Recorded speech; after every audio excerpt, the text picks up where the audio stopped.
baby, wait. I know that you're afraid, but it'll be okay if you just stay with me. And we can run from here, and we can disappear, and they won't find us where we are going, dear. So baby, hold on to me, 'cause I know I can make you believe in something that only we can see.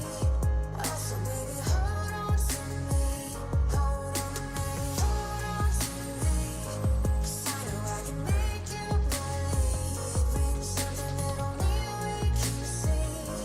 Oh, so baby, hold on to me, hold on to me.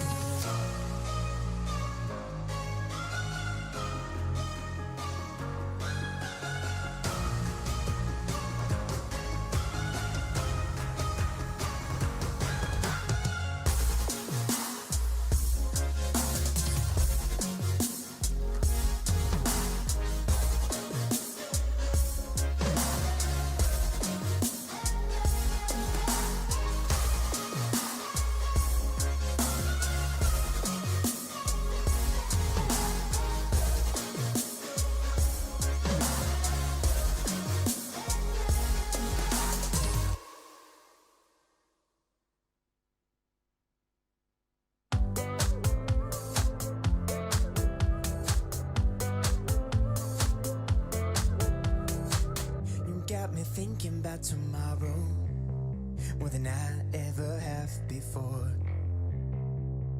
You're bringing light to my shadows. Every day you leave me wanting more.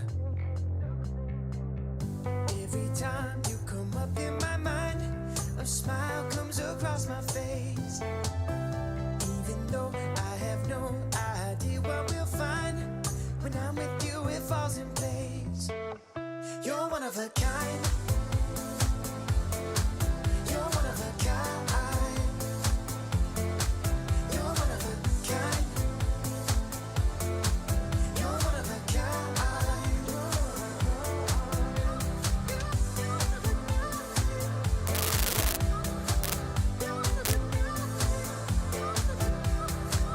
You show up first to every party, and you think tequila is your friend. You never say that you're sorry, and no matter what you can't pretend.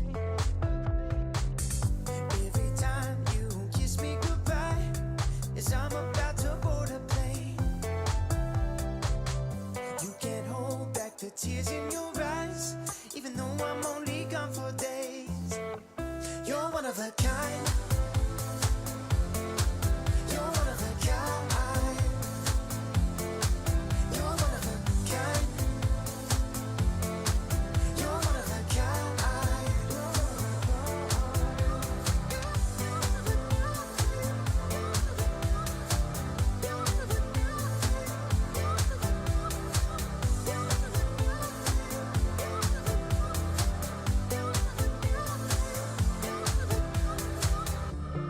When I'm on the road, I need you to know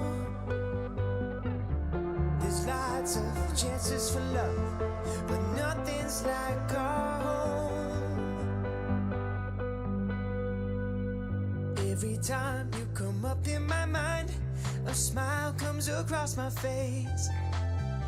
Even though I have no idea what we'll find, when I'm with you it falls in place. You're one of a kind. You're one of a kind.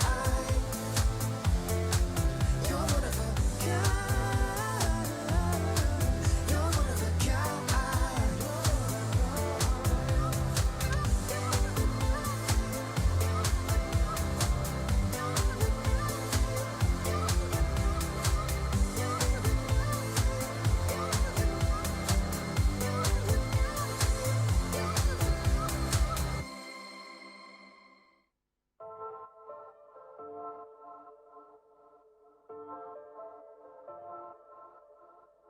Trust me, I don't wanna beg you to love me. Won't you feel me? I don't wanna force you to hold me. What if I keep you on your toes? What if I give you the right dose?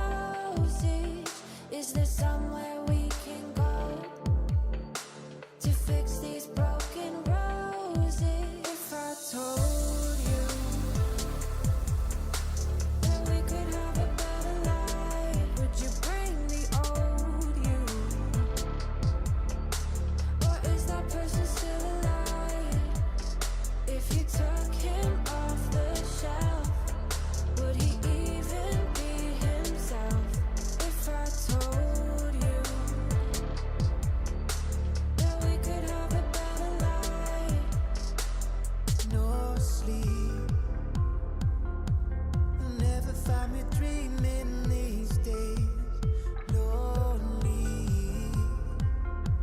I had to get another set of keys made. What if I keep you on your toes? What if I give you the right doses? Is there somewhere we can go to fix these broken roses? If I told you that we could have a better life, would you bring the old you? Or is that person still alive? If you took her off the shelf, would she even be herself? If I told you that we could have a better life. If I choke on the words in my mouth, will you help me get them out? You know I'm always worried about. If I told you that we could have a better life, Would you bring the old you?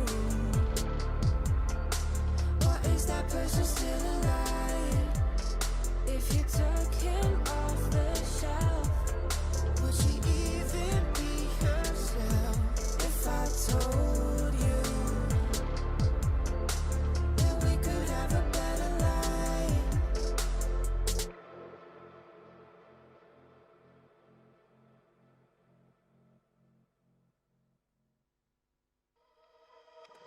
I can never keep my distance from a little mischief, I admit. Now I'm hanging on my hopes on us and letting you decide. I will never lose my interest if there's something in this. I'm convinced there's a glimmer of a hope for us, or is it just a lie? So why you selling me a lie? La la la la, la la la la. Are you selling me a lie? La la la la, la la la la. Show me a way to get lost, to run from all I want.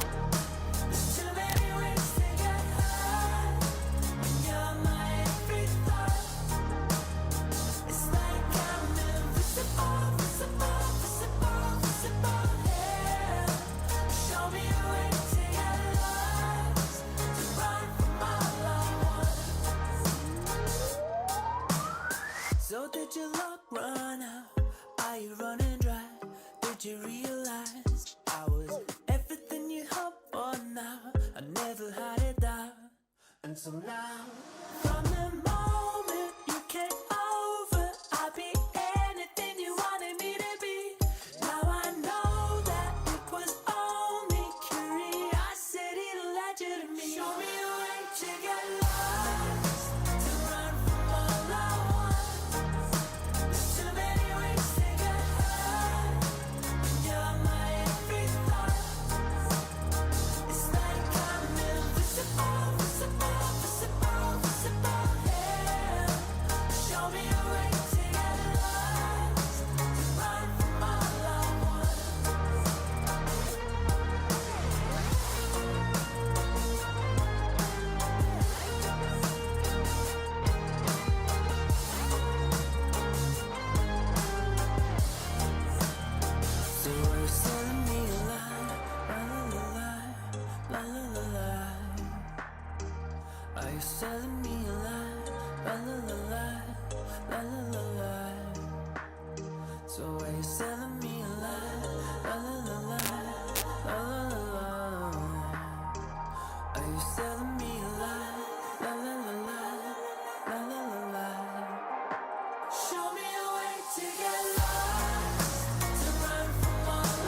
Just take me for a ride.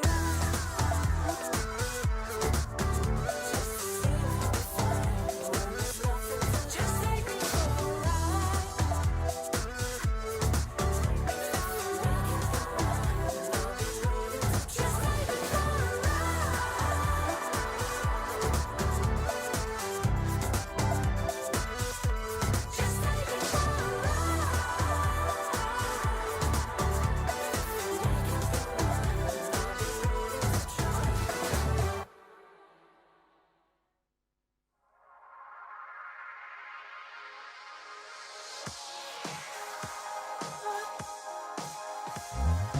I don't know. Can't fight the feeling that it just won't flow. We've been deceiving everyone we know. Do we let the secret out and take it slow? You say it's time to let it go, but I just don't believe it. Choosing if you take me or you make me disappear. Before the end begins, we lose ourselves and take control again.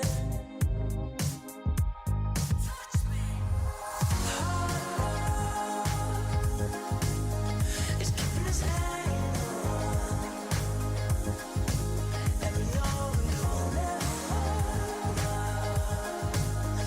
We just wanna try some more. This can't go on forever. Can we escape and start again when no one can get us? Now you say that the most we can be is a memory where we are.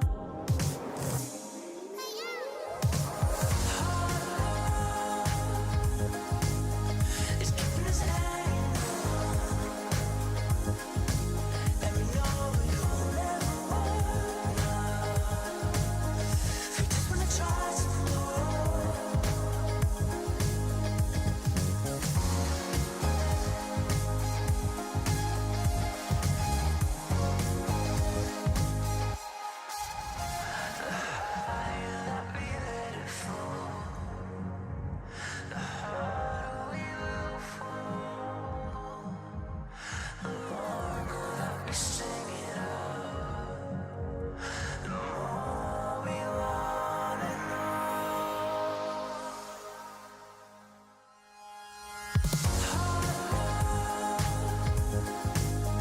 It's keeping us hanging on,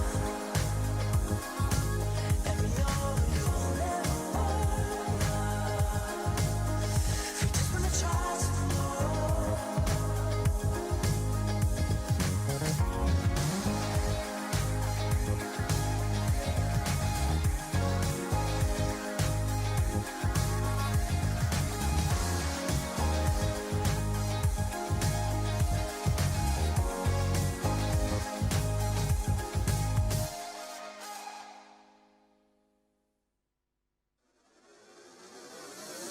It's the small things that you do to keep reminding me there's magic inside me and you. Dreams to reality. All of my worries and fears fade away with you. There is no limit to all of the things we can do. Let's go. Take my hand and hold it tight. I won't ever stop dreaming. Eyes closed, jump right in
Gotta show them how bad you want it.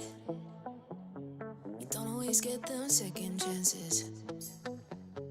Don't start chasing till you got it. Do what I gotta do. I just break the rules like that. Maybe I'm just cool like that. Staying focused, don't sidetrack. Always when I don't come last. I never go less than 100%. I'll just keep waiting while you're catching your breath. I'm only living if it's close to the edge. So come and dive into the deep end, cause the best is yet to come. I'm like a song you can't get out of your head. You press rewind when you get close to the end. Each time you leave I know you'll come back again. So come and dive into the deep end.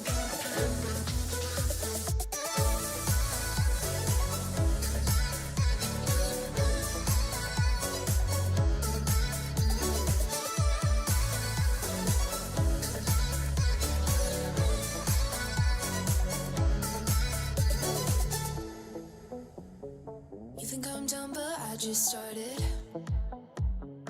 I'm the fire that lights the darkness. Don't get strong, confused with heartless. Do what I gotta do. I just break the rules like that. Maybe I'm just cool like that. Staying focused, don't sidetrack.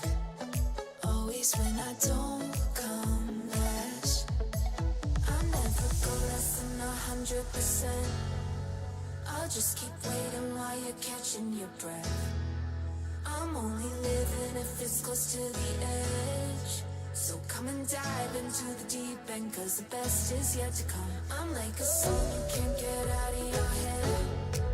You press rewind when you get close to the end. Each time you leave I know you'll come back again. So come and dive into the deep end.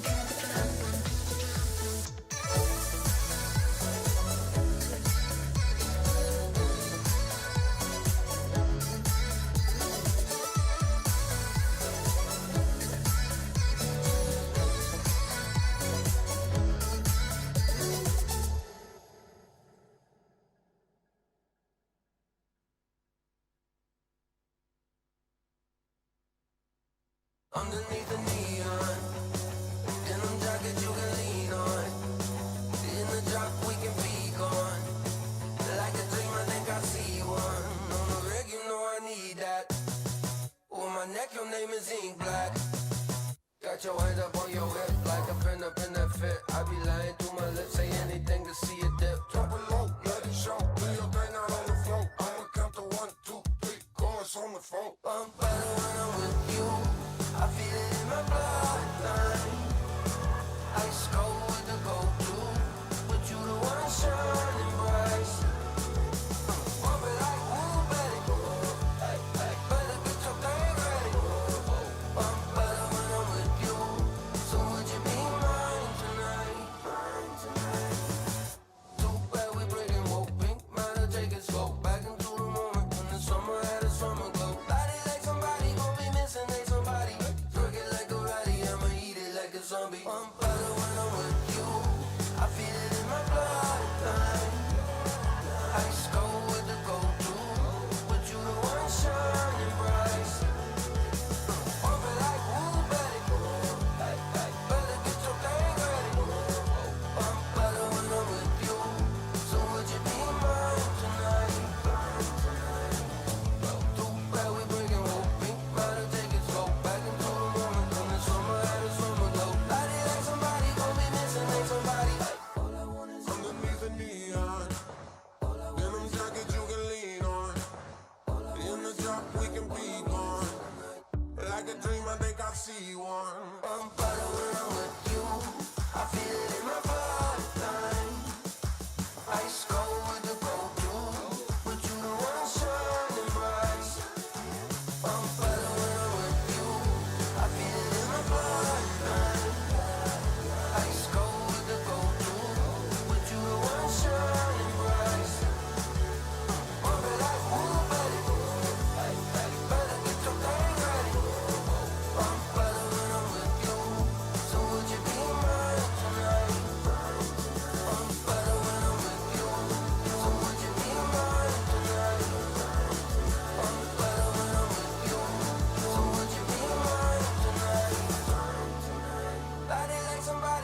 a zombie.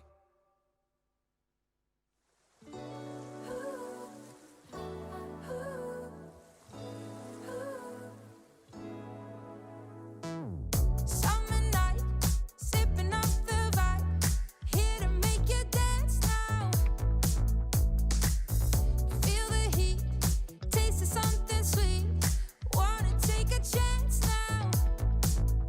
We don't care if it's a weekday.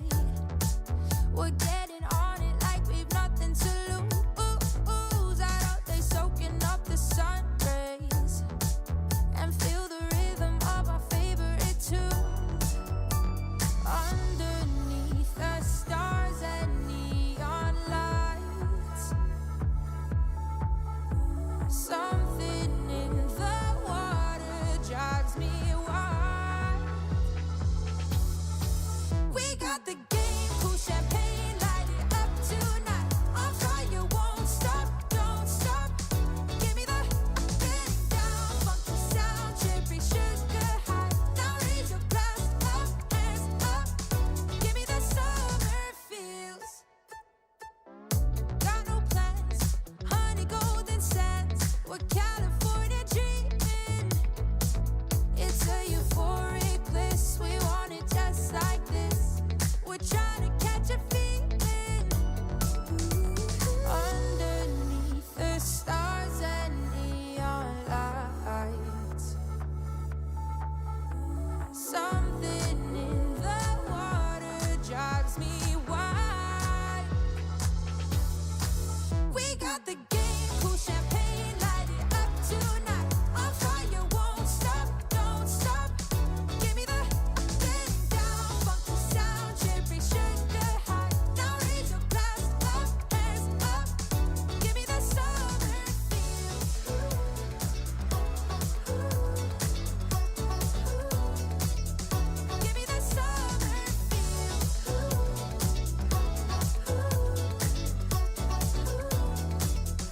Give me the summer feel. What a feeling, got the summer feeling, come on. What a feeling, got the summer feeling, come on.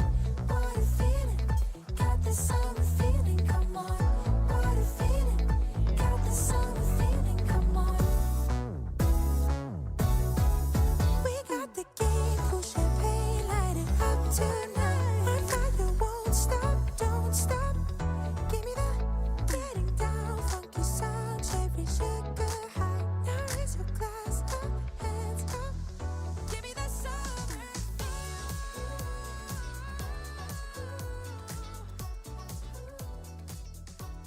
Are you curious to play freestyle chess but don't know how to? No opening theory, no memorized moves, just pure strategic creativity. But how do you navigate 960 possible starting positions with confidence? That's exactly what I'll teach you in my Freestyle Chess Masterclass. You'll learn how to develop your pieces effectively, recognize key positional patterns, and avoid early disasters. I'll break down some of the best freestyle chess games ever played, featuring Magnus, Alireza Firouzja, and Fabiano Caruana. Freestyle chess is still in its early days. This is your chance to get ahead of the competition. Sign up now and let's take your freestyle game to the next level. Join my Freestyle Chess Masterclass today and save 20% only during the Grand Slam. Welcome to Las Vegas and the 2025 Freestyle Chess Grand Slam Tour. We're here at the spectacular Wynn, and for the first time, the Freestyle Chess Grand Slam Tour comes to the United States. I'm your host, James Dash, and over the next 5 days, we're getting ready for a world-class competition with the best players, the best content creators, and of course, the best commentators the world has to offer. The stakes, sky high. The city, Sin City. This isn't just about chess. It is a showdown between the best players on the planet. And it's happening right here in Vegas. This is Chess Unfiltered, a spectacular test of courage, speed, and ultimately, raw skill. From rapid-fire moves to strategic brilliance, freestyle chess showcases every aspect of the game. The rules are exciting, the tension is real, and only one will rise as champion. Watching these elite grandmasters compete under pressure is truly unique in the world of chess. Freestyle chess isn't just a tournament. It's a revolution in the world of chess. And Las Vegas is the perfect stage for it. Ready for 5 days of drama, brilliance, and a prize pool of $750,000.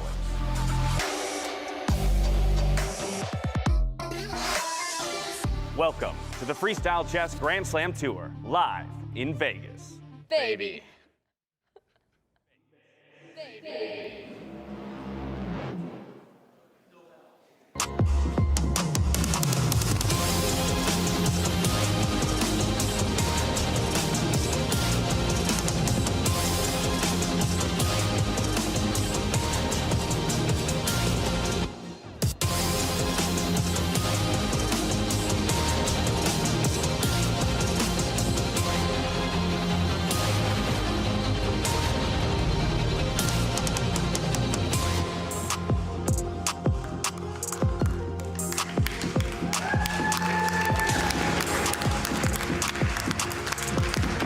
Hello, everyone, and welcome to the penultimate day of the Las Vegas Freestyle Chess Grand Slam. I'm your host, James Dash, and as always, I am joined by Tanya Sachdev and David Howe to bring you all of our exciting chess action. But it's an interesting switch up today, Tanya, because it is all about the lower bracket. While yesterday we did find out who our grand finalists would be in Hans Niemann up against Levon Aronian, they get the day off. They're hitting the stage tomorrow, so we turn our attention all the way down to those who are still fighting for all the way up to third place. It's bizarre and it's glorious at the same time. I mean, the star power at the stage today is going to be through the roof. You've got the biggest names of the chess world here, the heavy hitters, the holy trinity of the chess world, Magnus Carlsen, Hikaru Nakamura, Fabiano Caruana. We're going to see them all in a fight. And the crazy part, it's all for third place. Right, David? Yeah, I think if I had plopped any even moderate chess fan into the middle of this tournament and threw the names up on the screen that we were going to see today and asked them, what are they playing for? They would have said, oh, this has got to be semifinals, finals. And yet, here we see some of these biggest names the chess world has to offer, and they've been knocked down to a third place battle. It is a stellar cast. Magnus Carlsen, Hikaru Nakamura, Fabiano Caruana, Pragnananda. Yeah, they're playing for high stakes still. Obviously, everyone here is disappointed, but they just have to reset. There's still a lot of money on the line, a lot of tour points on the line. Come the end of the year, that is going to be vital. I think it can be easy to forget, as you said, how much is still into play for. Third place is $100,000. Eighth place, $20,000. So that's, no small amount of money, but that's an $80K differential, and all 6 of the players who'll be taking to the stage can finish anywhere from that $20K mark up to $100K. Of course, tournament points is going to come into play as well. We're having our eyes set on South Africa. There's a number of people who are already maybe sitting pretty, the likes of Magnus Carlsen, in the tour standings for a bid into South Africa, but for others, it's not so certain, Tanya. 100K is a very cool check to take back today, and I think more than that, it's also pride. These are giants that have fallen in freestyle chess. I mean, they're pretty much the faces of freestyle chess, so it's also about redemption. Let's remind everyone, Magnus Carlsen on tour points sits at 65. He's leading the tour leaderboard right now. Fabiano Caruana right behind him in second place, so he's got everything to play for. If Hikaru wants a shot to be the first ever freestyle Grand Slam champion, he's got to get that third place. In particular because he missed out on that Grenke leg, right? So while he still is in solid position based on his solid performances through Weisenhaus and, of course, his second place finish in Paris, I think, David, considering as well his start to the tournament, maybe feeling like this was a chance that he let slip by, at least for that very top spot, but again, still fighting for third, a podium finish. Still fighting for third, 100K as well. That's a good night on the tables out here in Las Vegas. So, yeah, I mean, for Hikaru, I think we saw it yesterday a little bit. There was this frustration, this anger that he wanted to get out. He played very convincingly yesterday after the kind of disappointment of the day before. Magnus has been kind of coasting back to his best after the disappointment of not making it through after the round robins on day one. So, yeah, we'll see some motivated players, some fun games hopefully as well.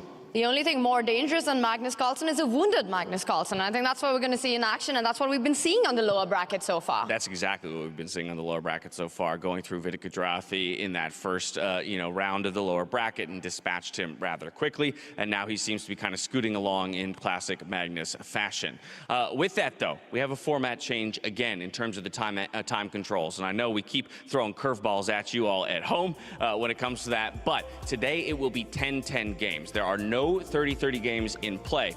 Part of the reason is because we have, of course, our first two matchups, Hikaru Nakamura up against Wesley So, Praggnanandhaa versus Magnus Carlsen. Hikaru had the option to choose his opponent after being knocked down from the upper bracket because he was the higher ranked player pre-tournament. That's how we ended up determining that. Now, after these two matchups play out, we have Fabi and Arjun waiting in the wings, second half of the day. They will then be choosing their opponents to play yet another round of 10-10. So we've got a lot of chess to play today, and all of these players, depending on how far they move through, will qualify into a 7th, 8th position, will qualify into a 5th, 6th position, or that 3rd place matchup.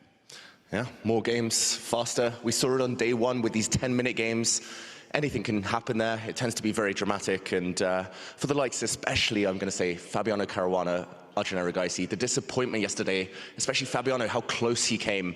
It's going to be fascinating to see how he bounces back. I know he was recovering at the poker table with you yesterday, James. Yes, he was. His second came away with the biggest winnings. So I don't know if that's going to bode well for his chances, because Fabi definitely tossed away some of his money last night. Either way, we had a good time. It's always amazing to see what an event at Freestyle Chess has to offer in terms of not just the competition, but all of the social elements as well, bringing each and every one of us a little bit closer together and providing a lot of unique and special experiences, tailored to the city that we're in as well.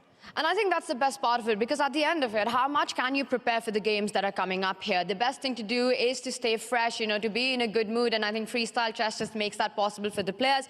For Fabi, after a tough loss yesterday going down, he did have a marathon win against Prague, and then losing out to Hans in the manner that it all happened, I think being on that poker table could be the best prep that he could get in before the fight today. I mean, we might be getting a Magnus Carlsen versus Fabiano Caruana. There are so many incredible matchups that we can get. We already have two, slated, and then depending on how they choose to draw their opponents in the following round, there's some, again, really marquee matchups, ones that you would consider to be a final in any other circumstance if we weren't here on the Vegas stage. We're going to put a magnifying glass on those matchups in just a moment, but as we've now said goodbye to half of our total field of competitors, with 8 being officially eliminated, I just want to reflect. We're 3 days in. There's been so much chess played on this stage. I'll go to you first, David. How a favorite moment, a top game, a player that surprised you, anything?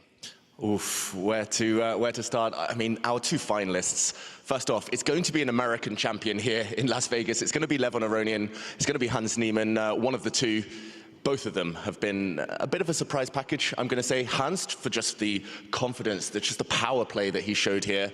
His first real big event of this magnitude, and he's really crushing it. Levon, rolling back the years, people have been saying, okay, he's a creative genius, but it's hard to compete at these faster time controls against the younger generation.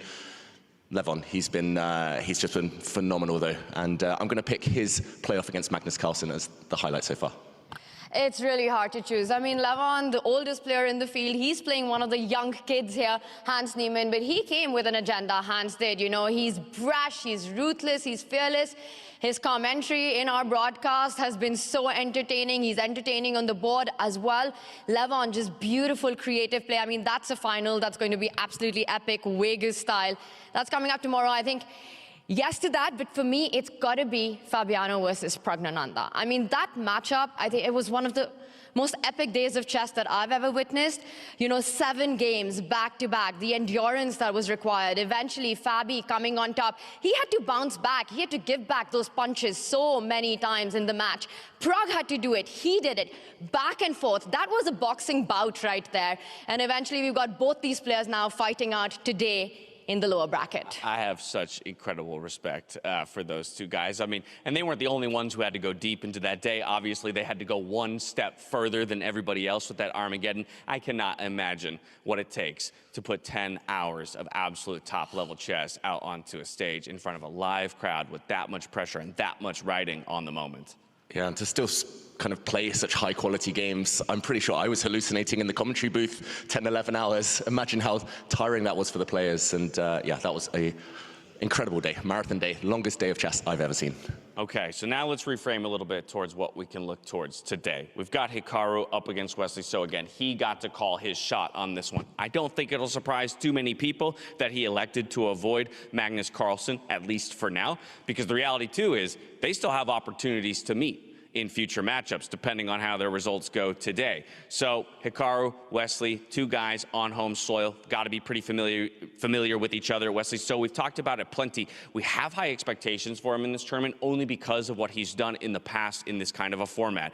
The first ever World Fisher Random Champion, but Hikaru, I think when it comes to, US players, is probably always seen as being just a step above. I mean, Hikaru Nakamura, the last official Fisher Random World Champion. So we've got two formers colliding right here. It's an all-American collision. And regardless of what form Magnus Carlsen is, nobody's picking him for a battle if you can help it. I think Hikaru choosing Wesley makes a lot of sense. Wesley, it's been a bit of an up and down for him. His form here, his shape here. Hikaru as well, I think it'll come down to so much of his mindset after his loss, being so close to actually defeating Levon and going on in that field, but he wasn't able to do it at the end. We saw the way, I don't know if any of you remember, but just the way he got up from that table, had that handshake, you could see the disappointment, the frustration on Hikaru, how motivated he is. I think the answer to that is very much, because he wants that fight, he wants that podium finish right here. Him picking Wesley, no surprises, and I think he is a favorite going into this one. He'd be considered a favorite, and that's largely because of his performance throughout this tournament so far. You're getting a look at some of those player cards, and this one being a head-to-head matchup between, of course, Hikaru and Wesley that David has so kindly made for us there. I think the numbers kind of reflect exactly what Tanya was saying, but within maybe the breakdown of each of those players, where would then be the avenue for a player like Wesley So to actually overcome Hikaru Nakamura? Yeah, it's difficult for Wesley because their skill sets somewhat overlap. Wesley's not necessarily the biggest attacker in the world. He doesn't like to play kind of all guns blazing, high-risk chess. That's possibly the kind of only way you can beat Hikaru, or at least the best bet. Hikaru is a fantastic defender anyway, but yeah, both very positional players, both like their endgames, their long grinds. I have a feeling we're going to see quite attritional battles, and Hikaru, it's hard to bet against him in that one. Hard to bet against him, hard to bet against the guy who had the best performance really from the start of the tournament. Again, 6 out of 7 in the group stage. And yes, while he did just stumble a little bit to fall into the lower bracket, we're going to reflect on yesterday's games, how they played out, how we ended up with a few of the matchups that we have, and who's still left to play for third place and better. Take a look. Levon Aronian and Hans Niemann are set for the All-American Grand Final in Las Vegas. The full-point victory here for Levon Aronian, up to 2-0 over Arjun Erigaisi. The magic continues here for Levon Aronian. And what a path he's had, right? Taking down the world #1 Magnus Carlsen, taking down the world #2 Hikaru Nakamura, and a win against the world #5, the Iceman of the chess world. And he didn't even need tie breaks. Gets the first win in a completely controlled performance in Game 2. Levon Aronian is our first finalist in Vegas. Intense days for Fabiano Caruana. Once again, the American Grandmaster was pushed to his limits. It was a mental and physical battle that left him drained. There was no rest, and once again, it went to the tie breaks. This time, his opponent was the ever-unpredictable Hans Niemann. That's it. You hit the bishop. You're coming in with a checkmating idea, and Hans has seen it all the way through. And that's it, handshakes. There it is. Hans Niemann on his first time here live on the stage. He's been calling his shots the entire way through from the group stage, surprising so many. And then, of course, to fight through the upper bracket time and time again, he takes down top opponents. And Fabiano Caruana, as strong as he may be, could not take down the likes of Hans Niemann. Just incredible stuff. Hans Niemann beat the world #3 on the biggest stage of his life. He's bold, he's fearless, and he's through to the finals. Sets up an epic Vegas showdown. It's going to be Levon Aronian versus Hans Niemann. Meanwhile, the lower bracket brought its own share of high-stakes drama. Magnus Carlsen held firm against Sindarov. Wesley So survived 2 tense tie breaks to eliminate Abdusattorov. Vincent Keimer had to concede. Pragnananda moves on. And Hikaru Nakamura outplayed Dominguez in both classical games.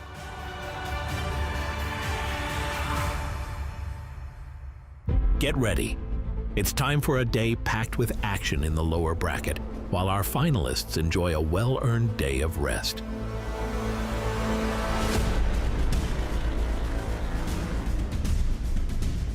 Levon Aronian and Hans Niemann can sit back and watch as the battle for third place heats up.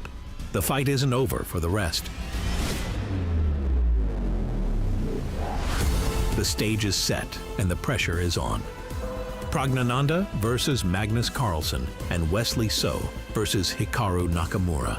4 players remain in the race for a shot at the third place match. Who will advance to face Fabiano Caruana and Arjun Erigaisi in the lower bracket semifinal? A brief moment to catch our breath before it all resumes on Sunday. The day of decisions is coming.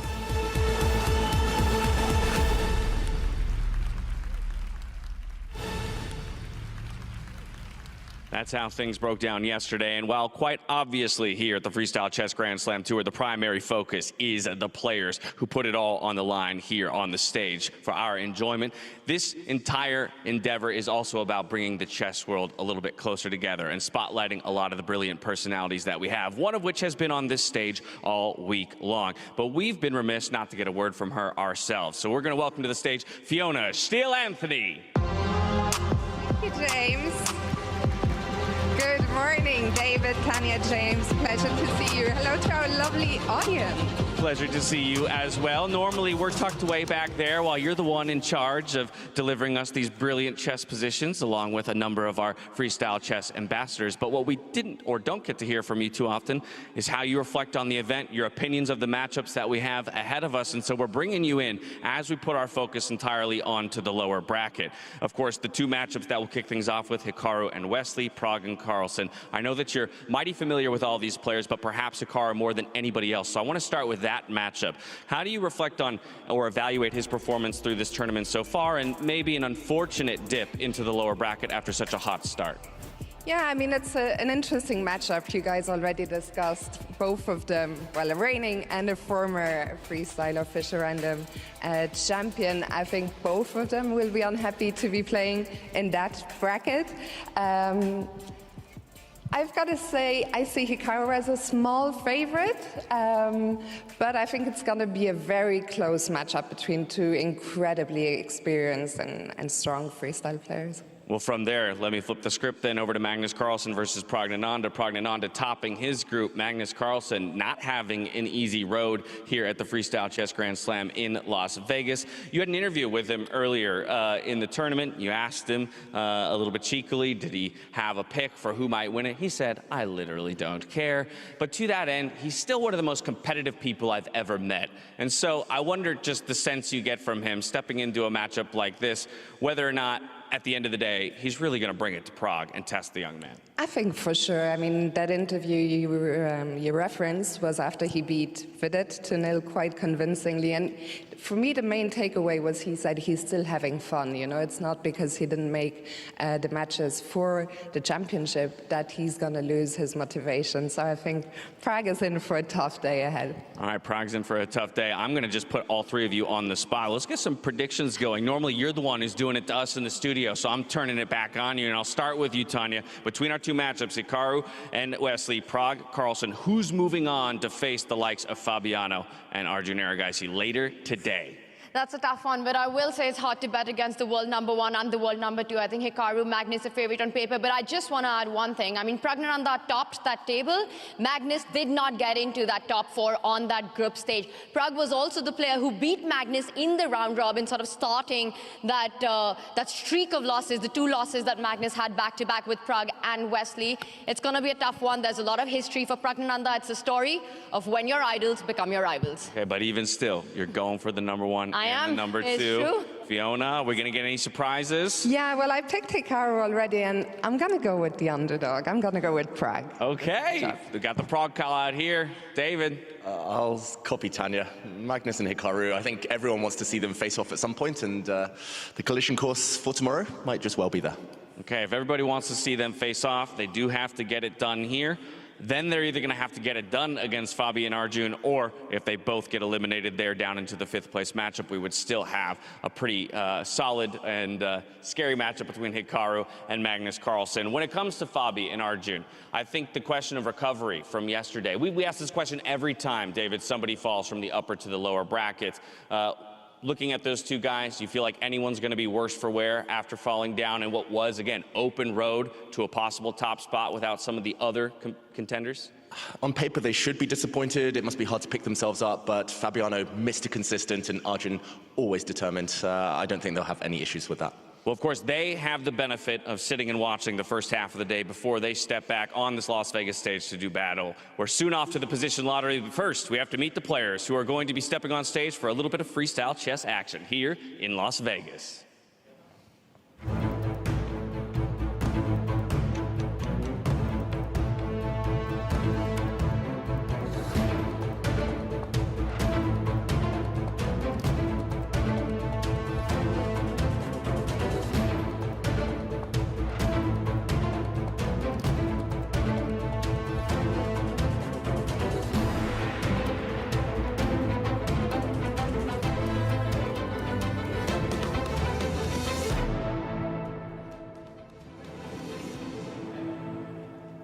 Players strolling on stage and about to take their seats. It's up to Fiona and I now to pick the position for the first game of the day. And normally you're the one who's inviting somebody else. Yes, exactly. So I'm going back here. It's your responsibility to grab the ball. And man, I hope I don't screw this up because you do it so well. With one hand. Here we go. You're very braver man than I am.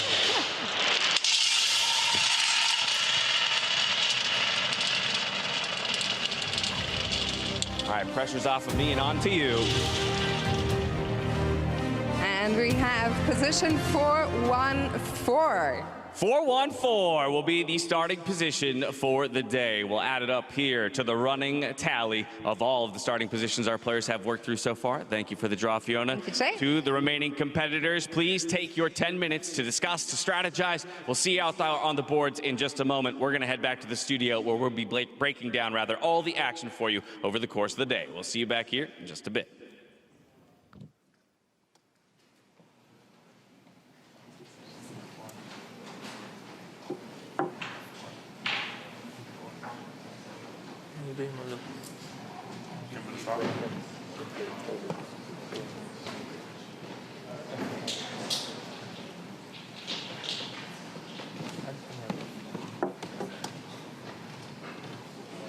C6, yeah. E5. I don't think it's... No, I don't like solution. Maybe you just have to in die Forschung rein oder dahinter?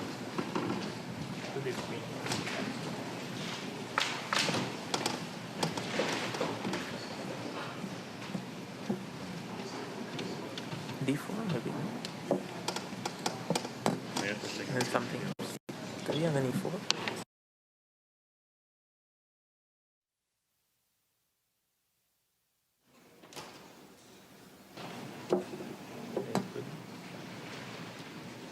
Queen on B8 should be fine, no? D5. Yeah.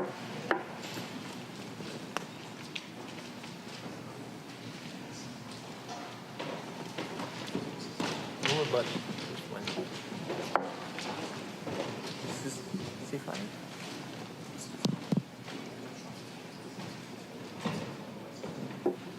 Oh wait, there's also knight B3. Right now. But E5 maybe. Huh?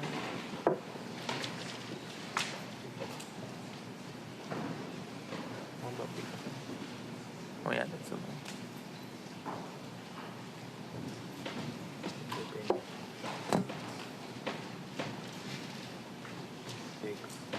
Take, can retreat to B2. E6, that's it. And B3 is also tempo. Yeah, this looks nice. Queen B2.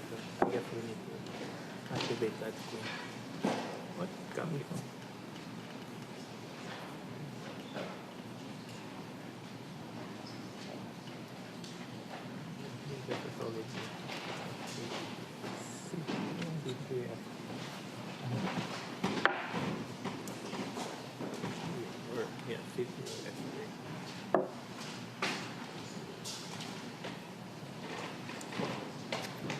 Bishop c5. Take. Takes and d4. Yeah, d4 coming.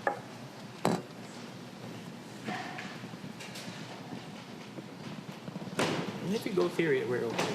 Just go here. Yeah, this should be A4 next turn.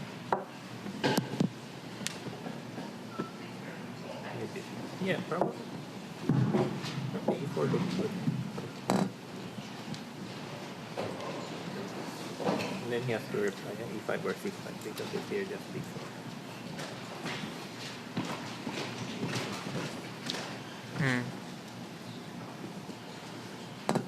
So C5, B4.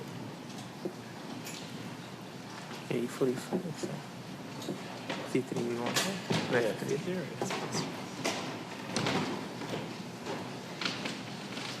c3. C3, yeah? Bringing point here. Yeah. F6.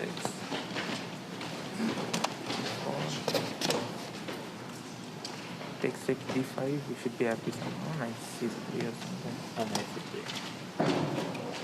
Or like takes and knight e3. Oh, no, nice C3. Oh, that should be fine. So that bishop is back.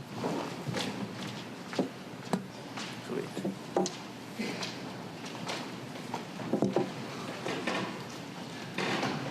Trying to do some quick development. I'm not sure about this. Ah. There you go, F3.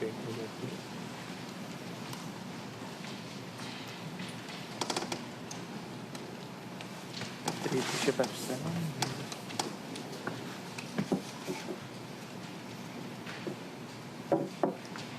Question we start F3. So that's protecting like With just about 5 minutes to game time, we've returned to the studio to evaluate position 4-1-4 for our two bouts here in the lower bracket. And David, I turn to you. The first thing I notice, of course, the king there quite centralized. He's got his pair of bishops on one side, a pair of knights on the other, queens and rooks shoved to the edges of the board. I don't think this feels familiar to a majority of positions that we've had throughout the tournament. Yeah, very interesting, especially the bishops on one side, the knights on the other. As you say, 4 pieces start in the normal squares, the white king here, the light squared bishop and the rooks, but 4 on very alien squares. 14 is my lucky number, so good job pulling 4-1-4 here. You got Fiona to thank for that. But either way, interesting to see Hikaru sit at the board on his own. Trying to mull things over here. He was looking at some very modest pawn pushes for black, not really fighting for any central tension yet. Although now he's gone for something a bit more, a bit more kind of principled. It looks like a Queen's Gambit that he's analyzing on his board. Very interesting stuff. It does feel like the central fight will begin at some point, but yeah, it's all about the minor pieces, knights and bishops. And he's definitely entertaining the idea of that central fight early on. Incredible to me, the approach of a number of these players here in evaluating the freestyle chess positions, and going to be one of the more interesting things to track event over event, year over year, right? The evolution of approach to evaluating these positions. Okay, taking a peek over to see how the other guys are faring on the couches. Hikaru playing from the black side of the board. Magnus Carlsen will also be playing from the black side of the board, and that means Prague and Wesley So have the white pieces. I did see them huddled together on the couch, so they are at least still trying their very hardest to work together up against the world number 1 and the world number 2. Yeah, it's a pity though. I think we all wanted to see Magnus and Hikaru discuss this position together. They have done throughout the tour. They've been very kind of inserted into those conversations, those starting position discussions, but there we go. Hikaru goes maybe to seek some refreshments before the game start. And yeah, maybe we can see what Wesley and Prague are up to on the white side. They have very different styles. Prague is maybe more direct in the opening. He likes his endgames as well, very positional player, but in the opening he's very ambitious. Wesley prefers to just get a position and play.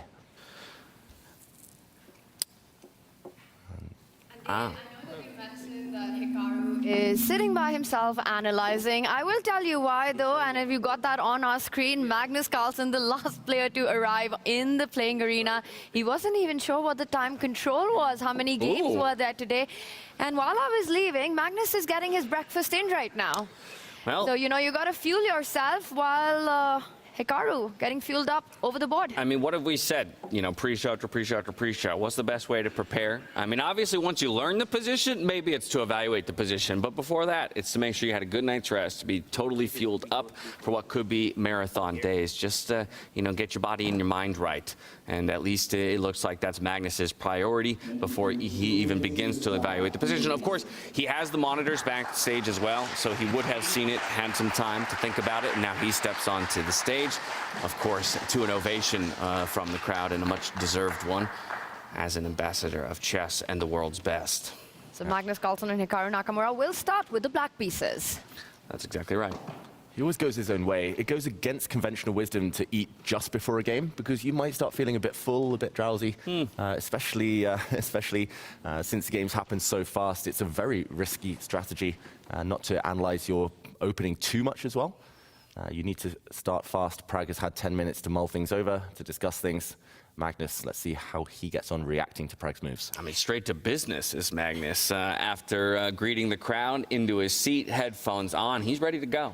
But this guy doesn't care about conventions, right? How many times we've actually seen him even munching, fueling up during the game, let alone right before. Magnus Carlsen always carving his own path, a minute to go before the first moves are on. And this is a matchup that we saw in the round-robin stage. It was Pragnananda after an up-and-down roller coaster of a game who came on top in that one, giving Magnus Carlsen his first defeat of the tournament. Prag went on to top the table. Magnus finishing below top 4 in that one, which is why he is here today. And this is our second matchup. Hikaru Nakamura, Wesley So. What's going on here? Some exchanges, and they're off the board. An exchange of smiles as well. Both guys in good humor and good spirits. The countdown has begun to the clock start and the first moves being made on each of our 2 spotlit chessboards. You know, Magnus obviously wants to finish third. There's no question about it. He wants that podium finish after everything that's happened, given the tour standings, the money on the line, most importantly for him, the pride on the line. Do you think it's also a grudge match for Magnus? Possibly. I think especially there's a lot of mutual respect, Magnus and Pragnananda, but especially because Magnus did take the loss earlier in the week. And here we see Fiona about to sound the gong, and the games will begin. Yeah, we know Magnus, a guy who really only spends his time thinking about first place and not much less. But if anything, you don't want to be drawing the ire of the guy for being the reason why he's not even fighting for that top spot. Off we go onto the chessboard. Pragnananda with the first move to make, and he goes for that E-pawn push in front of the king, 2 squares towards the center. So kind of mirroring what we saw Hikaru considering. A lot of fight for the center very early on in this position. I do feel that this position could go into standard chess very quickly, and the reason I say that is notice where the kings and the rooks are placed. So I can imagine a structure, a setup where white takes out those bishops, you know, again puts them on active squares, simply castles, gets the knight towards the center of the board, and black might end up sort of trying to mirror the same plan with their own king and the pawns moving forward. So let's say bishop to the c4 spot, the f-pawn moves 2 steps forward, the other bishop comes out, and we can just have the arrows to point it at. White goes castling on the right side of the board. And David, to me, this is pretty close to a 5-1-8. Yeah, it's interesting. I think the next few moves, the pawn structure, how that clarifies itself, will tell us a lot. Normally in the starting chess position for traditional chess, this is the Caro-Kann defense. And white tries to occupy the center, but it's hard to occupy the center immediately. The black queen had some designs on coming out early, maybe hitting some pawns. So a very modest pawn push by Prag himself, keeping his minor pieces flexible, but he wants to protect his own pawn with his queen. We saw some trapped queens yesterday, and it's up to Magnus whether to strike in the center now. It feels like one of these pawns needs to be pushed in order to liberate his minor pieces, but decision time for the wild number 1. A nod to the Caro-Kann. Levy's a happy man somewhere at home watching this event unfold.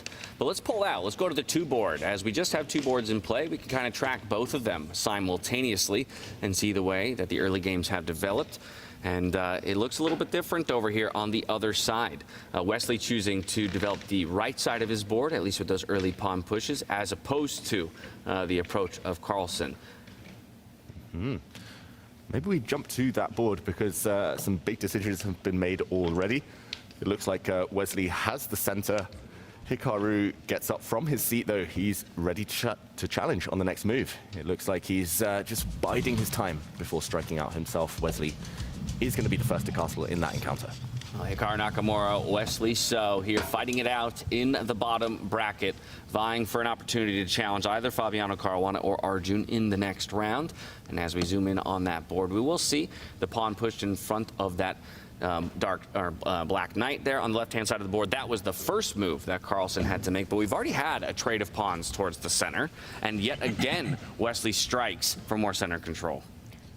I like this move. You know, it takes patterns from standard 5-1-8, what we call a Maroxy setup. And the idea is that you want to stop black from gaining control or striking for the second time in the center with a D pawn moving 2 steps forward. We often talk about knights behind pawns. Also, this gives the option for the bishop to at some point fall behind that pawn that's just moved ahead and sort of find itself on a safe spot. White's knight beautifully poised to jump to the D3 square and the E3 square.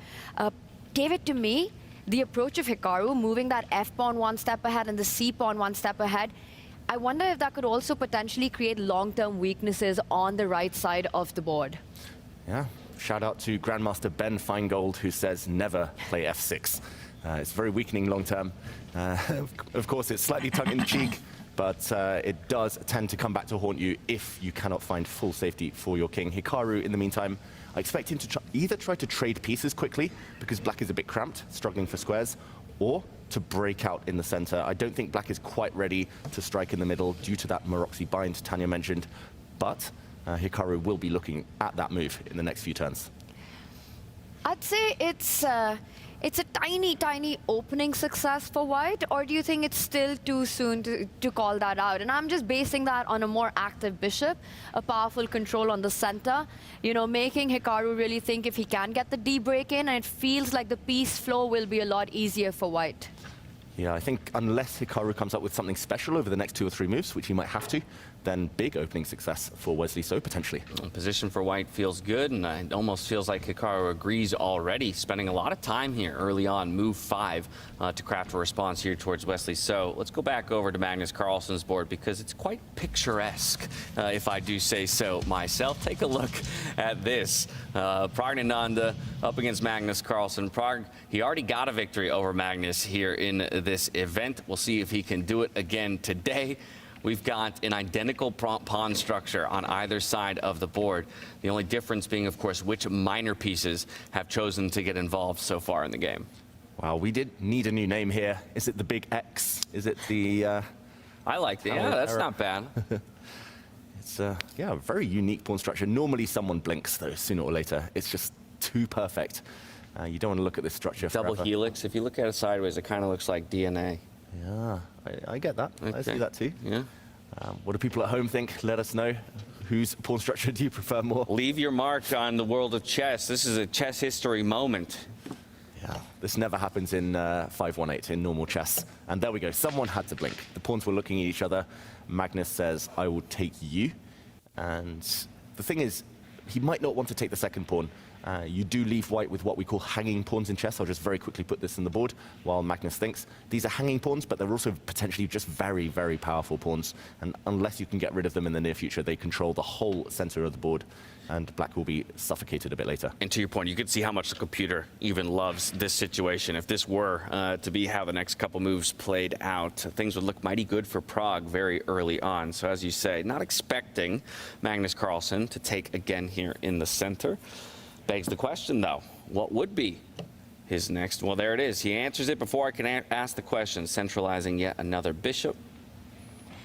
And this matchup, the storyline of it, just has so much significance in the chess world. You know, Magnus having dominated for more than a decade as the world #1 5-time world classical champion. And then we talk about this new wave of chess player, the new generation that came on about 3 years ago. And they came in a big wave, you know, and now they are the elite of chess. And one of them has been Pragnananda. And Pragg was just 16 years old when he beat Magnus for the first time. It was at the Champions Chess Tour 2022. And I remember that so clearly, early because we were calling the action, but not just that. That news blew up in India, simply because just how much it meant to these players. These are the guys who've grown up idolizing Magnus Carlsen. He's been the big inspiration. He's been the god of chess for them.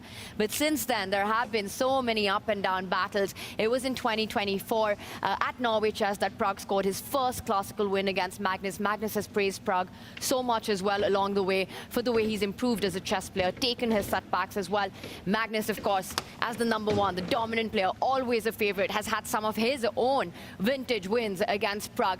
But slowly and surely, David, I think for players like Pragg, Nordebek, Alireza, Gukesh, the more wins you get against Magnus, it feels like you can do it. You can be up there and you can fight and hold your own even against the absolute beast. Yeah, they know they can do it. They met in the World Cup final as well, of course, in 2023. But Magnus, he was the one, he said, Praggnanandhaa, out of all the Indian prodigies, this is before Gukesh became world champion, he said Pragg was probably the one he was most impressed by.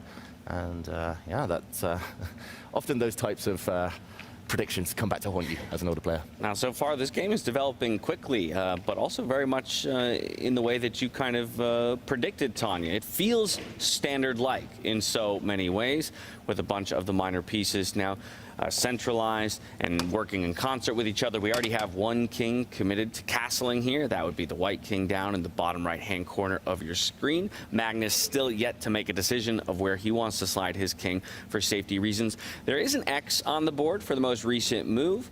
David, if I try to justify it, though, it's just preempting that knight jump to the F5 square that we talk about so often. So should we read into this the engine evaluation as much as it thinks we should? Well, I was going to say no until this last move landed on the board. This is by far the strongest move for white in this position, what Pragg has just done, and it's super ambitious. He's now established 3 pawns in the center. If you give white one more move, those pawns are just going to steamroller you. They're going to both march forward and hit some pieces in the process. The reason this doesn't look very positionally sound is because black might try and trade off in the center. But this comes with a cost as well, a cost of tempo. Hitting the bishop, and Pragg, once this bishop retreats, will continue advancing, kicking all of the black minor pieces back. And suddenly, white's pieces super active. Looks a bit scary for Magnus. Well, this is a good time then for me to be welcoming our guest into the studio. It's Vincent Keimer. Welcome. Thank you so much for joining us. But I do almost immediately want to involve you in our conversation around the games that we see developing on the screen. The position, as we saw it, looked like one that could very quickly go the way of a standard-looking game of chess. And in so doing, Pragg has already garnered a 1 point or more advantage. Are you surprised to see Magnus's approach and for it to kind of be slipping already towards the white pieces? Yeah, I mean, usually Magnus is quite good when it comes to the freestyle openings, so it is a certain little surprise that his position seems to be quite unpleasant and also bad. But yeah, I mean, the games are quite quick, so I still expect many things to happen, but for now, certainly it's very pleasant for Pragg. And Vincent, when the position draw happened, we had a feeling in the studio that we'll see a sort of a standard opening develop. It was easy to get your king to castle, the pieces at the center of the board, control the pawn center as well. When, as a player, you see the draw of a position, are you guys relieved to see familiar patterns, the potential of that emerge, or do you want absolute chaos and a very freestyle position to happen? It depends. I mean, also on which color you have. Usually as black, you like to have the ones where it's mostly symmetrical and quite straightforward. As white, of course, you like the positions where it's a bit more, there's more potential for adventures, I would say. Because those are usually also the ones which are objectively better for white, but also that gives you more opportunity to create like problems for your opponent. Well, it's white who has a small advantage here. Let's go to the other board, Hikaru Nakamura versus Wesley So, because it's an opposite story on this end of the spectrum. Oh, wow. Here we have Hikaru, who's kind of miraculously found a solid advantage early. David, maybe you could walk it back, because last time we left it, it was in an even position. What happened? Yeah, just 5 moves have passed since we were last here. I'll rewind, a quick action replay. We saw here Wesley So go for this Maroczy bind type of structure that Tanya mentioned. White trying to clamp down on any pawn breaks that black might try. Hikaru here very creatively brought his bishop out. There's a bishop and queen battery hitting a pawn. Wesley reacted to this very naturally by pushing a pawn forward. and this was a signal for Hikaru to try push his h-pawn as a battering ram to create some weaknesses. Wesley said, okay, you're pushing forward, I'll push forward in the center meanwhile. But this tension, the black rook kind of getting active very quickly, made Wesley feel uncomfortable. And the white knight coming across, this was given a question mark by the computer because a check now persuaded the white king to move. And no more castling for Wesley. This does look like black might be able to create some immediate threats. The black queen coming out, the black knight coming out to hit the white bishop. So it's definitely momentum Hikaru, but if he doesn't find anything concrete in the next few moves, maybe it won't be so bad for Wesley So. That feels bad, though, having to move the king just a square as opposed to having the option to castle and now forfeiting that option for the remainder of the game. What do you think, Vincent? I think there's something direct, like queen d6, queen d3, followed by c5, and bishop takes c4 might win a pawn. So on the board. I'm not sure whether there's anything Wesley can do about it. I mean, generally his approaches, I don't think not being able to castle is that bad. Like, he had a huge advantage in development, nice space advantage also, so if there's nothing direct it would be fine, but I think this is just quite unpleasant. Although the line continues, but like a3, but then we can go bishop f1 and knight c4. So Nice. yeah, I think it should be good for black, but rather for direct reasons than long-term problems with castling. This might be the moment for Hikaru to find something. Okay, he actually retreats, which is very surprising to my eyes. And given a question mark again by the computer, probably because he needed to jump on the momentum. As Vincent pointed out, that did win a pawn for black. He could have won a pawn by force. So a small breath of life for Wesley, but just as quickly as it's given to him, the computer continues to dislike a number of the developing moves here on the white side of the board, but bringing the queen out to c2, just trying to get her a little bit more involved in the game. If I could just step back from the games for a moment, Vincent, this tournament's kind of thrown all expectation to the wind when it comes to freestyle chess. I'm going to include you in that list of people that had, expectations of maybe a top finish, being a previous winner. Magnus Carlsen, of course, would be the next name in that conversation. But Hikaru, second place in Paris. Now Fabiano dropping out after being such a consistent top performer. What do you make of it? What do you make of some of the guys who are now, defining themselves in the upper bracket, like Levon Aronian and Hans Niemann, in the freestyle chess world? Yeah, I think the change of format also changed the tournament significantly. I mean, basically now it's more rapid tournament, while before we had a classical time control. Also that we have only one day, both for the round robin and the matches, changes a lot because you don't really have time to come back. It's all very sudden. So every mistake is punished incredibly, which basically means you kind of really come back. I mean, you can only come back with huge help, but also it gives away a certain amount of control. Like I think the reason why I had such good results, for example, in Weissenhaus, was because I was able to control the games. And with this time control, it's incredibly difficult to do so, or near impossible. So you have to be a bit more used to chaos and do well there. And yeah, I think in this tournament, I just didn't manage to fully get into this time control, the format. And of course, opposition is incredibly strong, but I think that's already something we're used to here in freestyle.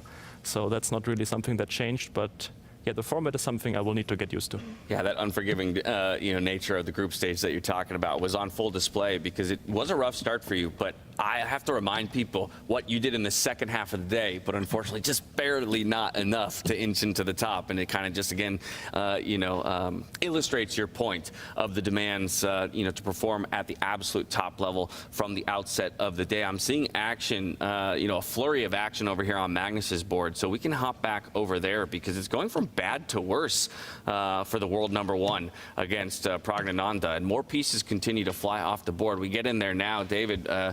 I mean, maybe not the best time to roll it back if they're going to keep blitzing out moves, but just like that, queens are off. I see a queen off the board. Yeah, Magnus, he loves sacrificing queens. We've seen that already this week, but this one, I'm not sure whether it was a sacrifice or out of necessity. Let's just roll it back very, very quickly as Prag goes on the attack, attacking a pawn now. This might just be an early knockout for Pragnananda. We left it here, Prag going on the offensive, some quick exchanges, and now the white pawns, just these steamrollers, the pawn avalanche here, costing black material. The black queen tried to stem the tide, but it was in this position Magnus blundered, and Prag jumped on the opportunity by pushing the pawn forward anyway. The square looked like it was covered, but at the very end, a knight capture persuaded Magnus to part with the queen. Maybe he could have kept it on the board, but this looks scary anyway. White with a big attack, and Magnus giving up queen for pieces. He's used to it, but this is only 2 minor pieces he's got in return. He's only got a bishop and knight. Surely shouldn't be enough for him. Surely shouldn't be enough for him, but if we go to the live position, which is one ahead of this, I believe. Ooh. Yeah, Prag slides his queen back, and just like that, a double question mark. He thought the rook is hanging and just blundered the piece for nothing. He thought he's attacking the rook, but it's just... He forgot there's a knight there. He's just giving up that bishop. And look at Magnus's face. He knows this. He knows this. This is his second lead at life in this game, and Prag cannot believe it. He was about to pick up the rook with a check, but he can't anymore. Wow. And Magnus in disbelief as well. That is stunning. That's a miracle. Stunning. That's a gift. An absolute gift. I mean, Vincent, we say all the time, you get one shot against Magnus in a game, you almost rarely get a second shot. Did Prag just give away his one shot? But look at the way he's done it, right, Vincent? It's got 3 pieces now. Is Magnus going to be the one who's going to try to push this? Or is the king safety still a point? King is still a problem. I mean, without king safety, he would be just cruising and enjoying, but the king is still... I mean, I would still pick white here if I had the choice, I think. So that just goes to show how bad the position was before, I think. But of course, also, like, opening the e-file is quite a big thing for white. But Magnus is back in the game. Yeah, of course. This now is far from over it's a 3 now. result game. Yeah. I will point out, though, there's a threat. The queen was going to slide over in front of the knight and the bishop and really tie down that pinned E-line. So Magnus sidesteps it. He could not have gone for a castle because the bishop was hanging. Vincent, the boss says Prag still better. But what do you think? If you had to predict, where do you think this game is headed? Okay, next few moves will show for sure. I mean, long term, the pieces will be dominating, but I don't know. I still feel that white has more than enough play to compensate for the pieces. So I think Prag still has decent chances here. Might sound weird, but yeah. I agree. I think it's all about the king's safety. And I will say one thing. I mean, if we could get a replay on the expressions of the players when that move was played, and maybe, David, you could just show that big blunder by Prag one more time. I think more than the board, it was the faces that was doing the talking. Yeah, and Prag didn't even realize until Magnus captured his bishop, which was the sad part of it. Here, just moving the bishop away to any safe square would give white a decisive advantage. Instead, he thought he would counterattack. Prag loves counterattacking. We talked about that in the past. He rarely backs down. If he can counter, he will.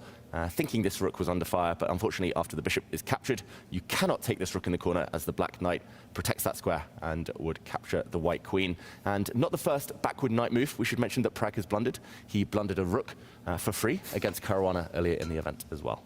And so, as we just watched the replay on the board, now let's watch the replay of the faces that Tanya requested, because it really was, I think, a shock and a surprise to both players, that moment of realization.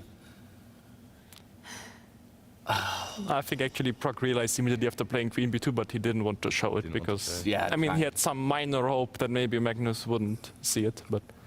Magnus does. And how about this? I see another X. I'm always tempted to disbelieve the computer when it reacts so strongly to a move like this. Has some sense to me. It still keeps pressure on the pawn 2 squares above it, and now adds some pressure to the pawn 2 squares to the left of it. Yeah, very logical move. Maybe bringing the white knight forward was slightly more accurate, but it wasn't anything concrete, game-changing necessarily. So with incredible material imbalance like this, Vincent, just in terms of like the actual pieces you have to work with, right? More minor pieces on one side, more, more heavy pieces on the other, obviously the queen for white. How does that change the approach on either side of the board? So first I'll put you in Prag's shoes. Like, what are the pieces I'm looking to attack? How am I trying to coordinate those pieces, knowing that I have fewer of them, but they are generally more powerful in each of the punches they pack? Yeah, I think here it's not so much about coordinating, but simply trying to not let black coordinate the pieces, because 3 pieces, it's like more pieces are usually more difficult to coordinate.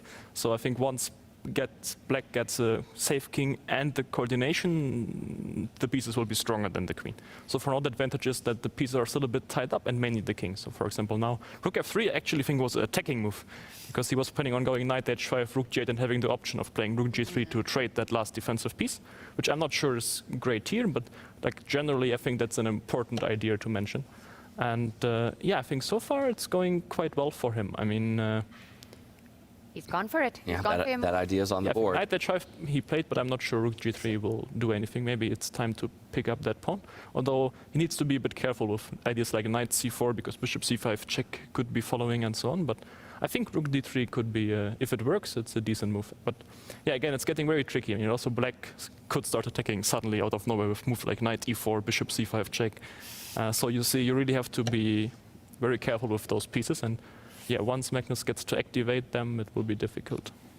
Frog's going for Magnus's king. He has to go. He has to try to get rid of the defender and combine the knight and queen for an attack. So rook g3, trying to get that rook out of the way. I think it's super dangerous for Magnus now to trade the rooks. You really need that to defend the g7 pawn. You might just lose on the spot after rook takes rook. Yeah, no, he will have to move something to g5, I think. Let's show that one time, and there's just no good way to defend checkmate in one. I think bishop g5 should be the move. Like knight g5 maybe works, but it feels very dangerous. So either way, someone has to... Like knight g5, there's knight f6, and I really dislike giving that bishop as black. I'll just put that on the board. If the white knight jumps in, black has to pretty much take this knight. And okay, you survive, but yeah, no dark squared control anymore. Yeah, this is just, again, pretty one-sided game, I would say here. I mean, there's decent chances for black to survive, but it's certainly not going to be fun. So you need the bishop pair. Magnus thinking, though. Yeah, but bishop g5 could also lose on the spot, so that's... It's interesting to me that you lean towards bishop g5. I have the benefit of the engine right here. The engine prefers knight g5 by over 0.8. Then the position is just bad. That's okay, yeah, so that's indicative of how tough a that's the position problem. it Like is. knight g5 is a move that Magnus knows he will be worse, so that's why he doesn't want to play it. Gotcha. Bishop g5 is the move you want to play, but if it doesn't work, of course, it's a problem. And how difficult is this position with almost just 2 minutes on the clock for both these players? The one who's defending for Magnus, it's definitely harder, no? Yeah, I think after knight g5, knight f6, white will have a rather easy life. But after bishop g5, it will be, I mean, okay, engine says it's bad for black, but I don't exactly see why. It's just going to be a mess. So from a human perspective, you think bishop g5 is the move that a grandmaster would want to make at this point? For sure, yeah, he wants to make it. Maybe there's like a very good reason not to, but if it works, he will surely want to play that. Bishop g5, it's calling for a rook, takes e8 check. Yeah, knight e8. And, Magnus, he's about to take his decision. It's between the bishop and the knight. Which one will Magnus choose? Well, yeah, and he has to make a decision down below 2 minutes. They're only playing with 10 seconds of increment. I have a feeling Magnus missed this whole idea with bringing the rook across to g3. He could have stopped this by parking his own pawn on h5 with the rook on h8, keeping the white knight stuck on the g3 square. But okay, he does block with the bishop. The move you pointed out there, Vincent, as being more desirable, but Prag quickly trades for rooks. We'll see this whole variation play out. He takes with the bishop instead. Just want to get rid of that d pawn that Magnus has. It's so scary, especially now that it's threatening to move on to d2. Does white have time to pick it up? Probably has to before it moves one square further. yeah, I think you have to. But yeah, it's crazy that the pieces don't really get active. I mean, this knight on h5 is such a good piece. And it's funny, right? Knight on one side of the board and the queen on the other, but the attacks are combined. Yeah, yeah. And the bishop on g5 is the problem. Like, it has to defend. That's the bishop black would need to create counterplay and some attack. So, yeah, even like I'm thinking in my mind that moves like d6 could start to be interesting just to open everything up, and there might be big threats coming on the board. Well, so Prag playing well then into his win conditions here. After giving Magnus Carlsen maybe that one ray of hope, he's now looking to shut out all the light. Yeah, but it will be a tough game. I think it's far from clear or over. Yeah. Magnus is so good with pieces. Like, he loves giving up his queens. There's been so many occasions it's been queen for 3 pieces, queen for a rook and a piece, and he maneuvers it in his direction. So next few moves might be critical. And he's reaching for his rook, puts it in front of the queen. He wants to infiltrate on the 7th or the 8th rank, really putting trouble for Magnus there. The king completely exposed. I want to ask you, Vincent, Prag, he won against Magnus in the round robin. He's the one pushing for the win here right now. What do you think he's being able to do better? Because Magnus, on paper, always a favorite. Yeah, I mean, first of all, I would say that you know, while Magnus still is playing well in this tournament, for his standards, it's a quite poor performance, which doesn't mean that he's playing bad. It's just in comparison to his usual level. I mean, still, you know, nearly everyone on the planet would be glad to play at that level, but I think for his standards, it's not what he's used to. And yeah, I think Prag, he's creating more chaos. I mean, Magnus usually is incredible when it comes to these technical parts of the game and when he has a little bit of, you know, calmness in everything. But here it's just getting so messy all the time that it's difficult for him to use his big strength. I think that's what works out quite well for Prag. The good news for Prag as well is by this point he's probably forgotten the fact that he blundered a piece earlier, that he just hung a bishop. It feels like he's locked back in, and looked like Magnus was about to make a move. Was he touching his king? Yep. He And did? there it goes. It slides up a square. But he changed his mind because he put the king on a different square first. He was going to put it on e7. I'll just put this on the board. Magnus was going to put his king in the center, but then he realized that the white queen swoops in with the check, and this is just devastating. This is almost game over on the spot. So he had to move his king, not to the square he wanted, but still looks pretty scary. That black king out in the open. I don't know, like queen e5 still is an interesting move, but then there's knight d2, but probably there's just nothing if the king moves to, let's say, e1. Few checks here. I think queen e5. Also, the problem is that, I mean, Magnus is great with pieces, but so far he can't really move them, so he doesn't really get to that. Yeah, he played queen e5. Well, with some life still in this game, let's take our audience back over to Hikaru Nakamura and Wesley So, because Wesley So, as well as the underdog in the matchup, looks like he might be in a position to deliver a knockout blow to Hikaru. As I say that, the eval bar drops right back to zeros. But David, if we go back one or two moves, I think there was an opening for Wesley. Now, this is the live position. It's going to be level material in a moment after Hikaru recaptures this pawn on b5. But if we just take it back one moment, it was here. Wesley So, at least according to the computer, could have established a big advantage if he had taken the bishops off the board. He didn't want to allow this pin, but this position apparently is just winning for white with the very strong pawns marching down the board. So Wesley missing this opportunity, reluctant to take risk and imbalance things. And if we go back to the live position, it does look like Wesley is the only one who can win. He's got the better bishop, some targets, but Hikaru should probably be able to defend. Okay, so expecting this one to end with half a point apiece. Let's go back over to the one where the world number one is absolutely on the ropes, just trying to absorb haymaker blows here from Pragnananda. Yeah, I think that's... Also, it's so much more difficult for black to play at this point. And 35 seconds on the clock. Huge threat, that pawn hanging with a check. No good way to defend it. You can't move the rook sideways because there's a checkmate on g7. Actually, Magnus can't hold that pawn. You're about to lose it. This just looks over. Like, how do you defend? You've been fully infiltrated here. The white queen, white rook have conquered black's lines. And look at the clock as well. How do you hold this with 15 seconds? You need a miracle. Oh, I was thinking come back with the knight, but he comes back with the bishop. He's allowing it. Yeah, he will block with his own bishop if the white queen takes a pawn with check. But we were talking about the importance of the dark squared bishop. White can take that bishop off the board in that variation and keep the attack going. Yeah, even some moves like just rook a8 next. I mean, you have time. It's like, once the bishop is pinned, there's not even real threats against the king. I think you can just go queen h7, bishop g7, and let's say rook a8. Just try to bring that rook to the 7th rank as well, and then... Just, that's just sadistic, Vincent. It's just black feels so paralyzed in this position. No good options. And there you can see it. Queen snaps up the pawn. Bishop will drop back to defend the king, but to no avail. The minor pieces are traded off. Okay, if the Prag can't finish it off directly, at least there's the game's gonna go on. Of course, position is winning for white, but... Maybe some checks. Later, the white h pawn might become very powerful. But Magnus surviving for now. Yeah, I thought maybe rook a8 was kind of pretty annoying for black, but... Right, but he comes in with a threat, a check on e6, and start marching the h-pawn. Magnus surviving, but Prag gaining on the advantage move by move as well. Yeah, I think rook g6. Maybe he has to go. Get some time on the clock, repeat once. I don't think he'll repeat. I think his idea is to go queen h8, because then rook g8, there's queen e5, and we get to that square again. After winning a pawn. Oh, bishop b5, sorry. Ooh. Okay, maybe here it's actually fine, but I blundered that one nevertheless. Yeah. So he's trying to be safe. But this will be work. This is not... I mean, it's winning, and it's also quite safe, because, you know, now the dark square bishop is gone. There are not that many threats, but it will be still some work left to do. Nice geometry there by the queen, you know, from one side, targeting a pawn on the other side, winning pawns with checks. Magnus down to 8 seconds. Oof, make a move. About to lose on time, 4. Oh, make a move. 1 second on the clock. Just slides the rook back up to 12 seconds.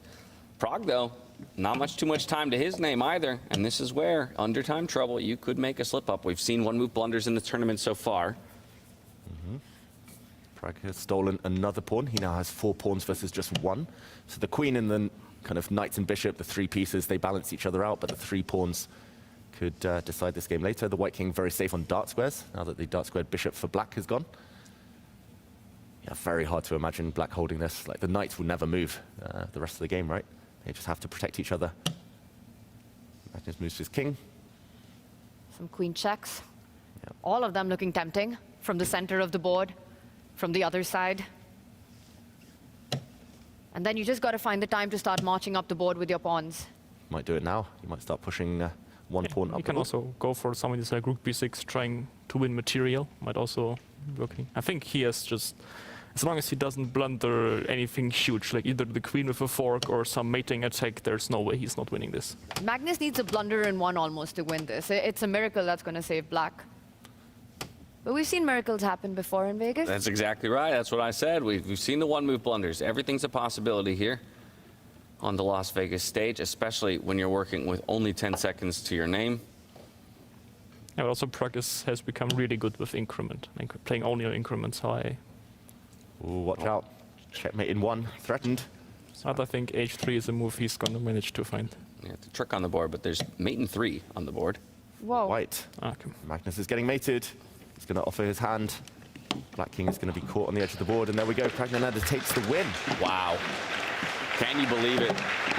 I mean, you better believe it, because he already did this once in the group stage, and now he's doing it again against Magnus Carlsen in the first game of the day. Pragnananda, after getting knocked down to the lower bracket, he goes up 1-0 against the world number 1. Beating Magnus Carlsen in your career once is a highlight for a player. Pragnananda here has done it twice in the same tournament. Definitely something to be very proud of. And also the quality of play by Prog here. Vincent, he got that advantage. He blundered once, but then recovered from there. And after that, it almost felt he played flawlessly to finish the game. Yeah, no, he's playing well. Simply, it's very tricky with this time control. If the opening goes your way, it's like usually if you get the good position out of the opening, your moves, they're just flowing. Like all the ideas are coming to you, and if you have the more difficult position, everything is difficult. Like nothing is really working, and it's so tough to find into the game. And you know, if you are having easier moves, you can just play quicker, and that also makes a huge difference. Yeah, but good composure from the young man in Prog, taking down Magnus. We do have an arbiter being called over as we peek in on Hikaru Nakamura and Wesley So. Looking like possible draw agreed upon as we see the kings move to the center of the board.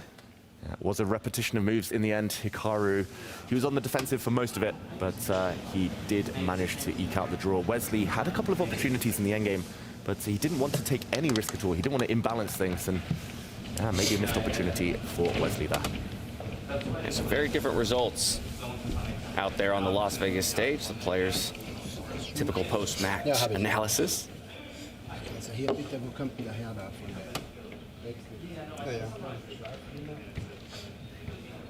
They both seem in good spirits. I'm curious for you, Vincent, of all the players, is there somebody that you are always itching for that post-match analysis with? Someone whose insights that you appreciate, you feel has just a very unique approach or way of looking at the game? Not really, no. I mean, usually everybody is very competent in that way, so I feel like it's quite interesting to compare thoughts here during the game, because if you compare it with an engine, it's going to be so different. Like if you look at it with the engine, it will be a different game. Because sometimes there are lines which engine doesn't show, but they only work or don't work because of one single move down the line, 7, 8 moves. And for us humans, this was like an incredibly important line, and engine didn't even realize it was there because to them it was like absolutely stupid, which it objectively is, but it still matters a lot during the game. So these kinds of nuances, they are really even interesting to discuss with other players after the game. Is there anything anyone that you've been particularly impressed by throughout this week? I mean, Levon had great fighting spirit, yeah? It felt like he was dead so many times and he always came back. And the match against Hikaru, I mean, basically he was a few moves away from being knocked out. Also, I mean, winning a tiebreak against Magnus is surely something to be proud of. Winning tiebreak against Hikaru, of course, as well. But yeah, I mean, for him, of course, you know, whenever you have such good results, you need a little bit of luck. But he's been really fighting for it, and I'm really looking forward to watching that final. What do you think? How do you think that final will play out, Hans versus Levon? Yeah, very interesting. It was weird for me because in my mind, Levon is a great freestyle player, but more in the longer time controls. Like in the first year, Weissenhaus, he did really well. And then in the rapid in Weissenhaus, he got knocked out quite easily. And yeah, here things just seemed to work for him. I mean, his openings were mostly unconventional, I would say. Like even when most of us went for like solid approaches, he always had his own way. So that's creating some interest always. But yeah, predictions for that match are incredibly tough.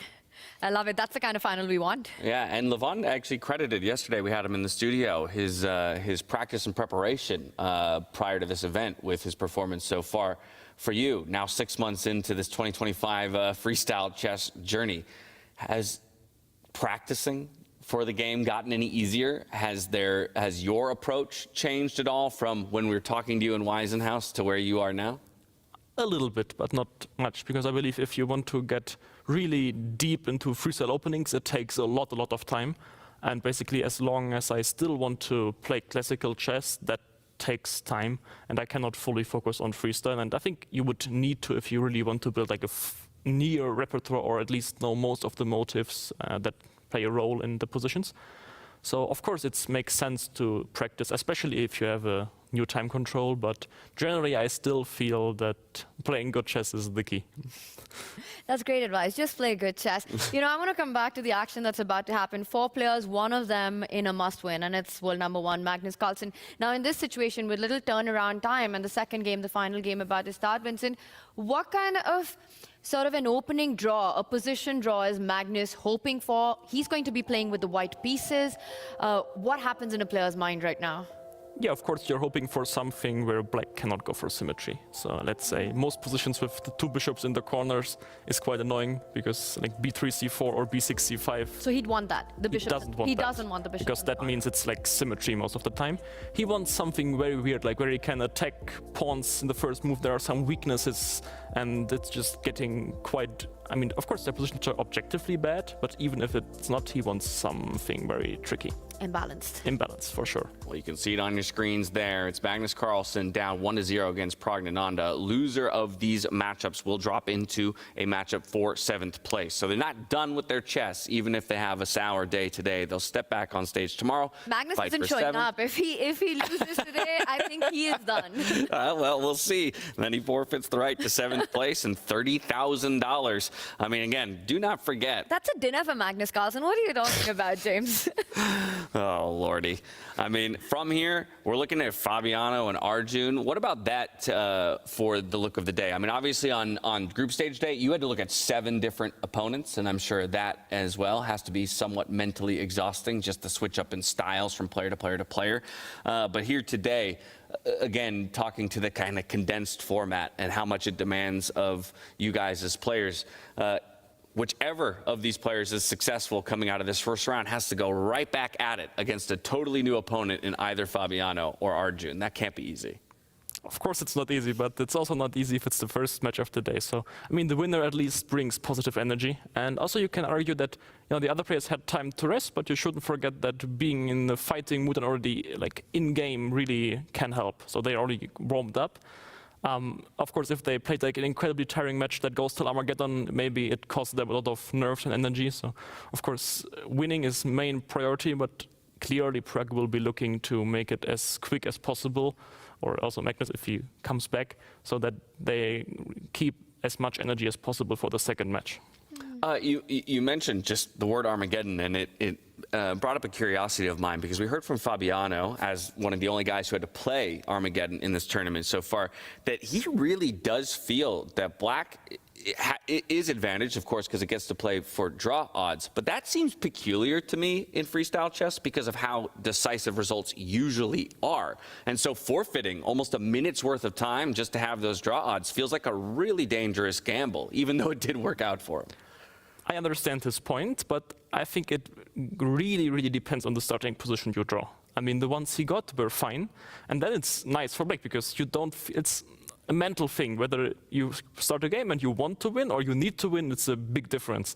So White has that extra pressure, and basically he always has it in his mind that he shouldn't go for symmetry or something solid because he has to win that game. But on the other side, if you get a difficult position for Black, you might just get crushed. So that's a bit of a gamble, but I get the point that for most positions, I feel that Black is quite solid, and then it might be easier because you don't have that mental pressure of having to win the game. Okay. You know, the one thing I've noticed about the younger generation, Vincent, is that they are pretty fearless when they play against Magnus. Somehow his own colleagues and his, players who've grown up with him, seen his domination, that Magnus effect feels a lot more real. How are you guys able to do it? How does he not live in your head? Okay, I think we have less trauma. That's the whole point. I mean, I can personally say I lost many games to him, but I think still very few compared to, let's say, Levon and so on, because they've been playing against him for such a long time. And they've seen his domination for such a long time. And they probably felt that they've been basically at the top of chess, but still there was always that one guy taking like the crown or the tournament victory from them.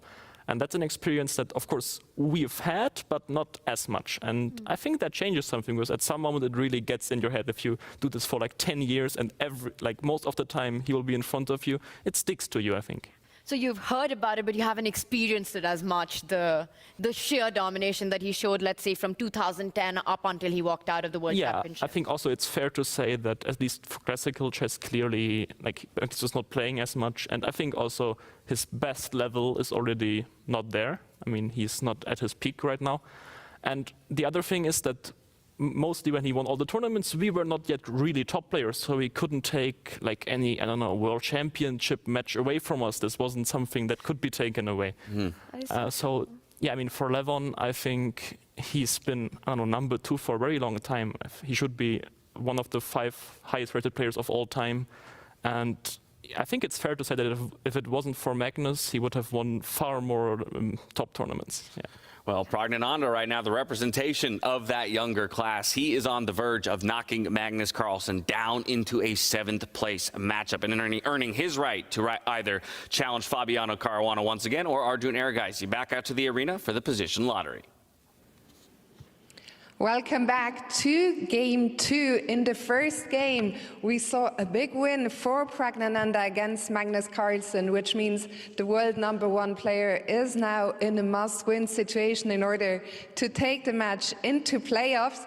Meanwhile, we saw a draw between Wesley So and Hikaru Nakamura, so everything left to play for there.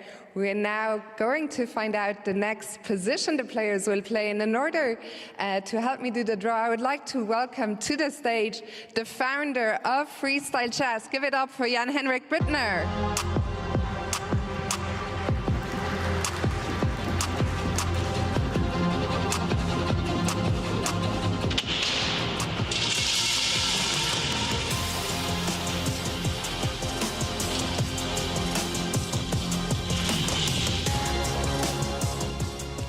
406.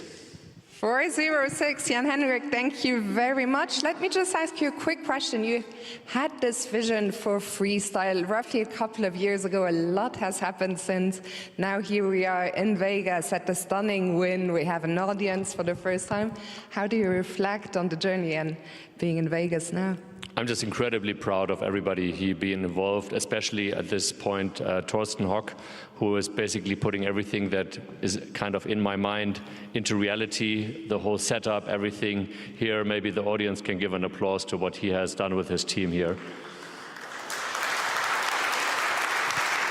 And big applause to themselves as well. It's been great having the audience here. Jan-Henrik, thank you very much for putting this vision into reality. And we're now going to go to the players as they prepare for game 2. So to the players, good luck, and to our audience, have fun.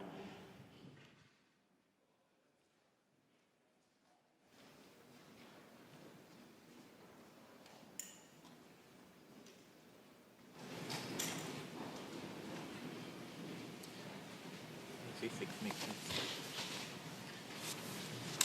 D4 takes. Knight of 6, no? D5. Knight C3. C4, D5. Yeah, C4, D5 should be fine. Take bishop D5.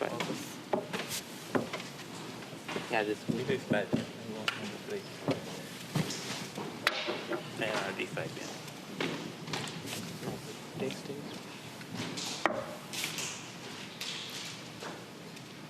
Also directly, I think. This queen E5. Knight.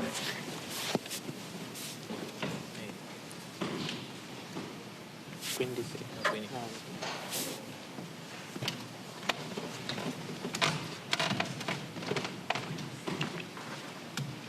Should be fine, no? Like we can go 96 instead of... Wait, we have queen E5.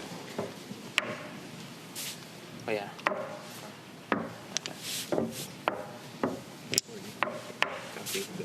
C3.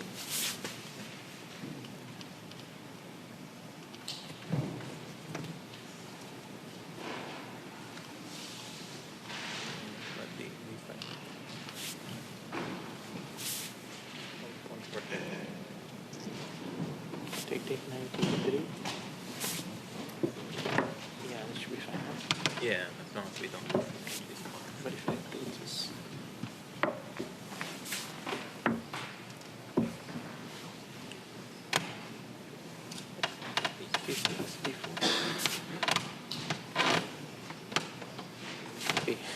D5.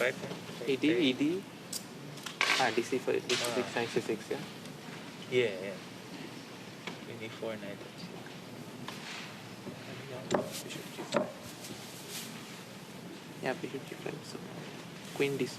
Queen D6. Okay. Should be fine. Left up. Queen D6, Queen E4. Knight F6. Takes. No, Queen D4. Knight, no, Queen D4. Yeah, Knight D5. Bishop F6, Queen F6. Yeah, that should be fine. Yeah, lose bishop D8. Lose a piece. Oh? I take knight D5, no?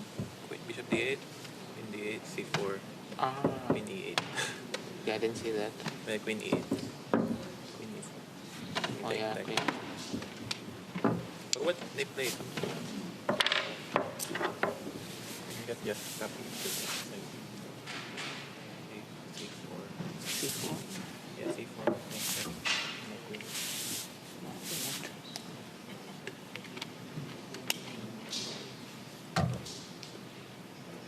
C5, yeah. C5, B4. B6.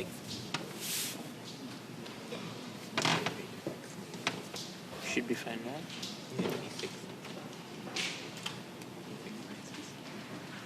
Yeah. What about D4? 93 and then C4 maybe. He's not scared yet. He just play B5 next. Yes, yeah, right, so it should be fine. It is. It's slow.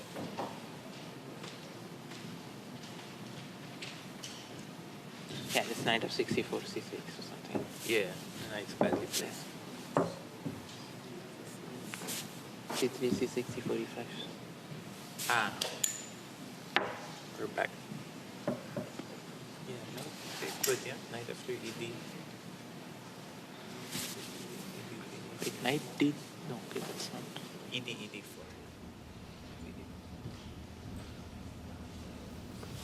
Hikaru rocking the stank face right now as he evaluates his position here as on one of our sideboards. It's position 406, and you can see the heat map thrown up there. A reminder that this is from data scraped from Chess.com, but it is a low data set, so I wouldn't read into it too much. But I'll turn to Vincent Keimer here, who's still with us in the studio, because you said just a moment ago off air that you feel like this isn't the position that Magnus wanted or necessarily needed to strike back for a decisive win. Yeah, I mean, black can go for symmetry against most of the openings, and there's no huge issue. I mean, it's not one of the very dry ones, but still rather on the side that I think black's starting position is really solid. Yeah, I mean, the pieces themselves right out the gate, essentially symmetrical, right? We've got the rooks in their normal starting positions. We got the bishops in their normal starting positions. The big switch up here is that the knights occupy the normal 2 squares for the queen and the king, and therefore the queen and king split to opposite sides. Did you see what just happened backstage right there? No, I missed it. I think that was Magnus just sort of telling the camera guy to leave. Hey. That was not a happy Magnus. I think the biggest switch and the biggest flip that's happened on the script is that Magnus is half a point away from going into a situation where he'll be fighting for 7th place. Prague has him cornered, needs only a draw to advance further. I mean, Vegas is upside down right now. Yeah, Magnus didn't know the format when he came into today. I'm not sure he's aware that if he loses, he will have to play tomorrow anyway. If you're playing tomorrow anyway, you might as well try to finish as high as possible. But Prague looks locked in. Wesley looks locked in. Jan Henrik. Buter looks locked in. Founder of Freestyle Chess.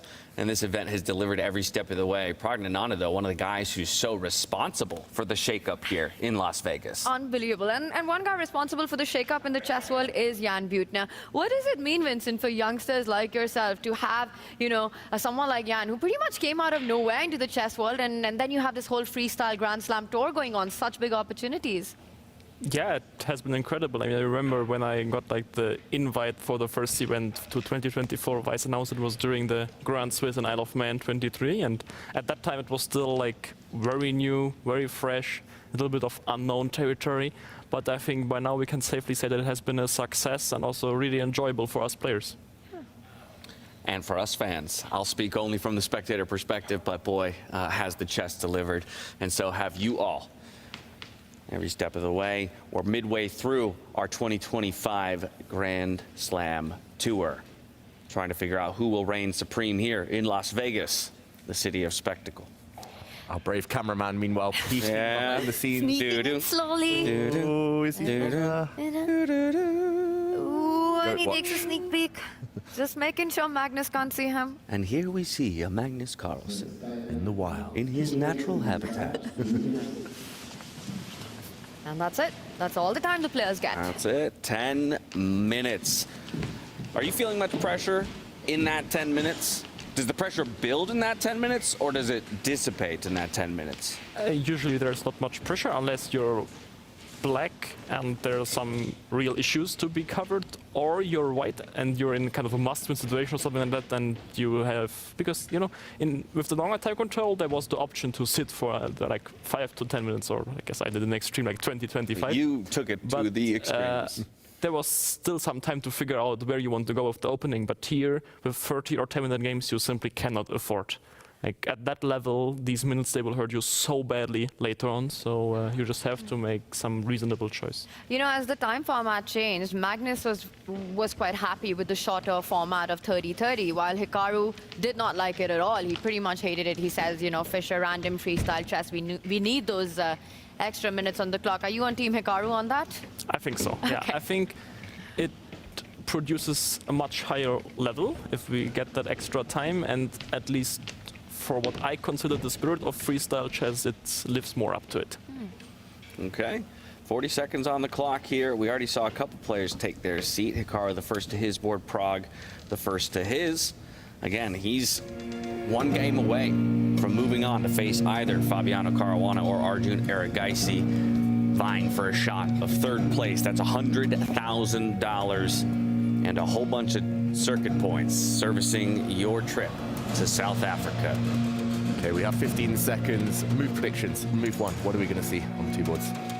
Well, I'm going to go with e4. It's the first move that came to my mind. I want the bishop out. I want the castle. I want the standard structure here. Vincent, you have 5 seconds. I think Magnus is going to go d4, Hikaru e4. Nice. I'll go b4. b4? On one of the boards, I don't know. Just to be different.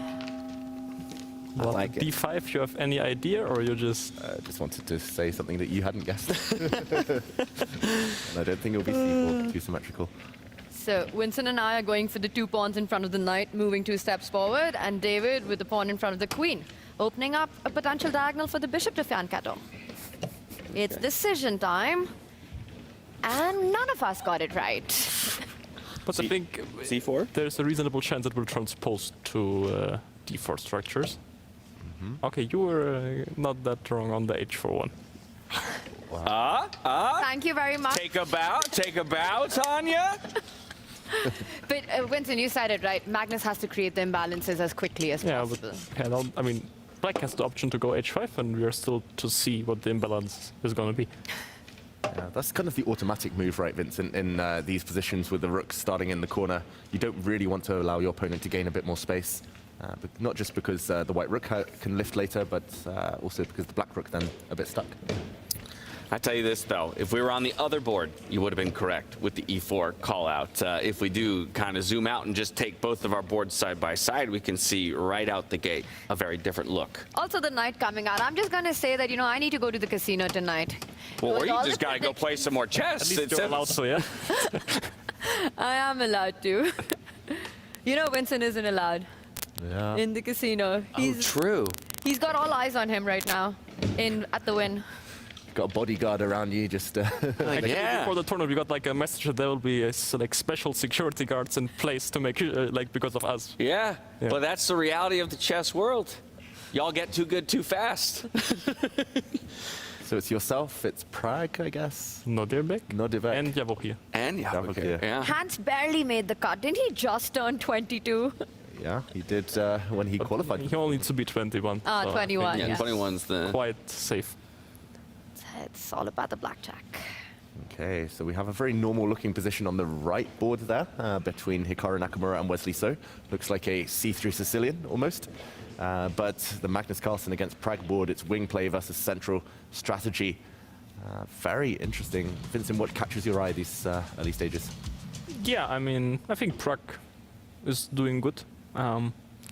Magnus kind of does what he had to do, but as I said, yeah, starting position didn't give him much. So it will be interesting to see how he's trying to get the game here. Like, I mean, taking on E5 is so sad, activating that queen like voluntarily. For example, take knight f3. There's even the option of just going queen f5, trading that queens, and then in the end game, I'm not even so sure that this h5 pawn will be great. Like knight f6, bishop g4 coming, and just all black pieces have normal squares to go to, and that's really not something he wants. You're making me feel very bad about my prediction and my plans here. I mean, the h4 coming in, and I was so excited about it, but turns out it might be a weakness long run for Magnus. Yeah, those positions, if these pawns get traded, just looks like a bad Karu Khan for white. Or, I mean, what's the h5 pawn doing there? Prague has made a great call fighting for the center. Makes you think that maybe Magnus should have pushed for e4 as quickly as he can in this structure. And this is happening. Look at that. As it's been called, the moves come out onto the board. There's going to be no escaping the queen trade. I mean, once that queen slides one step over to the right, you've got to get into an endgame. Yeah, he'll play endgame and he will go like f3, g4 at some point and try to play it. But or maybe Magnus is the endgame master. But he needs something to work with. Like, he needs very little, but he needs something, and I'm not sure we have something. So Prague's pretty decent in the endgame too. That's the problem. All these guys are pretty good at everything they do.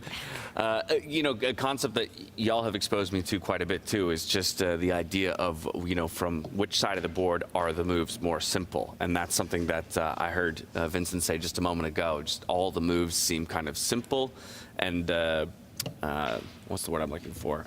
Linear, you know, for the black side of the board. It's all pretty easy to kind of understand what the plan is, how we want to get the pieces out and involved into the game, which is probably not the situation that Magnus Carlsen wants to be in. So he launches a pawn forward towards the center, creating a little bit more tension. Yeah, slightly surprising maybe that Prague allowed this, but I guess it will just end in symmetry anyway, so nothing too dramatic. It's certainly not dramatic, but I think it gives a bit more life.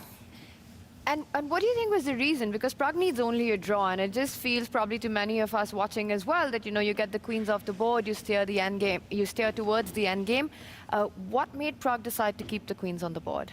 Well, I don't think that endgame is connected to being more close to a draw. I think it's just a matter of how you think you want to approach a game. I mean, often we are told that like the best way to actually get the draw you need is to place a few didn't need that draw, because you can get kind of cramped up on that draw, and then that's exactly why you're not gonna get it.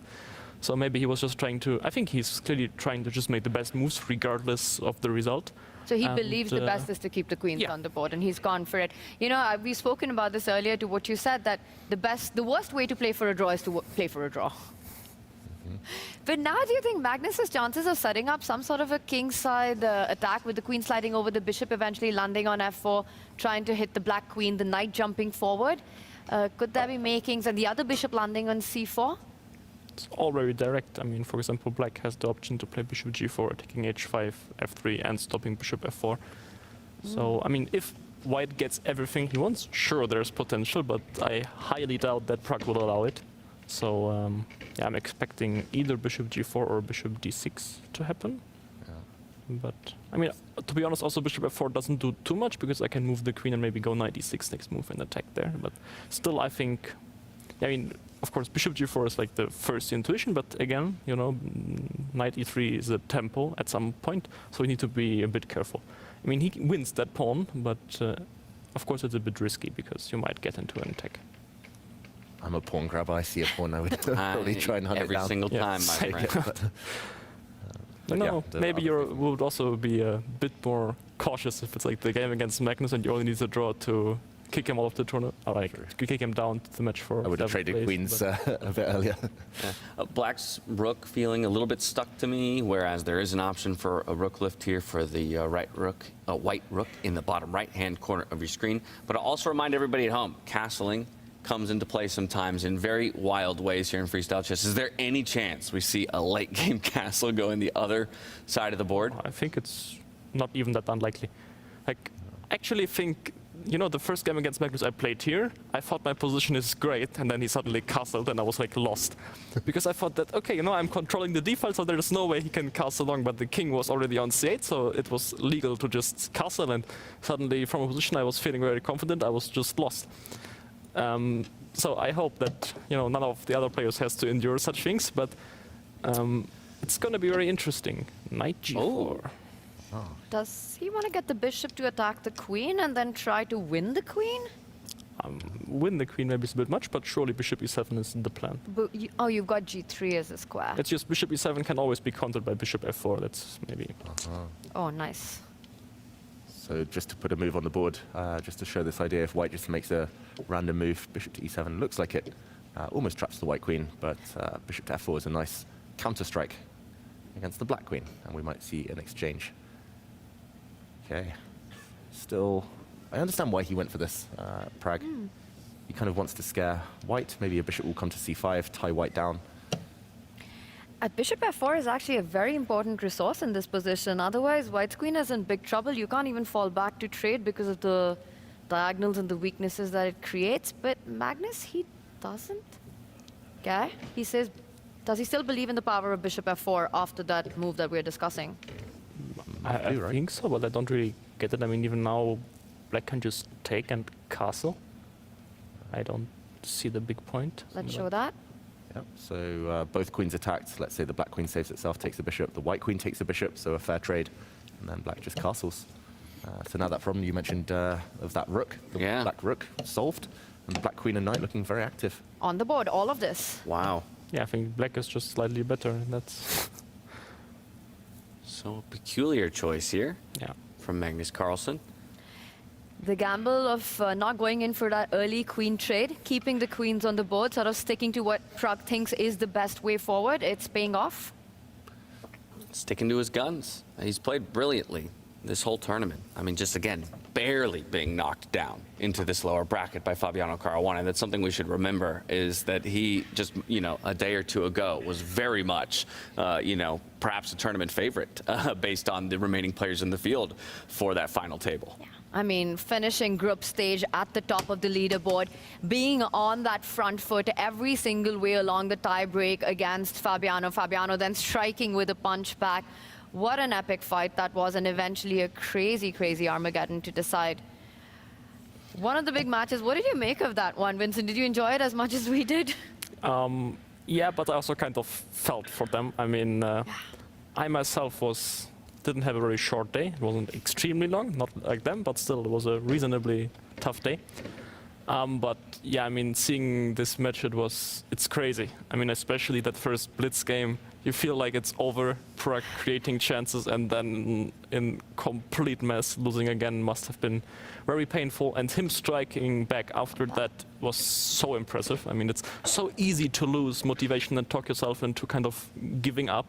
But yeah, I mean, just fighting back from that is crazy good. And then Armageddon is always tough. Yeah. It's like, I feel like I've lost also too many Armageddons in my life. Somehow, I feel like most people, they just lose all of them, or maybe that's at least what it feels like afterwards. And the demands of speed, right, on the players when they're already being pushed to their stamina ends. But as this one is kind of sitting in somewhat even position, it's Hikaru Nakamura over there against Wesley So, who both entered at half a point apiece, but looks to be in a winning position, and a straight-up winning position at that. As we get here, David, we haven't really spent much time on this board, so we're going to have to jump back a number of moves just to see how we got to where we are. But Hikaru looking to strike back and get it done early here today. Yeah, Hikaru with a big threat on the board. He's just castled his king, so the white king's super safe, and there's a threat to win the black queen. If black, for example, copies and castles, then I think you can just trap the queen by bringing your rook across and I was actually going to say rook to a2, but then the black knight does save himself. And actually, wait, I'm hanging a rook as well. Yeah, I think knight e1 does the Knight e1 is the way. Knight e1 catches... Oof, I'm glad I'm not playing out there. But knight e1 catches the queen either way. So let's backtrack and show... I'll just start at a normal looking position. We saw it a few moves before this, but the white bishop already on a nice diagonal. White doing very well, but this is where Wesley started to go wrong.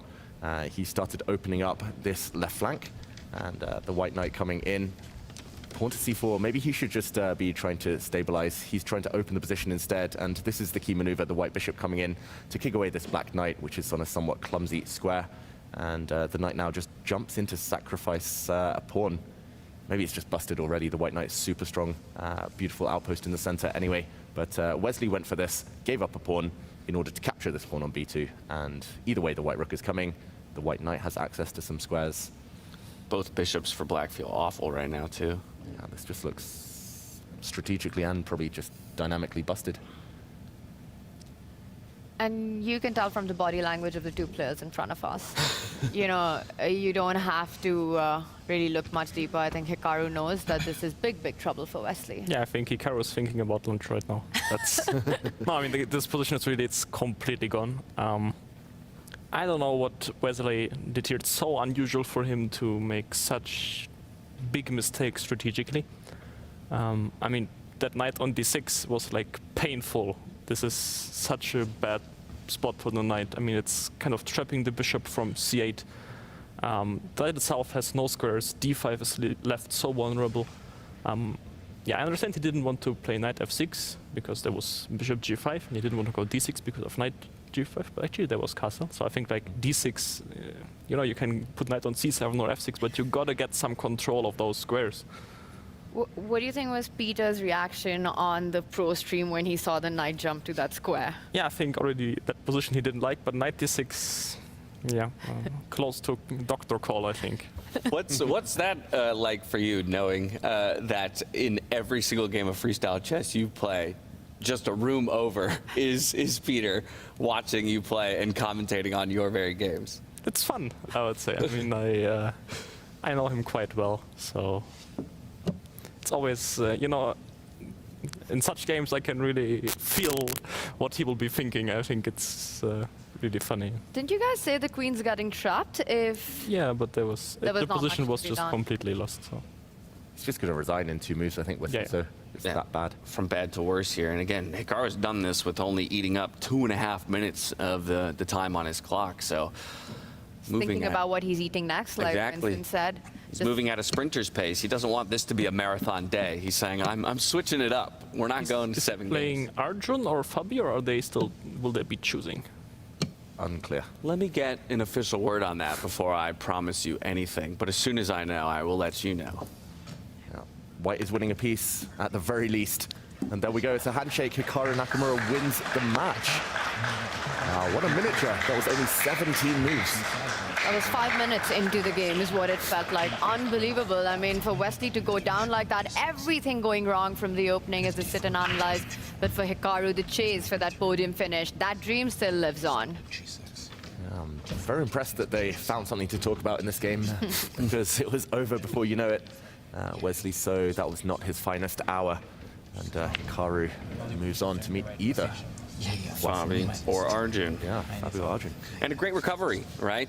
We talk about the importance of this tournament in particular for Hikaru, having missed out on the Grenka Invitational. So while he still does sit in solid position, he's well outside of kind of those top 3 in the overall point totals, just by virtue of not having an opportunity to score in Grenka. So hey, 3rd place here would help move him up the standings just a little bit, challenge people like Vincent Keimer right here for a podium finish in those overall standings. But we got to refocus back towards Magnus Carlsen, who again has to get it done with a victory here if he wants to force a tie-break situation against Pragnananda. It's a must-win game for Magnus Carlsen with the white pieces, and the bar is absolutely level right now. The last move by Magnus offering further trades in the position. He wants to create the imbalance of a bishop versus knight. It's really the only one that you see in this position. You know, it's 3 versus 3 on each side of the board when it comes to pawns. How much of a chance does that give? Because traditional chess wisdom, Vincent, when there are pawns on both flanks of the board, the bishop in endgames just gives you something, a little bit to play for. I think the structure gives potential to Magnus. It's, of course, very solid position for Prague, nothing to worry about for now, but there is the potential to be worse. Like, for example, knight c4, bishop c4, like, looks seriously unpleasant. You have that f7 pawn, and yeah, I mean, king g8, probably you have to play it, but it's not something you will really enjoy. Like maybe rook e1, and there will be threats to enter. After the trade, there's b4, rook d7. He will have to be a bit careful. Yeah, so he chooses to take the bishop, which I think is quite reasonable. I mean, now, David, apart from the pawn positions, everything is symmetrical on the board. The way the knights are, the way the rooks are. That being said, the white h-pawn quite far advanced. It's now good, yeah. Yeah, it looks suddenly very good, and the white king has got easy access to the center. Black's king slightly slower, and Magnus's last move creates some concrete threats. The white knight ties down these 2 pawns. The black knight struggling to defend. b4. That's exactly the little bit he needs. I mean, from here on, it wouldn't be a big surprise to me if he comes back to win that game. And without Prague making huge mistakes, it's so much more difficult to play for black at this point, and that's exactly the kind of position where Magnus excels. So. You said that h-pawn is good. Can you help me understand a bit why? Why is that piece effective? It's just long-term, basically. The king has more space for white. It's closer to the center in all kinds of endgames. Like g6 is not really a move you want to make, and if you play f6, you leave those light squares very vulnerable on f5 and g6. So it's more of you can't really make that structure good again for black. And if you put a white knight, I'll just kind of do it manually, but if you put a white knight on this square, it's very hard for black to touch any pawns over there. The black king is kind of caught in a net just to protect everything. So yeah, it's just nice to have pawns near a promotion as well for a race later. I mean, I'm just going to tell you, boys, I called it even before the game started. Get that h-pawn rolling up the board. All right, but Prague, he's coming in with his own ideas. He's saying that I want to trade the rooks and then enter with my own rook onto that 2nd rank with a check. Will not be allowed, I think, but yeah. Like, how do you stop it? Okay, I could go king f3 if I want to.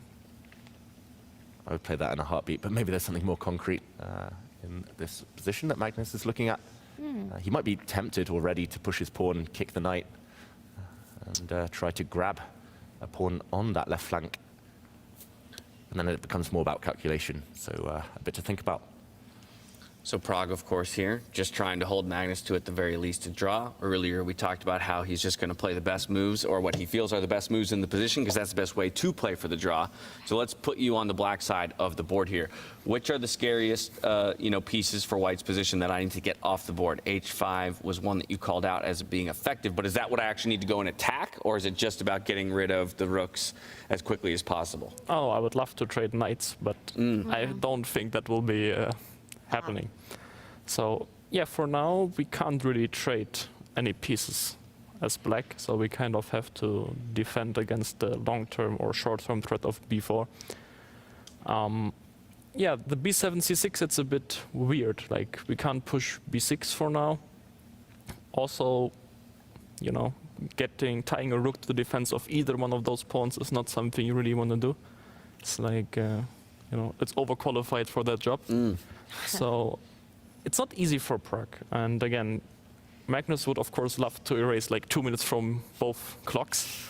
It would certainly increase his chances. So I think he's just waiting for that clock to tick down, and then the decisions which now are difficult but doable will suddenly become really, really tough. I have a structural question for you in this position. You know, we spoke about the h-pawn being an asset to Magnus here. Would you want to try to clamp down the other two pawns by pushing that f-pawn 2 steps forward, also trying to get to the knight to the center of the board, or do you think you want to keep the structure intact on the right side of the board? I think f5 is too risky. It leaves two big weaknesses, like e5, g6, f5 itself will be much easier to attack than h5. And also knight on e4, of course it's nice, but at least for the moment it doesn't do that much. It looks pretty, but no big targets. Yeah, I mean, it's direct. f5 long term, surely not. It might be that it's a good move right now because we get knight e4, and then so it's a good reaction to b4, attacking c3, getting knight d2 check. So maybe knight f6, h5. If we're talking about this position, it might be a good move, but structurally, it's not a good move. It's the type of move you really don't want to play, but maybe you just don't find anything else. And so unless it's concrete, unless it comes with a sequence of moves that you've looked at, you don't want to make that. Even then. Now we get to business. I mean, knight a4 will be played, I think. You want to hit another pawn? It's a provocative move. Now both knights are on the edge of the board, but Magnus is largely getting what he wants so far in the sense of building a time advantage and just starting to apply some clock pressure to Pragnananda. Takes, takes, takes. And yeah, pieces come off the board. We're now down to one rook apiece and one knight apiece. Ooh, Magnus coming in with the rook with the idea of jumping the knight back to put some pressure on pawns. The rook on the 7th rank, a dangerous piece. He's managed to split Pragnananda's pawns on the left side of the board, right? Creating big weaknesses. Yeah, and Prag was probably relying on grabbing some of Magnus's pawns, but there was no time due to threats. And here Magnus says, okay, you can trade rooks, but on my terms. That's a very classy move. White's pawn's safe. If you trade rooks now, which will not happen, then White's knight has easy access. It's going to grab both of the black pawns. And this is just game over. And you see here now, like, White's king being so close to the center and h-pawn the space, it will really matter. Like, basically, it's the king on f8 that's always kind of boxed. So how are you defending this? Do you try to force Magnus into the trade by bringing your own king forward and putting pressure on the rook so that at least the knight's not jumping to attack the pawn? He will not trade. That's the problem. Okay, maybe he can, but I think just the rook will come back to, let's say, somewhere. Yeah, but okay, knight d5 is centralize the knight. Yeah, I'm not sure, like b5 is there, so we need to be very careful with that. Oof. Yeah, maybe it's not working. Like king d7, knight a5. It's getting very tricky. But that's what I'm saying. Like, if you have 10 minutes to calculate this, life is fine. But if the clock is ticking down, then... Yeah. And Magnus is doing what you said. He's getting Prague low on the clock, asking these questions, which are answerable, but it gets more and more tough as you're going on to those. For now, he answered them fine, but if there will be more questions as soon as he's below 20 seconds, then I think Magnus has really good chances of evening out that match. What do you guys think? Magnus come back? Can you ever bet against him? He's won these types of positions countless times. That's the thing. Track record is there. The king does hit the white rook. Prag needs to be at the top of his game to save this, it feels like. And maybe need a little bit of luck on the way. I would agree 100%. But yeah, with 5 minutes to his name and just that little bit that he needs to work with, I generally always have faith in Magnus Carlsen here in the endgame. And just we need to see, like, what is Prag's move going to be after rook d3? Because it's not obvious, at least to me, what he's supposed to do. Looks very strong. Magnus maybe thinking of taking rooks? Sorry, go on, Tanya. No, I agree with you. Will he keep the rooks on the board or not is the big question. I think when you're playing for the win, I'd predict he falls back with the rook. Yeah, it's concrete as well. It's like you hit the knight, then you create a threat, you destabilize it. If it goes back to the center, it's very, very forcing, very linear, that variation. Magnus, though, this is the thing. Sometimes you have too many tempting moves, although he does have 4 minutes, so a bit of a time buffer here. I mean, it's quite complicated because we can take, go knight d6 check, king e7 is not good because of knight f5, followed by, I mean, king goes to f8 or f6 and then knight d4. That would be winning for us. So I think king has to go to f8 after knight d6 check, which is a really sad move. And then, okay, even moves like just king e3 or, yeah, knight c4 also very nice. It is a really unpleasant knight endgame, that's for sure. So then he might just go for it if he thinks this is a clear path. And he doesn't. I saw him moving back with the rook. He does to the square we were earlier looking at. Hits the knight, threatens a check. Oof. Okay, this... By now, I'm pretty sure that Magnus will do it. It's really, really tough. I mean, even objectively, I think we're going pretty close to being lost. And you know, the knight you were putting on f5 manually, now it's really getting there, and we will see that strength of this white structure on the king side, which I think is likely going to decide that game. Yeah, there's mating patterns as well if the black king goes forward to try and hit that knight on if it steps forward to f6. The black rook doesn't have many good squares to use. I mean, where do you even put it? Probably have to bring it all the way across the board. There we go. He brings it to a8, but this knight check lands. The king had to go back, otherwise it was checkmate in 2 moves. Just rook d6. You can just pick up the pawn. It's that simple. And look at the clock. Yeah, 4 minutes. He will have comfortably enough time to calculate any winning ideas he will need to. And now also the rook can't really leave the back rank because we'll be in mating nets. And you know, basically black would have to play king g8 to get out of there. But then again, you need that king to defend. So. And we've got a beautiful audience there. If you guys can hear us, a big hello from the studio. We see you guys, and it's awesome to have you. Magnus is locked in. The fans are locked in. They want more games. They want to see the world #1 show some fight. Hello to all of you smiling faces. They're probably listening to especially the youngsters. Woohoo! Yay! And here we go. It's a pawn push. That pawn can just be captured, though. Well, Magnus has a choice of 2. Should be. Because rook c6, then at least we can go like AB, rook b8 and put something on b6 or go king g8. I wouldn't like my chances there, especially against Magnus, but after ba5, yeah, this a pawn, it's, yeah, I think it's just over. And if you place, probably king g8 is even knight d7, knight c6, it's really sad. Yeah, I think Prag needs some crazy defense, or he might have to come to terms with the fact that it's going to be at least a longer day. I just want to point out how distinctly different this game is compared to the previous one. When it's messy, when it's like queen versus minor pieces, when it's about who's attacking who, Prag can hold his own. He beat Magnus there very convincingly in the previous game. When it's an endgame grind, small factors like pawn structure, whose pieces are more active, Magnus is just the kind of the master there. So it feels like Magnus going back to basics, back to his comfort zone to try and beat Prag and claw his way back into this match. And how many times we've seen Magnus Carlsen do this, you know, in his career, just when it seems there's nothing to play for. This has to be a draw, it has to be a draw, it has to be a draw, and then suddenly he gets that little window of opportunity and there's no looking back. He just squeezes his opponent, and then out of nowhere, you're completely busted in this position. Yeah, he's moving with deadly efficiency right now in the second match of the day. Prag again going to dip into that single digits just as he makes a move back up to 21 seconds on the clock. Rooks here is funny. He's just going to try and trade rooks here, Magnus Carlsen, in the near future. He's going to keep an eye first on the black pawn. But when the black rook is kicked away, the white pawn is running through. C2, knight c7, and I think we will see a handshake. Nice. Okay, also a7 actually, yeah, it doesn't matter. Spoiled with choice. Magnus knows this, Prag knows it. 10 seconds to go, but nothing to move in the position.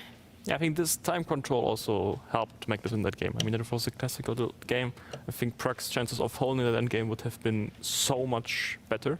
But here, as I said, you know, you need, once you make a few imprecise decisions, you give him that little bit, then it gets more difficult, then you get lower on time, you make more of the inaccuracies, and the position gets worse, and, you know, it ends up And there it is. That's 1-1 on the scoreboard. Magnus Carlsen, he buys himself a tiebreaker against Pragnananda here in the lower bracket. But that is so intriguing to me, to go back to your point, Vincent. You talked about how little Magnus needs, and the point at which you said it happened on the board, right? The computer evaluation was like 0.1, 0.2, and then you can just see it slowly snowball and climb and climb and climb. And he just, the accuracy at which he plays, the deadly efficiency with which he plays, and again, when you give him one chance, he usually takes it. Yeah, no, I think here it was just that it's not even about the evaluation, it's about the problems that are being posed. And here it was clear that practically there will be some questions to answer. And it's not easy to answer them, not because there was no move, but there were too many options that it was very unclear which one was best and why. I also have an answer for you as we relive the highlights here. Jan-Henrik Buechner delivering us this position of 406. That ultimately lands us a tiebreak scenario between Magnus Carlsen and Pragnananda. Hikaru, though, he got it done in just 2 games today here against Wesley So. He's moving on to face Fabiano Caruana. He'll start with the white pieces. This was a predetermined part of the bracket where his matchup feeds in to a matchup against Fabiano, which means that the winner between Prague and Carlsen will go up against Arjun Erigaisi. That's his 4th All-American clash. We got quite a few of them here on American soil, exactly. American Cup 2.0. Half the field pretty much, but what a performance by Magnus Carlsen, you know, with his back to the wall, the GOAT delivers in Vegas, and it means it's a reset for this match. Brighter lights, brighter game, bigger, more chess coming up as we've got tie breaks in that one. We've got tie breaks, and that's all before the second half of the day. Again, Fabiano Caruana and Arjun Erigaisi waiting in the wings to see who they're playing. I guess Fabi already knows, so he's got some time to think about his matchup against Hikaru Nakamura, but only so much prep can be done, or no prep can be done, right? It's freestyle chess. He's really just waiting for that position. You know, for me, what we just saw Magnus do in that game against Prague has been one of the greatest sort of joys of being in the chess world, to watch that unfold, starting from the time when he actually broke into the chess world. You know, they say for GOATs and for legends of any sport, they're not only pushing their own limits and boundaries, but sort of the limits and boundaries of the sport itself. And I think Magnus did just that. And I'm looking at back in 2010, 11, just how he changed the landscape of how endgames are played. You know, endgames where early quick draws were made, he would just play on, and out of nowhere, he would find these opportunities and grind down his opponents, grind like a grandmaster is the title of the book. Magnus and David wrote, but I think he started that legacy, and that truly is one of his greatest gifts to chess, just the Magnus touch in endgames. So does the confidence build here for Magnus Carlsen? Because again, now that we go into tie breaks, we're getting quicker. We're getting quicker and quicker and quicker. Yeah, I will actually bet on Armageddon, so I think that we will get that. Oh my goodness, Prague's going through the ringer then. He's really just had to run the whole gauntlet if it's going to another Armageddon. Only I gave him a little early rest, but no, I mean, against Fabi, this was, I think it's fair to say it has been like one of the most tense and close matches that I've seen in a long time. And today, I don't know, it feels like Prague is in good shape. Magnus, still Magnus, but you know, there are these little cracks that I feel like Prague might have a chance to use. So I don't think he will go down without a fight, and I'm not even sure he will go down at all. Now we've got some of our lovely audience filing into our studio, just as we saw our lovely audience out there. What's it been like for you playing in front of the live audience? Obviously, it's come with also some shifts to, you know, what equipment you guys are provided, but for yourself, seeing chess become more and more and more of a spectator sport, trying to, you know, get out there to the masses, big stage, big lights, introductions, all of that kind of stuff. Has it been fun? Has it been stressful? I think it's a good development we have here. It's, of course, we are kind of used to playing with spectators, but not in that atmosphere. Here it's more like an arena, and actually, you know, for spectators to watch. Normally it's a fully kind of closed atmosphere for us players, and people are just allowed to go in there, which I think makes quite a big difference, especially if we're talking about spectators who are like real chess players, people who don't spend their free time on chess regularly and just want to see what it's like. Of course, for us, it changes something. Personally, I have to say that playing with headphones is a big change. It actually quite influences me. On the first day, I had serious trouble getting into that kind of focus or getting adrenaline simply because I heard nothing, which made me feel like I was asleep. Because you usually hear, even if it's silent, you hear something like a footstep or some whooshing or anything, and just hearing nothing really made the body kind of feel like it's in some kind of trance, and I couldn't really get to that moment of full adrenaline and full focus. But I think it's something we can get used to, and in general, of course, having that many spectators here is great. In Weisenhaus, we got to talk to you about your morning rituals, going on nice early morning brisk, fresh air walks. Vegas is a different kind of city, though. So what's been, the approach for you in the mornings to get yourself ready for games? Yeah, we didn't have much time. Also here, the games were starting quite early. I mean, we're starting at 11, but basically we should be here already around 10:20, 10:30. So basically, I was just waking up, also trying to get kind of ready for the day with jet lag. It got better, but still I kind of felt the change. And then I was just having a calm breakfast, relaxing a bit, and then getting ready for the game. And what's next for you, Vincent? I think I saw your name on the qualifiers for the Esports World Cup. Yeah, so I'll be going to Riyadh directly. Oh my goodness. It's getting even warmer, I think, than Las Vegas. It's actually going to be quite tough because we have many good players playing there. Also, quite a few players from here are going directly, but also I think like Anish, for example, is joining and so on. So as far as I know, we still have 4 spots left, but there are clearly going to be more than 4 really good players to get that spot. So it will be very tough, but I'm looking forward to it. Yeah, there's a field of 12 players and then 4 to join that field of 12 players. You looking to be one of those players, but we got to refocus back towards this all-important matchup for Magnus Carlsen up against Pragnananda. They're going into the tiebreak scenario, 2 games ahead of us. Let's dive back into the arena to Fiona for the position lottery. Welcome back to one match that is going into Blitz playoff. The match right here ended as Hikaru Nakamura beat Wesley So in game 2. Meanwhile, Magnus struck back. They are now going to play 2 games of 5+2 Blitz. And in order to help me draw the next position, I would like to welcome to the stage Espen Aktestein, the agent of Magnus Carlsen and chairman of Take. Give it up.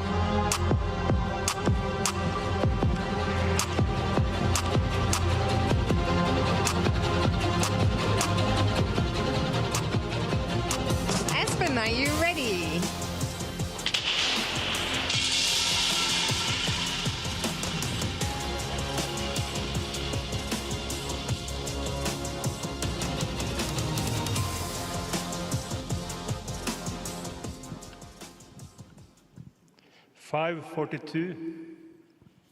Position 5-4-2, Espen, thank you so very much. The players now will only have 5 minutes to prepare, so a shortened preparation time, and then we'll see those blitz games. To the players, good luck. Espen, thank you, and our audience, enjoy.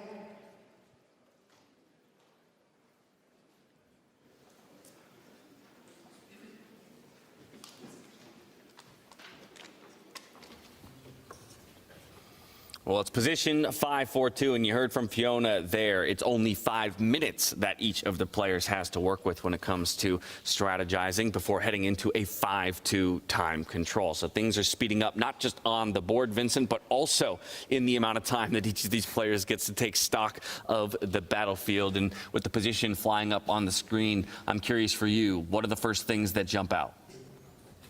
I think it's a quite solid position for black. We don't have any big weakness. Every pawn is covered, and also there's no bishop or queen on a1 attacking b7 or anything like that. I think here we will see central pawn pushes.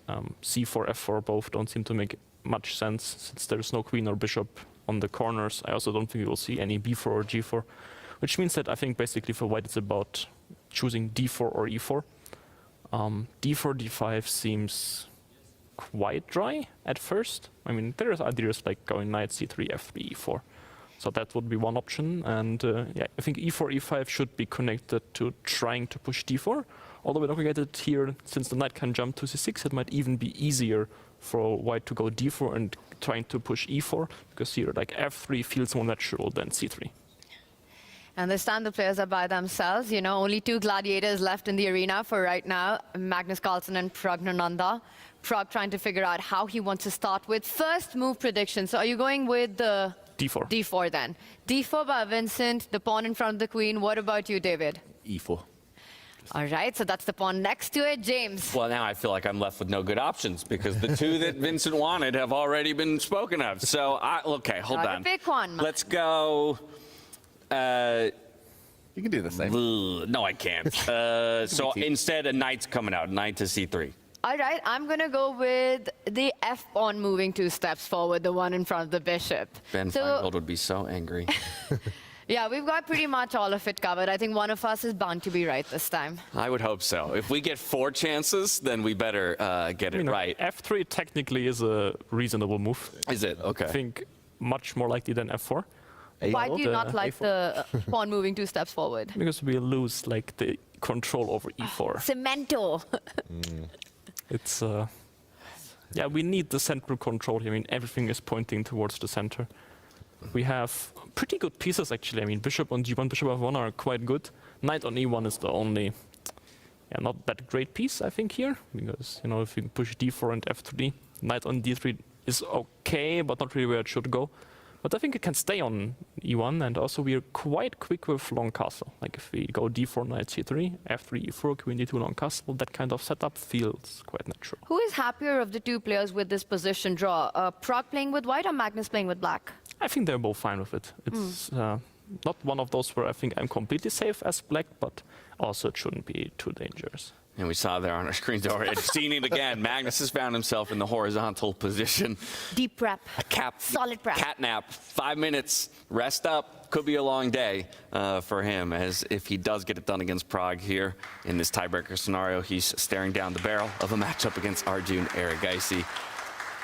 Go on, I want to see Magnus. Come on, cameraman. He could get to 10 games today, right? If he's going 2-10-10, 2-5-2, then we would go to Armageddon. Exactly. So exactly a possibility of 5 games per matchup if each one goes the distance. He's gone from horizontal to vertical to seated at his chessboard is Magnus Carlsen. He's playing with the black pieces for our first bout, and very soon Pragnananda will join him and we'll be off to the races. Here we go, handshake, players ready. Whichever pawn it is, it's a question about whether Magnus wants to play symmetrical as well. It felt like his first game with black was a bit fast and loose, it just went wrong very, very quickly. He'll want to just surely find a steady footing into this game. Headsets on, countdown clock has started. And the way Prag lost that last 10+10, I wonder if there's a feeling that, you know, if you're going to lose equal endgames in these kind of time formats, maybe a good idea to keep the queens on the board. Well, I think it wasn't really equal, that's the problem. I think really equal endgames he doesn't lose. That's the whole point. Welcome back. Seemed kind of equal, but as you mentioned, there was this H5 pawn, there was this little, and that's exactly what made him lose that game. You can see on the big screen. Okay, today is... Whoa! Fully. It's Tanya's day today. I cannot believe this. Oof. What? This is amazing stuff. I mean, I don't know if this is good news for Prag that he's following my advice out of the 4 of us. You're not impressed, Vincent, with this opening choice? I don't get it right now. He hates it. Okay. Okay. It's fine. I mean, he beat me in the match, so I should maybe trust him more than he should trust me then. But it's very surprising to me. Shock in the studio. I wonder if it was a shock to Magnus. He responded very quickly, at least with that first move. But now he's given a good think. It's like so many nice options. Well, he pauses. That's a bit of a big thing so early on in a fight. I mean, is this maybe part of Prag's, strategy to a degree? I'm going to throw something you don't expect at you, just to put the clock pressure on you the way that you did to me in that game we just played. Whoa, Magnus really surprised here, David. Yeah, 1 whole minute down now. That's a big, big time investment. It's only move 2. Vincent, you weren't too impressed? He's considering whether to go bishop d5, knight f3 and taking. There we go. God. Okay. All right, so the pawn structure gets ruined just a little bit here for the player with white. But you get the bishop pair in return. Yeah. and already opened up for some diagonals there. Which dynamic are you taking here, Vincent? The bishop pair, or the fact that you have to give up your pawn formation for that? Would you rather be white or black? It depends on whether Magnus will manage to block everything. I'm not sure. I think this specific version should be quite good for white. Like it's long-term dangerous, but directly it feels that black has some questions to answer, because to actually block the position he would need to play d5, which would leave both the e6 pawn and the e5 square pretty weak. Okay, so Pragg wants to castle long quickly. And he will just try to push d4 long castle and really go for it. Yeah, Pragg has been so good at delivering the first blow, right? Yeah, that's just what he's trying to do. I think he's really trying to force his kind of game on Magnus, because we all know that if Magnus gets his game, he's just the best at that. So it makes a lot of sense to try. And 7 moves in, Pragg with a sizable time advantage there. I'm wondering where this knight from c3 will be going, because it cannot stay there for very long. It's like blocking. I was actually wondering whether it was smart to put it there in the first place, because there was the option of going d4, c4 first, which would leave that option of d5. Yeah, right now, that's exactly what I thought. Like, black will just try to block everything and then long-term hope to create something. I think even going for ideas like b5 is actually quite natural here. Maybe knight a4 is an interesting move. Yeah, that white knight just wants to be like on e5. It feels like he chose the wrong circuit. Just can't get there now. And knights in front of pawns. We've seen it a few times so far this week. They want to be behind pawns. And Vincent, you read his mind. That's an expression of, yeah, maybe how difficult it is to maneuver this knight around the board now. It has to jump to the edge to vacate the space for the pawn to go forward on the c file, and then maybe it can reroute back into a more convenient square in the long term. How are we feeling about Pragg's right side of the board? The bishop, the dark squared bishop, sort of staring down at his own pawn, the rook not having movement. Whoa, and that's an inaccuracy? I thought that pawn would never move. I thought he'd just leave all of his pawns on the light squares forever, but now there's a big... Well, maybe he thought he didn't have a choice. I don't think it was like he loved to play that move, but, okay, knight a6 was other option maybe to stop knight c5 from coming, but there was the c4 thing, and... okay, it's just a very, very complex structure. It's incredibly difficult to play. Oh, but I think c4, it was really time to play c4. This is bad. This is bad news for Pragnananda that Magnus has managed to get b5 in? Yeah, I think this is really... Now black's moves are just coming by hand. You will just... I don't think you will see Magnus spending a lot of time in the next 5 moves. And he had that one window of opportunity, right, to push that c-pawn 2 steps forward. Yeah, now I think... Okay, even h5, yeah, just block that side and you're getting killed on the queen side. Yeah, a lot of wasted time for that knight. Yeah, but you see, like, king b1 seems like such a normal move. But I think really it was really time to push c4. It's very instructive for everyone at home. If you're playing against the bishop pair, just try to block as many lines as possible. These bishops aren't able to get any open diagonals. All the pawn breaks. Yeah, control the pawn breaks, and then these bishops, they need open lines. And if they don't have them, your knights will be doing quite well. And Magnus's knights are coming into the game. Also now, what's going on the right side for Pragg with the pawn formation? It's very hard to get a good pawn break in. I think he still has to reroute that knight. But it took so many tempi already. He really needs something. And now the clock advantage has fully swung the other way for all the time invested early from Magnus. I think just king b7 and then a5 is gonna... Looking very scary here now for Pragg. Maybe even king d7 is interesting, just because center is so blocked that you can start swinging your pieces over. But, okay, he's trying to go b4 rather quickly, I suppose. I actually don't really understand the point of queen d7, but I'm sure he had the idea, just hasn't clicked in yet for me. It's no rush, though, that's the thing, right? Like, white isn't really... yeah, but still it's nice to pretend to threaten something. No, I mean, if once I push a5, I pretend to threaten move like a4, and white has to spend time thinking about it. Also, he wanted to prepare. This is an absolutely wild pawn structure, though. All the black pawns. starting to advance, constricting the space. I mean, ever since Magnus got that B pawn rolling up, it's been a flow, right? The moves are coming in fast and quick. The pieces are landing at the right square. Oh, now this another knight. pawn push, driving the white knight back. He's from Team Liquid. The flow is on in Vegas. That's a great call out. Magnus says, no, we are the ones with the mastery of the horses over here in Team Liquid. This just looks horrible. Yeah. White can barely move at the moment, and the only thing you can do to kick away the black knights would open up the white king. Yeah, this format is so cruel. I mean, it could be that King B1 can cost him the full match. I mean, Yes. this one move is... It really was that moment. I mean, okay, it's not yet the over freehand. still. Even if he loses this one, he can still come back. But just saying that it goes to show how small nuances can really change up everything at, you know, this generally very high level. And the pawns keep coming on. A move that perhaps Prague had to make a long time ago, and now just no option left, and he's much worse. Okay, to give BC3 a question mark is insane. I mean, it's like a move as white, you've been waiting for so long to finally threaten to move one pawn, and that's exactly what's supposed to be bad. It's really depressing. Yeah. You pre-move that. Yeah, no, I mean, of course. It's, and I think also practically it's the right choice. I mean, knight c3, you will have this knight on d5 sitting there forever. Yeah, that's the computer, by the way, for everyone at home. That's not us. That's, What, David, you didn't do that? that's the evil algorithms that we have no control over. But yeah, there is a bit of a threat now for white.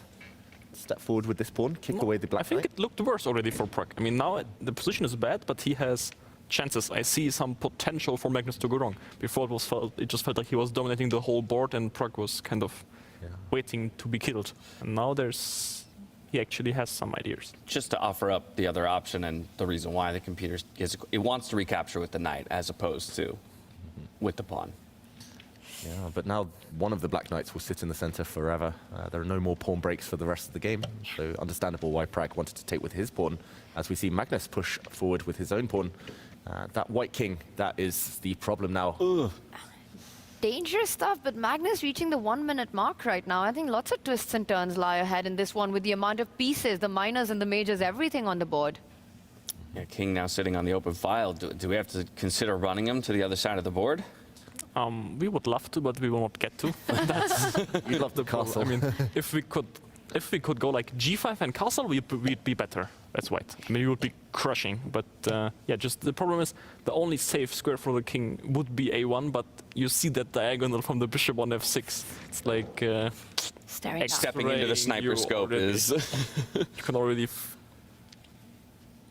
Okay. Magnus trying to block as many lines as possible. Really instructive, really consistent from the world number one. And the move you want to play with white to step forward would also allow the black knight to jump in potentially. Yeah, I'm not sure he wants to jump to c4 or a4. That was something I'm probably c4 is the right. Just at least the black knight on e7 isn't getting into well, the game. the problem is if we have to take on c4, then it will be back. That's and just this bishop on f2 is insanely bad. It's doing absolutely nothing. I mean, okay, defending h4, but that's not really the essence of the game right now. Overqualified, as you said earlier. Yeah. That bishop. Imagine that bishop on e5. I mean, life would be completely fine. Totally different game. 20 seconds now for Pragnananda. This is getting into big time trouble territory, and with just 2 seconds per move, that's barely any time to get a move in. You can't even build up on the clock queue. But I think it's good for Prague. Like, he needs less time in this position. To think. No, I mean, if both sides have less time, this gives him better chances. Ah, okay. Because I think if Magnus had time to calculate this, you're... Busted. Yeah. So does he want to actually go with your idea of slide the queen in front of the king and slowly but surely start marching up step by step towards the right side of the board? I think I'll stay with my judgment. We would love to, but we will not get to. It's a good idea, but just... Only theoretically. I mean, king d2, you see this rook on b2 is gonna land. And till we get that square, I mean, we would need like a rook from g2, teleported to b3, and we are good. But again, we have few pieces which, like these two, bishop f2, rook g2, they are really destroying the fun. Okay, but now anything can happen. Magnus playing on seconds as well, to your point earlier, right? And that's maybe why it's Anything okay for maybe Prague. Is a bit much, but it feels like he's not hopelessly lost. That's true. We do see pieces falling, a whole bunch of pawns leaving the center of the board. as well as a couple minor pieces. I mean, Prague at the moment, has the material advantage, but it is that checkmate in one along the B file that's being threatened. Have to respond to that. Moves the bishop back, the rook to the defense. Magnus recaptures the pawn, but he was down. Yeah, but rook g6. Oh, okay. Yeah, realized myself. Okay, now the king march. Ooh, look at this, Magnus castles. Big castle. Out of danger. This is gone. It's over. That's gone. Oof. Allowing the white queen in now. Huge infiltration. A fork. Wow. There's a knight fork. Magnus wins the exchange. Rook for knight in the process after all that flurry. He's about to take the lead in this tiebreaker. And David, you'll have to slow this down and break it down once we're done because moves are coming fast and quick. But Magnus Carlsen in a winning position right now. And he's got a few extra seconds. Yeah, both kings step forward off of their back ranks. White king is trying to centralize. Then we have the infiltration onto the second rank by the black rook, hitting the bishop. Bishop d4 is unstoppable, I think. Huge threat. Taking advantage of pins. And you could see the panic on Pragnananda. There's that bishop d4 you wanted, can't be captured back It lands. necessarily. And there it is, handshakes. Magnus Carlsen gets the first win. Wow. King b1. King b1, the move that might haunt Pragnananda's dreams if he can't come back in our second tie-break game. But what a beautiful display there by Magnus Carlsen. Again, just needs that one opening, that one moment to pounce, and he completely shuts Prague out. Yeah, in the end, a beautiful display of strategy from Magnus. He doubled his opponent's pawns, gave his opponents the bishops, and then played against them for the rest of the game consistently. In the end, landing a nice tactic we will break down in a moment. But yeah, very impressive there, Tanya, Vincent. What he did, it felt like he was always in control.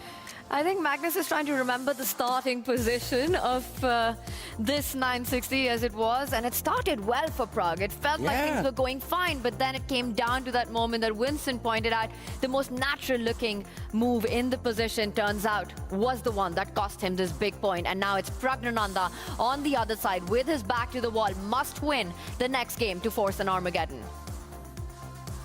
Playing through the final moments here as time got low and the moves were blitzed out. Magnus Carlsen showing a mastery even in the time scramble. Very accurate moves to lay down the finishing blows. There's the scoreline. It's 2-1. Prague still has one opportunity to strike back. He'll have to do it from the black side of the board, and he'll need a full victory to push us into an Armageddon.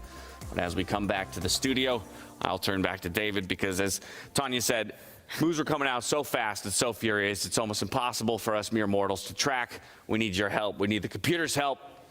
Break it down for us.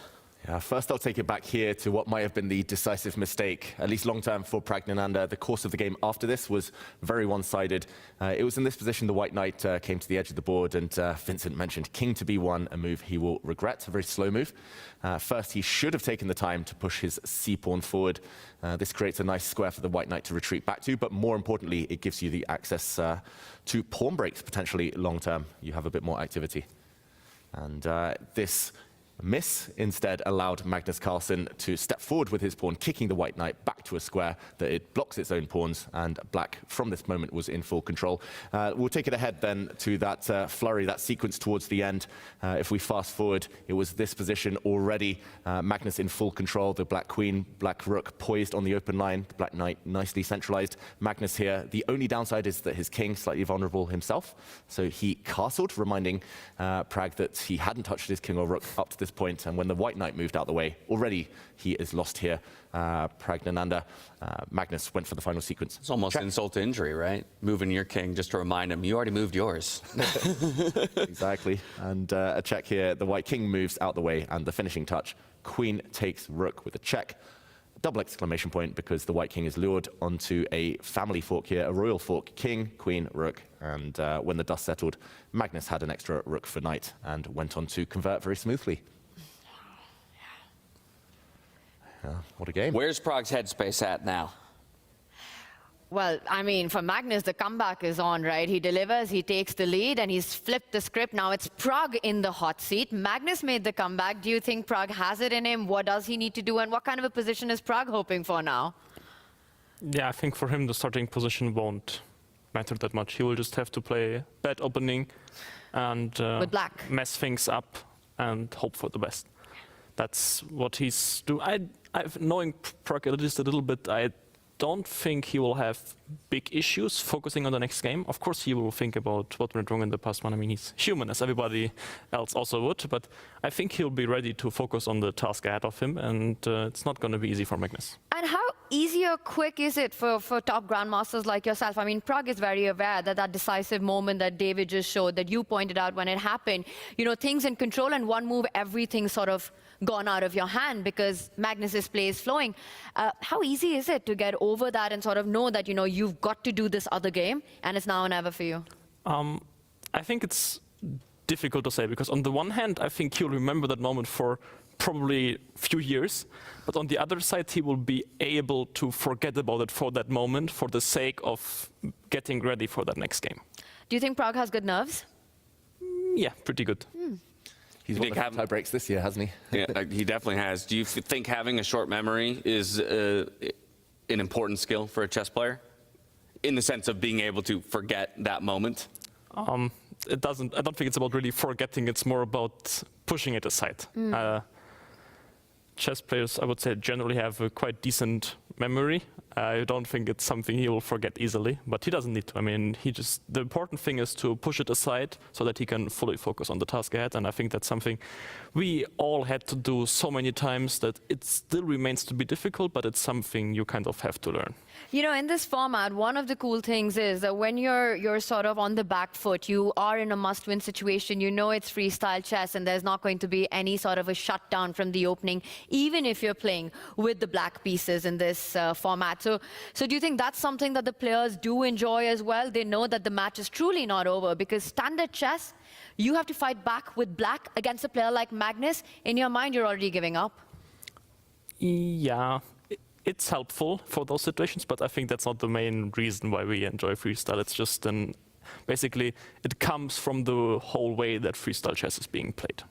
Well, it's do or die time here for Pragnananda in our lower bracket. Get it done against Magnus Carlsen to keep your hopes of a third-place finish alive, or fall down to that seventh-place position. For Magnus, it's a draw or better, and he moves on to face Arjun Erigaisi. Back out to Fiona to find our starting position. Back to the second playoff blitz game. Magnus won game one, so this time it is Pragnananda who has his back against the wall in a must-win situation if he wants to take it to Armageddon. First up, it is time to find out the next position, and I would like to welcome to the stage, in order to help me with the door, Evan Sroka from Everest Talent Management Agency. Give it up.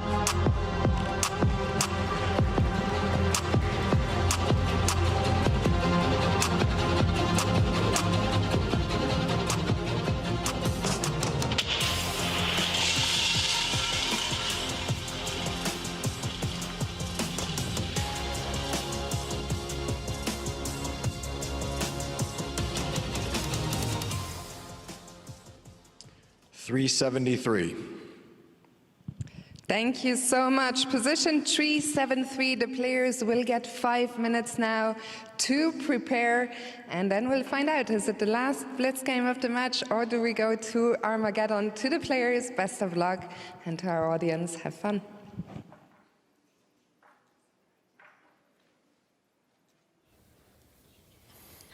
The 5-minute strategy session is already underway. It's position 373 for Magnus Carlsen and Pragnananda.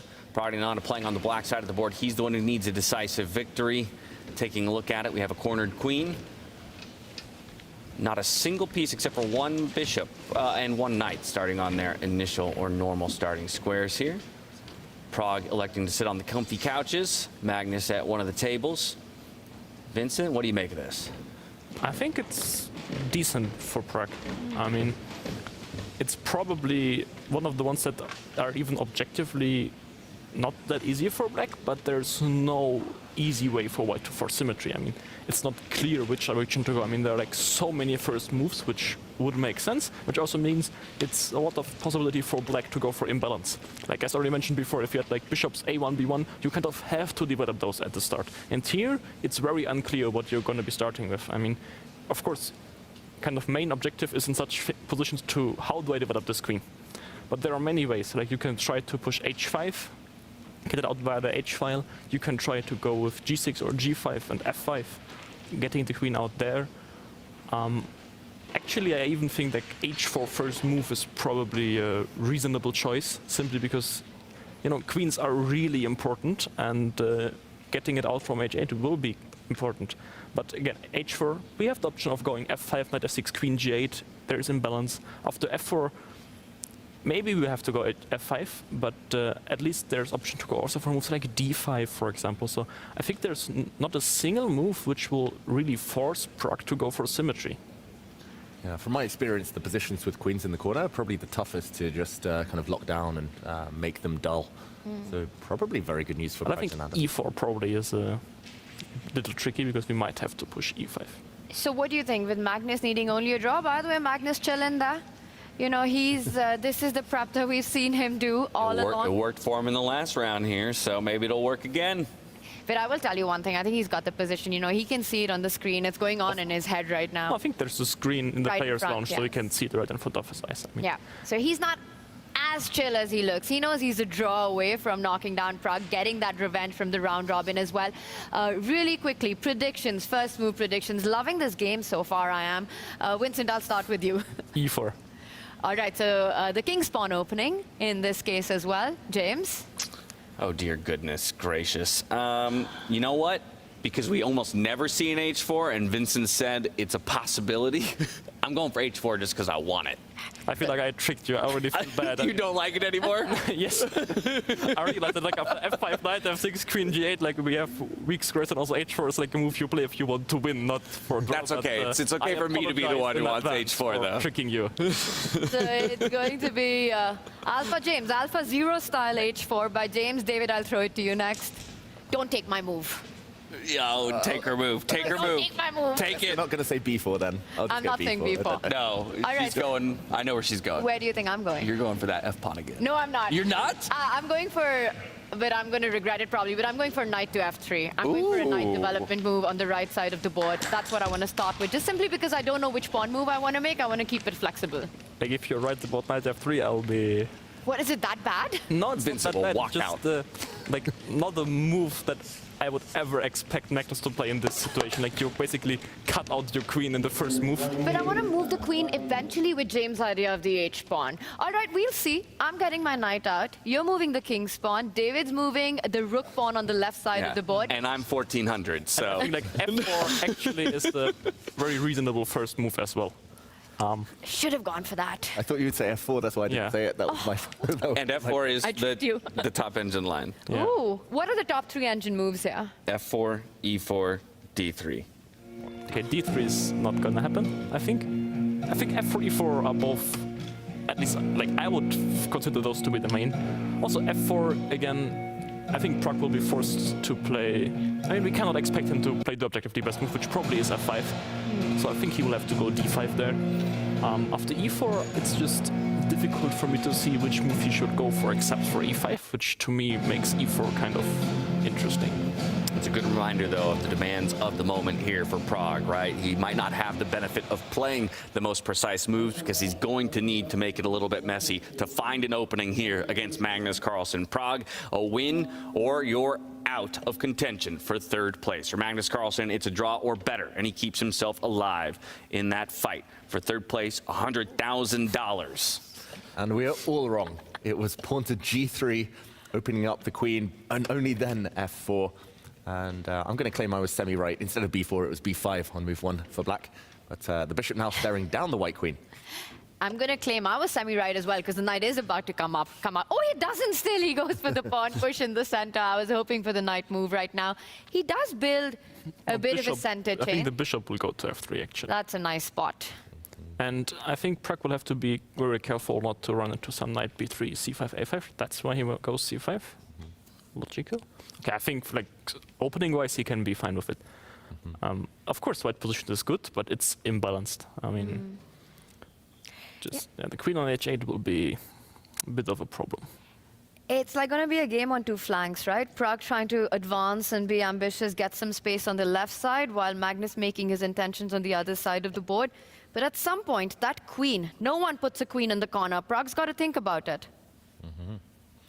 Not going to be easy. Any pawn you push around that queen now is going to weaken your king side or that flank of the board, making it difficult to castle on that side. Magnus gets his queen out. So, okay, given a question mark, but we'll ignore that. And Pragg brings his knight. That looks a bit odd, but the white knight now comes out. Now you're right, Tanya, finally. But I think this one, really, bishop should have taken that spot. Yeah. Every time I'm happy about my move getting in, you know, Vincent's like, bad move. And the computer seems to say I mean, here, it's really like, okay, where's the bishop from d1 going? I mean, it felt so natural to put the bishop on f3, knight e2, c3 to get that kind of setup. You know, Vincent, even if it's an inaccuracy, even if it's bad, if Magnus is playing it, I'm taking it. Yeah, it's early days. The game won't be decided at these early phases, of course, but Pragg still has big questions to answer. He's pretty much committed his pawns on one flank. That means the other side of the board, he needs to decide what to do. Magnus is just biding his time, playing super quick at the moment. He knows he needs time on his side if it does come down to a complicated position later. But what do you think, David, about Prague's play so far? He sort of focuses attention on one side, right? Pawns and bishops and knights, everything out. But the right side, well, first move, the h-pawn, by the way, James' idea to get the queen out. How do you think Prague's handled the opening? I like it. It's imbalanced. It's very unclear what Magnus is doing. I've got to be honest, I didn't really understand this queen maneuver. As long as you don't give Magnus any obvious moves, there aren't going to be any trades anytime soon. I think Pragg has done what he had to do at these early stages. Pragg should have tried to get f5 in, not h5. Because h5, still the queen is kind of stuck. It doesn't, like g6, f5 seemed more reasonable to now me. You can never get f5 because you give away too many squares. Yeah, but how will you get that queen out now? That will be the big question.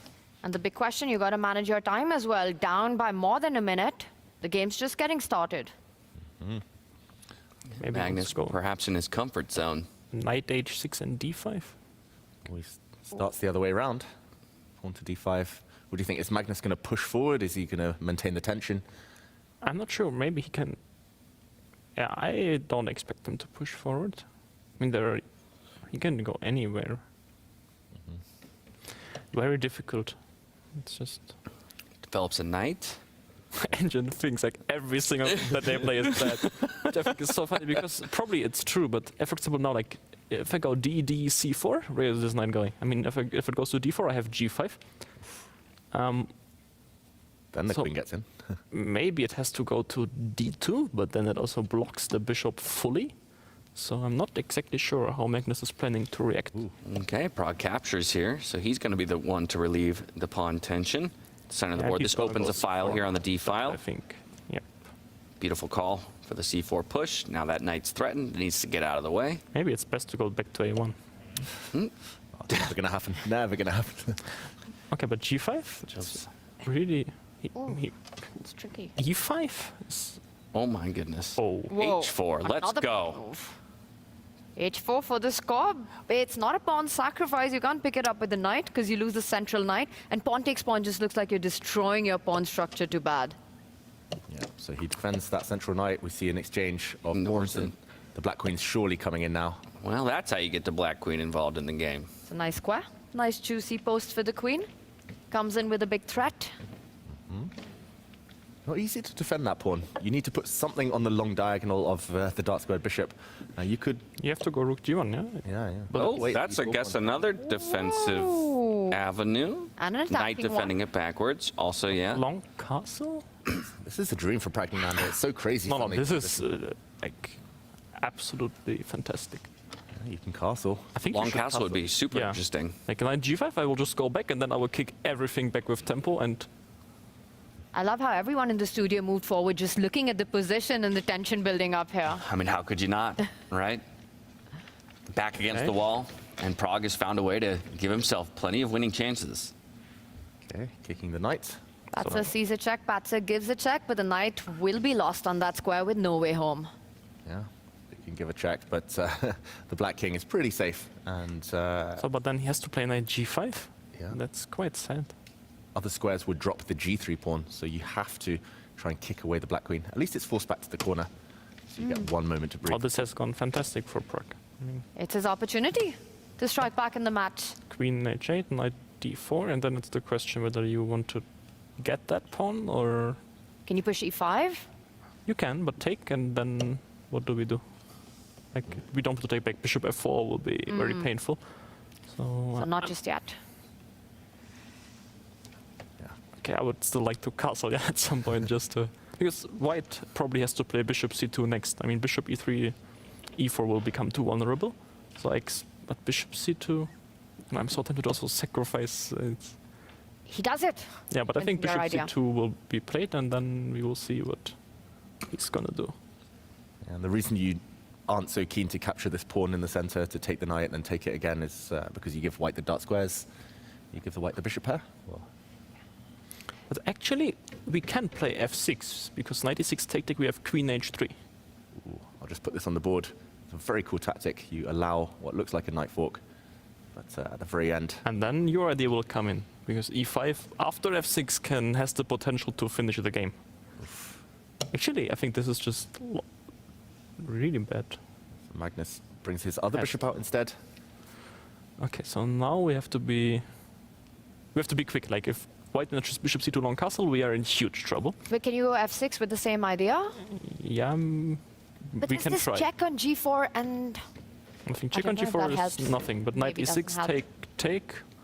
Just e4 is hanging, then b1, d8, everything is hanging. It's just with that time. Okay, engines as we are doing. But Prag's coming down to a minute. I mean, he's got to pace up right now. That's a big factor. Actually, the clock. f6, knight e6 if we... No, I cannot really take d4, I think. You got to move, Prag. Yeah, he's got to move, but feeling like it's a crucial moment. According to the computer, he has to play f6 if he wants to maintain his advantage. And f6, knight e6, rook d4, or what's... Or bishop d4? d4. Let's put it on the board very quickly. I thought about it, but But he's frozen, guys. He hasn't made a move. It's like 45 seconds. But it's enough for him. If he plays f6. Yes. For a bullet game. But that's why he takes time, no? If he... Whoa! He does it. Strikes the other way. That pawn will launching be upon But actually, forward. was f6 maybe a move instead of long castle? Knight f6 was an option as well. All right, but this was another idea now. A queen takes pawn is the idea. It's coming in with a check. Yeah, but it's slipping back in the other direction here for Magnus. Because the bishop falls back. It hits the queen. The rook's attacked as well. You can't pick up the pawn. Is this Pragnananda in trouble? I mean, I imagine the rook has to recapture here, no? You're losing material anyway, so you just have to find the best way to do it. Pragnananda, he's under 20 seconds though, against 2 minutes. Wow. And this is what, you know, you have to play e5, you play it quicker. The demands against the world #1 are just astronomical, right? You can really only afford to make minimal mistakes, and just like that, things have gone pretty bad here for Pragnananda down the stretch. He's got 14 seconds. Magnus going to take a quick moment to pause with 2 minutes to his name. Look for ways to apply the finishing touches. The problem is the white king is going to castle, right? Like if the white king was fixed in the center forever, there we go. Magnus grabs a rook next to our camera there, and yeah, this one just looks over. No, it was a crazy game. But... And it's the same storyline from the previous one. You know, pushing for that initiative at the start, and then one miscalculation of moving the king, and then you lose the game. And this one as well, he had that opportunity to push the f-pawn. He missed it. Yeah, fork. Yeah, maybe he could have even gone f6 instead of long castle. Look at what he's done, Magnus, giving away his knight, and it's a resignation. We'll break that move down in a moment. He was about to win even more material. Magnus wins the match. He gets the double exclamation point, and it demands the resignation from Pragnananda on the spot. Magnus Carlsen, he gets it done. Wounded early on in the tournament, but ever since he's hit the lower bracket, he seems to have found his stride. He takes down Prag, and he moves on to face Arjun Erigaisi in the next round. f6 here was a good choice. Yeah, we had to go for here. Yeah, we'll bring that up, and David will break down all the action. But Magnus Carlsen looking unstoppable. Unfortunately for him, it's not the bracket he wanted to be in. But what a performance there, right? Coming from behind, losing that first 10-10, being under pressure, striking back, then striking again, and then finishing the match with 2-2-0. Yeah. Great start to the day for Magnus Carlsen. It didn't look like it was going his way after losing to Prag the first game, but taking the first match, he'll be in action a bit later again. And when it came to this game, you know, for Prag again, having to get the decisive victory just to buy another Armageddon matchup in this Las Vegas event, he tried to make things a little bit messy, a little bit imbalanced from the beginning. He got what he wanted to a degree, but then it broke the other way.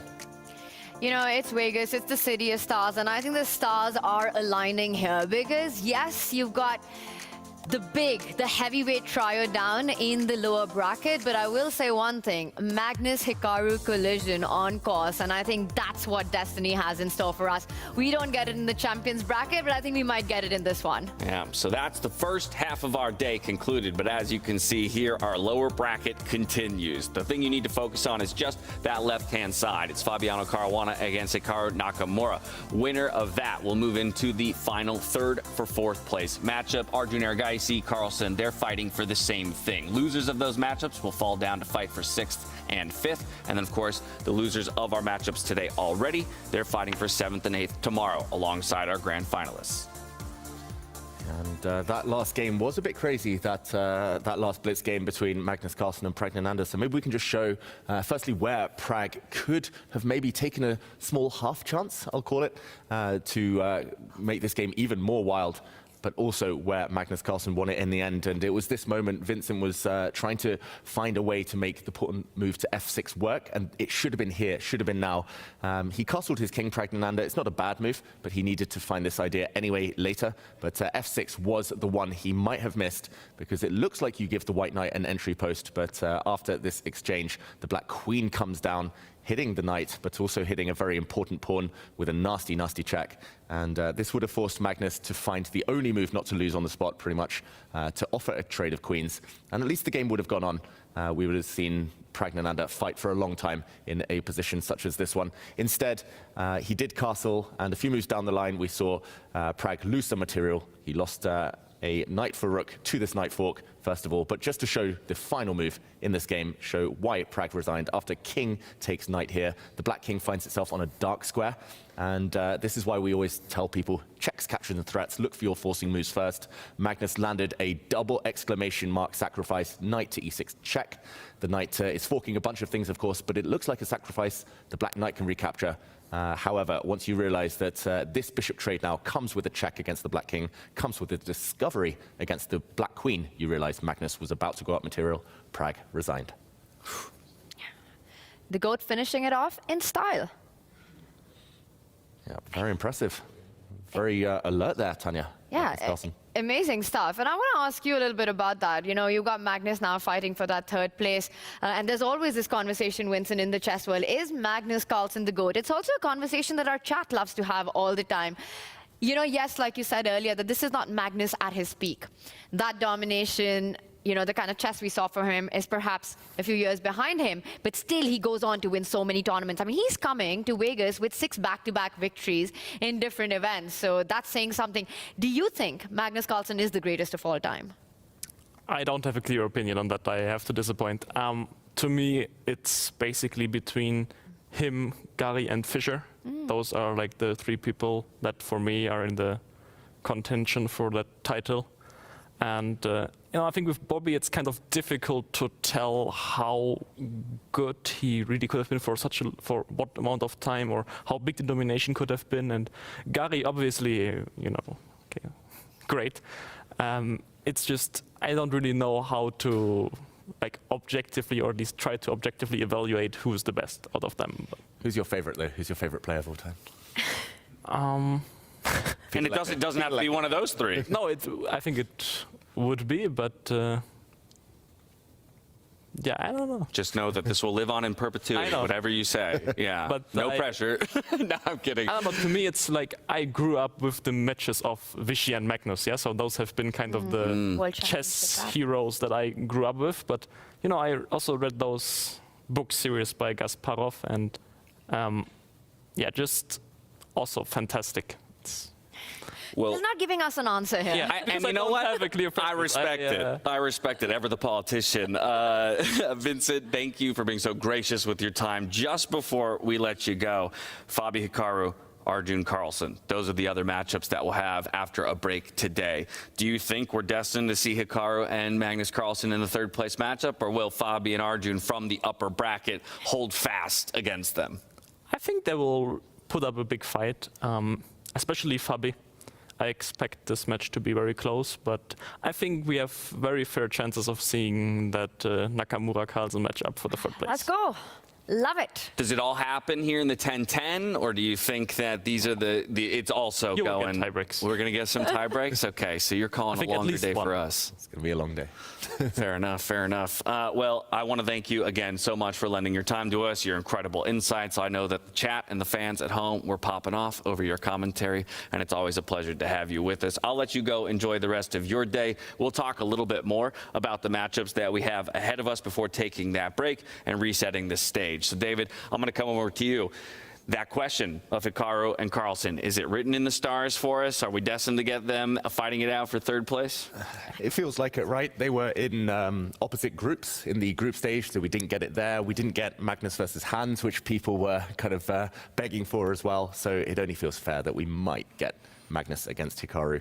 And they do start as favorites. It's that simple. I think they start as favorites, but Tanya, is that doing a disservice to the performance that Arjun and Fabi have had, here so far in Vegas, or even across the whole circuit? Both of these guys have been pretty consistent performers every time they've stepped on the freestyle stage. Well, it's going to be awesome to watch them in action. I mean, just the way even they knocked down to the lower bracket, it was such a big fight.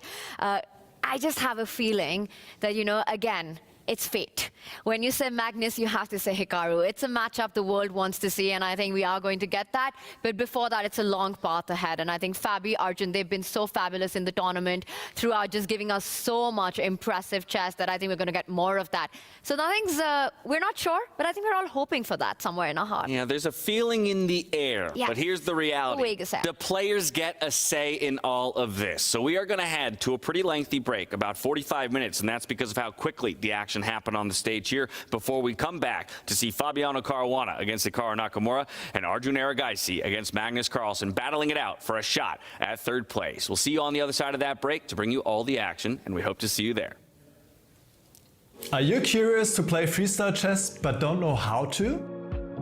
No opening theory, no memorized moves, just pure strategic creativity. But how do you navigate 960 possible starting positions with confidence? That's exactly what I'll teach you in my Freestyle Chess Masterclass. You'll learn how to develop your pieces effectively, recognize key positional patterns, and avoid early disasters. I'll break down some of the best freestyle chess games ever played, featuring Magnus Carlsen, Alireza Firouzja, and Fabiano Caruana. Freestyle chess is still in its early days. This is your chance to get ahead of the competition. Sign up now and let's take your freestyle game to the next level. Join my Freestyle Chess Masterclass today and save 20% only during the Grand Slam.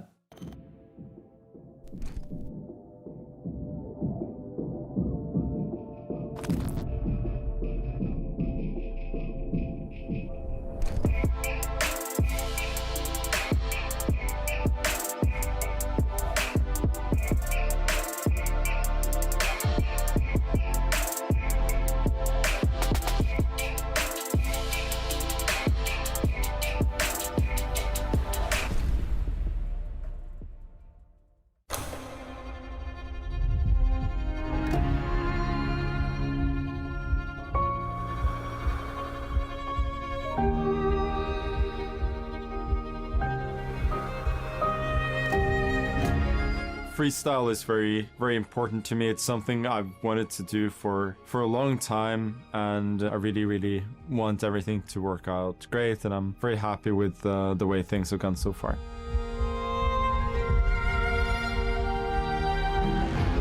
Oh, look at that! This is crazy. What was that? I love this too, because recognizing time trouble, look at that clock ticking down for Gukesh, you're just forcing him to consider something entirely different. Wow, he is about to make a new queen. He finds an incredible moves. Oh, this is over. Goodness. What a brilliancy. Oh my goodness. Double exclamation mark. Phenomenal find here. And he's got 9 seconds to find that move. And he doesn't. Oh. Those are some boss vibes from Kaima. I would be shocked if he doesn't play this. I mean, everything about him is screaming that that's about to happen on the board. Look at Prague. He knows it. This is all over. It's a brilliancy on the board. An opening. No! I said it at just the wrong moment. Oh my goodness. Does Magnus Carlsen have a win right now? What? He's got many. many wins. We inch ever closer. And there you have it. Magnus about to win the Paris Slam. And There it is. He's championed the format, and now he crowns himself champion here in Paris, France. Your second champion on the 2025 Freestyle Chess Grand Slam Tour is none other than the world #1, Magnus Carlsen.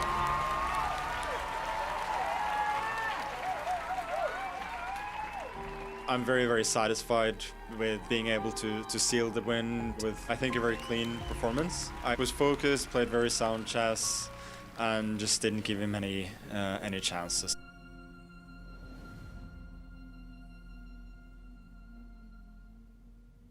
Paris, a city famous for its art, architecture, and history. But these 8 days in April are not about painting or music. It's about chess, but not just any chess, freestyle chess. A game that changes everything, a game that puts intuition above preparation and makes improvisation the highest discipline. 12 of the best chess players in the world come together at the Pavillon Chesnay du Roi in the Bois de Vincennes, an elegant retreat on the edge of the metropolis. Among them, world champions, shooting stars, and legends of the game. They will be playing for the champions title of the Grand Slam Tour, Paris 2025, and prize money totaling $750,000 US. Freestyle chess forces the players to start from scratch every day. No prepared openings, no memorization. Before each game, a new, randomly determined starting position. 960 possible variations, and only 10 minutes to prepare together. White with white, black with black. Many use this short time to exchange ideas and to get in the mood for the unknown. Paris, once the playground of great masters such as Alekhine and Capablanca, is once again becoming the center of chess. It's a great feeling. I certainly hope that Paris is going to be a regular stop for these freestyle events. It's a fantastic venue, and Paris is really beautiful in this weather.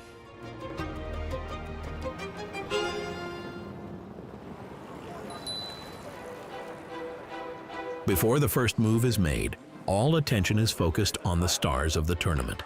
The content day in Paris brings a packed schedule. Players move from one interview to the next, pose for official portraits, and face a constant flurry of flashing cameras. Each of the 12 players is put in the spotlight individually. The chess world is watching closely, and everyone wants to know something special about the stars.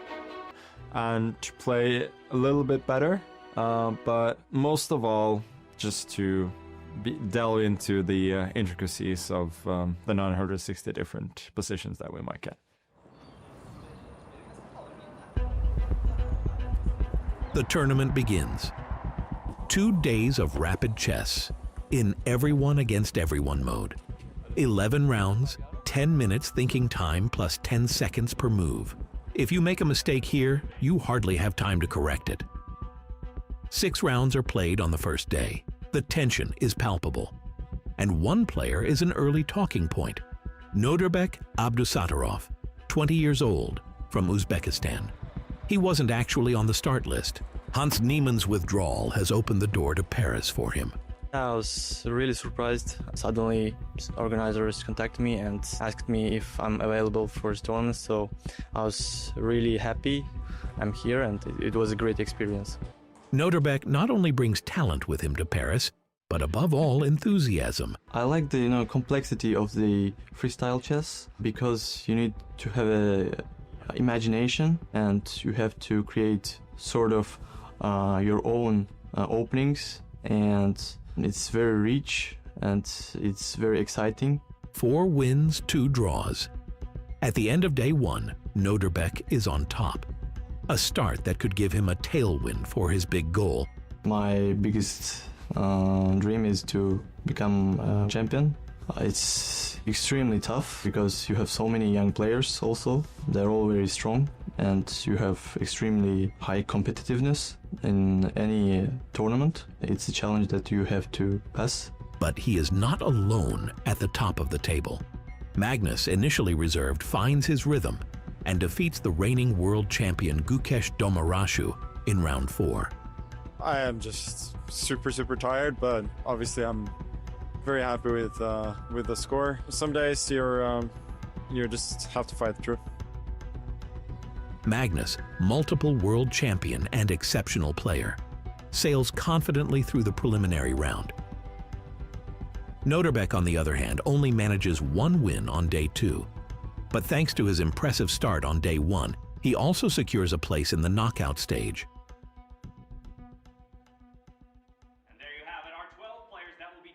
For Fabiano, the tournament is beginning like a nightmare. I'll just take it one step at a time. I'll try to make it past the group stage into the quarterfinals. I think it's more difficult than in Germany because we have more players and there's the same amount of spots making it. 3 defeats at the start. Of course, if the first day doesn't go well, then you get into kind of, you need to have a really good second day and you get into a bit of panic maybe. But I hope I'll play well. I'm in a good mood. He fights and saves himself with a mixed record in the top 8.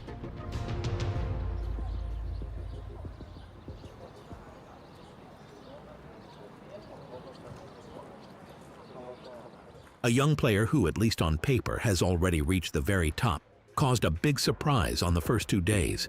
Gukesh, 18 years old, reigning world champion. A title that represents the ultimate goal for many. I mean, the World Championship is one step towards a long journey. There is a lot more to achieve and lot more scope for me to improve my game. If World Championship is the end, it would be quite boring. But he is not without his faults. I guess sometimes I overthink. Like many games, I get into time trouble, which is one of the known weaknesses. Time trouble is his undoing. One mistake in the opening is enough. In the end, Gukesh misses out on the top 8, a setback.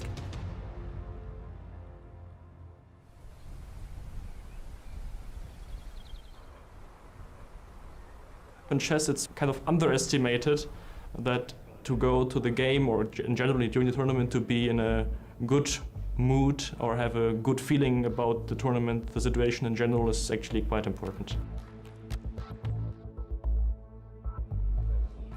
The champion of the Weissenhaus Grand Slam remains calm despite his triumph. He knows that everything starts all over again in Paris.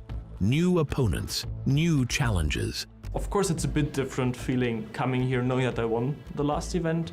It gives some confidence, but I'm very much aware that it's a completely new tournament. The players also changed, and it will be very difficult even to get into the top 8. I don't think my approach to this tournament will be much different, also because I felt that, whatever I've been doing last time seems to have worked well. But he has had a difficult time in Paris so far. Chess is a brutal game. It's basically attacking the opponent and never letting go until you got what you wanted. In the last round, he defeats Fabiano Caruana and qualifies for the knockout phase in 7th place with 5.5 points. I'm really looking forward to playing freestyle classical matches again. I like it better than the rapid, and of course it's great that I don't have to play for 9th or 11th place, but can still fight for the top spots. Fabiano can also continue to hope despite his defeat. With 4.5 points, it's just enough. Because Hikaru Nakamura wins the last game against Richard Rapport, who, due to this loss, doesn't make it into the top 8. The preliminary round of the Freestyle Chess Grand Slam in Paris ends after 11 rounds.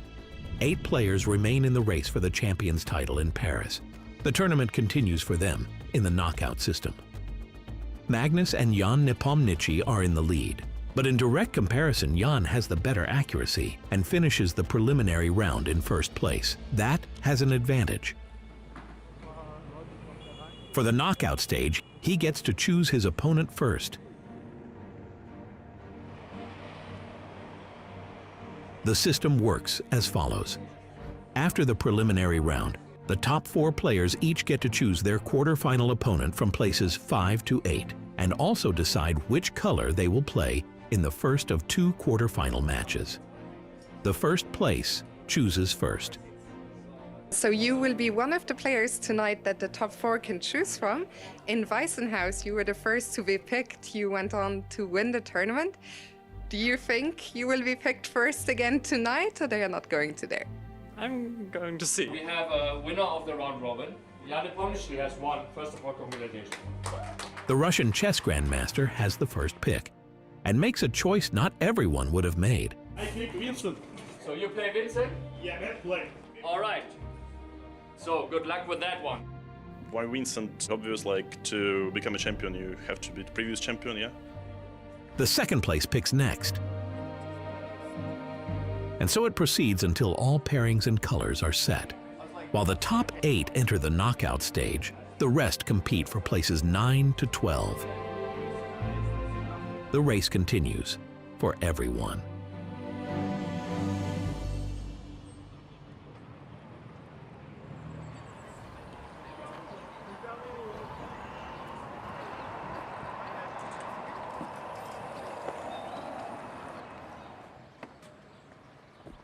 Mr. the camera.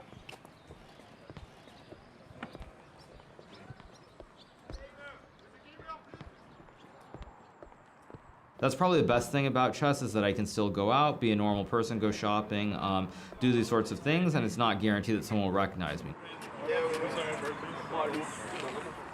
It's nice to have a little bit of fame, but not be famous to the point where everybody recognizes me. In small doses, it's fine. So it's quite nice to sort of see some of the people, to see those who have followed me as a streamer, and just to meet them and at least know that there are fans out there. My name is Hikaru Nakamura. I play professional chess, and we're here to do some filming. As a well-known streamer, Hikaru knows and loves interacting with his fans. And on day 3, the fans can get up close and personal. I really appreciate you coming here and supporting us. Initiator Jan Buttner makes a surprising decision and opens the doors to visitors on the 3rd day. As you know me, we're always acting spontaneously, right? If there's like 10 kids waiting there like for an hour, giving us time and energy, and we want to show you around. And of course that made them happy. It's not just the children who are happy. Many of the players also enjoy the interaction with their supporters. The closeness to the audience makes this day special. Then it gets serious. The knockout stage begins. With the switch to classical time control, things slow down, on the surface at least. But beneath that calm, tensions rise. We are ready for the start of the quarterfinals. You may start the clocks. Good luck.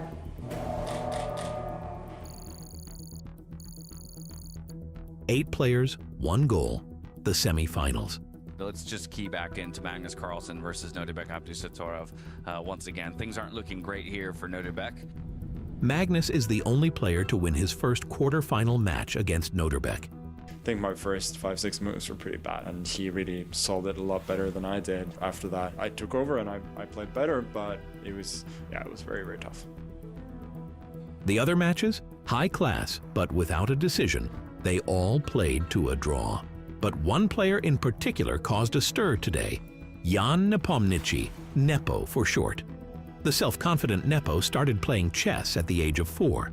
His grandfather, a passionate chess enthusiast, introduced him to the game. Back then, young Jan often struggled with time problems. My coach, very strong Soviet and Russian international master, yeah, twice 2 times champion of Russia. He suggested me, okay, but you have 2 hours for the game, and it's quite a lot, but you try to play like if you have 1 hour, and if you need more time, then you use it like extra time, but normally 1 hour is also enough. This advice has proven its worth. Today, Nepo is known for his speed. He rarely spends more time than necessary, and for finding dubious ideas. During the joint preparation for today's round, Nepo surprises the group with a provocative pawn sacrifice. Are you sure about the gambit? I'm not so far. Yeah, I mean, the worst case you get is got on structure, like, quite nice. A bold suggestion, which he doesn't even play himself, but others go along with it. Sometimes certain people have some outsized influence, and in today's case, I think we were looking at a couple moves, and we were unsure about this about this e4 move, and then Nep's like f5, takes g6, knight g6, black's great. Develop your pieces. You're winning. Computer says is always great. And then I played it very early. I was upset, and I wanted to kill someone, or maybe kill Nepo specifically, because I just thought I was going to lose a game because of what he said. He saw your position and he realized what he had done.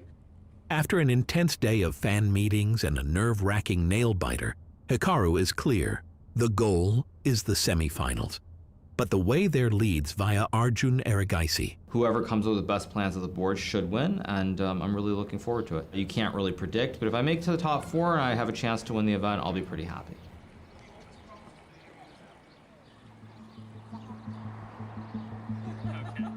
Day 4, Decision Day. Who will make it to the semifinals? Caruana wins confidently against Maxime Vachier-Lagrave. Carlsen secures his place in the last 4 with a draw against Abdusattorov.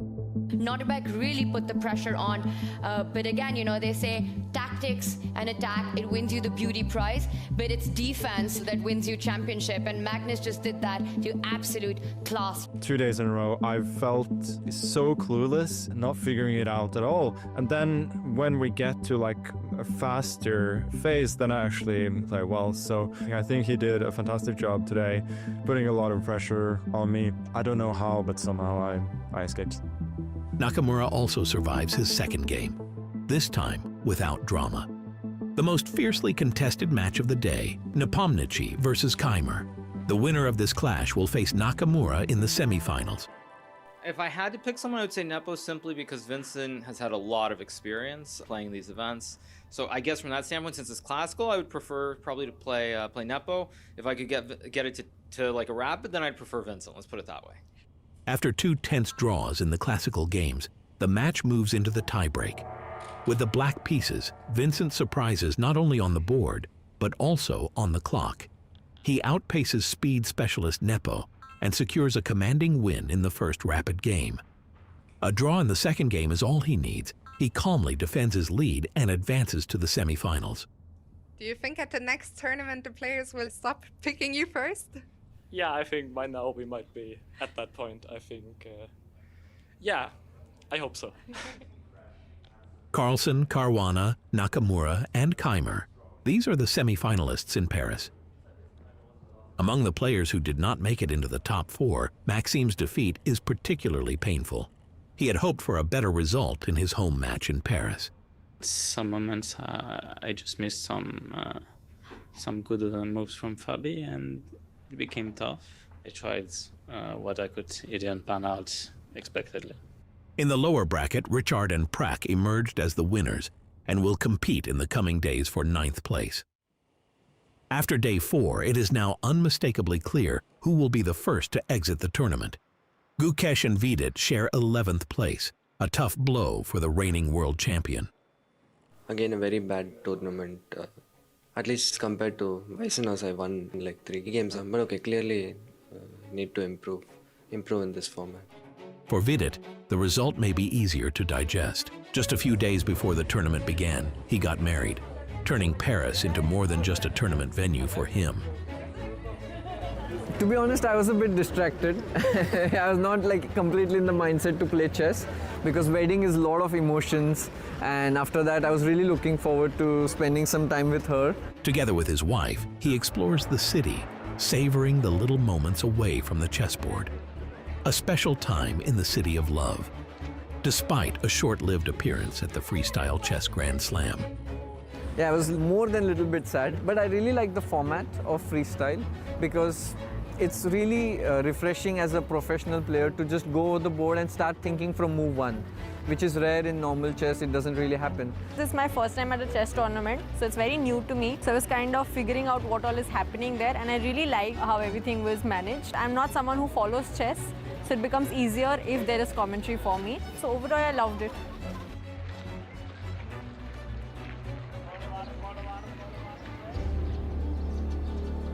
First day of the semifinals and the first round are on.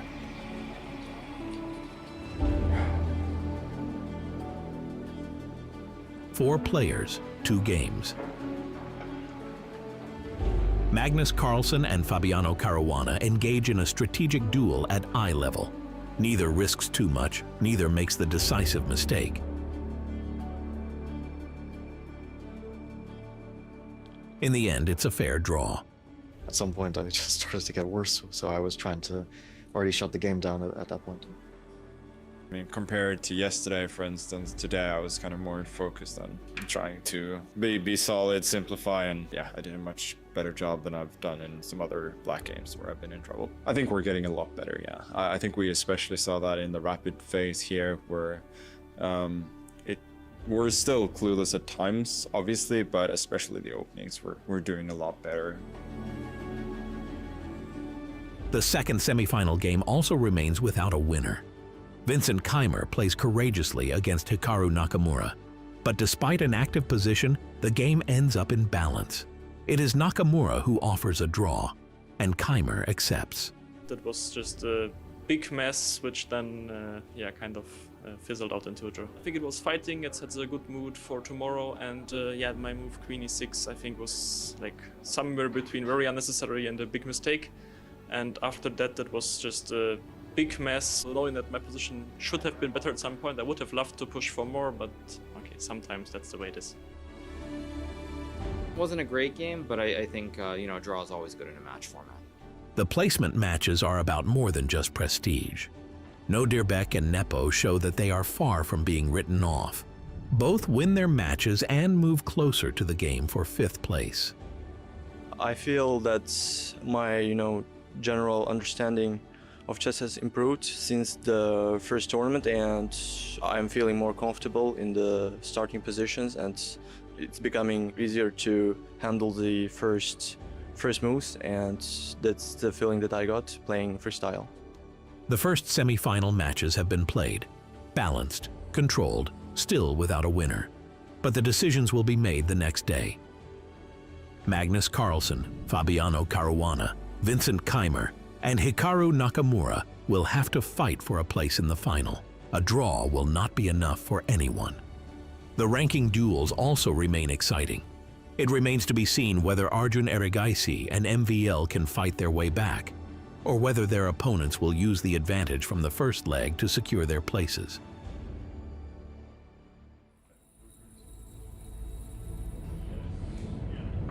Day 6 in Paris. Today will decide who makes it to the grand final and who has to fight for places. In the first semi-final rematch, Fabiano Caruana puts a strong position on the board, but under increasing time pressure, he makes a mistake. Magnus Carlsen remains focused and seizes the opportunity.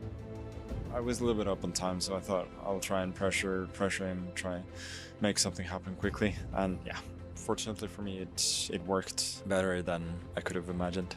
Magnus Carlsen is the first finalist of the Grand Slam Tour 2025 in Paris. In the second semi-final, Vincent Keimer once again plays at a high level, but in the end it is Hikaru Nakamura who prevails. Yeah, it feels good. It was a very interesting game. At some point Vincent tried too hard. He played this H4 move, which I think was bad to begin with, but ultimately I was able to just play some good moves and get the win. It's nice, of course, to be in the final, but the job isn't done, so I have to play Magnus next. It's exciting to play Magnus. We've played a lot over our careers. We obviously played a Fischer Random match in 2018 in Norway, so I have a lot of experience against him. So yeah, just looking forward to it. Should be fun. The El Chessico is perfect. Carlsen versus Nakamura, a duel of giants for the title. The finalists from Weissenhaus meet again in the match for 3rd place, Keimer against Caruana. All eyes are on the first final day of the Grand Slam Tour Paris. The fans show their support and give their favorite players strength and motivation.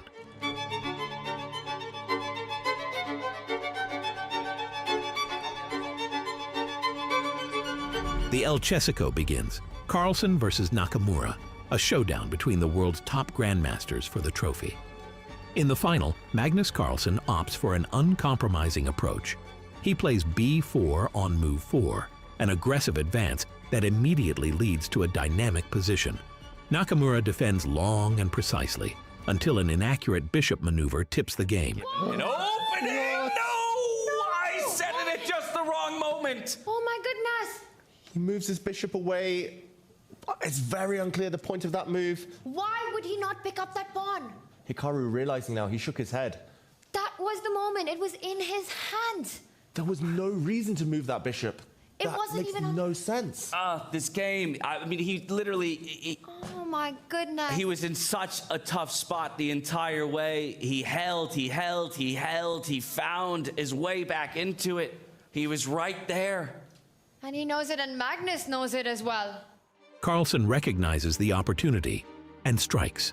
Yeah, it feels great to win, of course. I think the game honestly was a bit similar to the one yesterday, that I had some very good faces and some very weak faces as well. In the end, he kind of made the last mistake. I thought it was a draw, and then he played bishop 8, which was shocking. I think his mind was pretty fried there as well at that point. A lot of tactical misses. It wasn't perfect, but it's a win. While Magnus takes the first point in the final, Caruana controls the third-place match against Keimer and wins convincingly. And the tension is not only palpable on the boards, off them too. Jan-Henrik Buttner, the founder of Freestyle Chess, follows the games with enthusiasm. I couldn't be more happy. It's just so exciting, and especially like when you have really not draws, boring, exciting games, decisive games with like a scene where all our commentators started to scream, you know, when I was in front of the door. I said, what happened? So I had to later understand what really happened. I hope that everyone who did not win today or who lost today will win tomorrow, so that we're gonna have an epic final day with a lot of rapid and blitz and maybe Armageddon decisive games.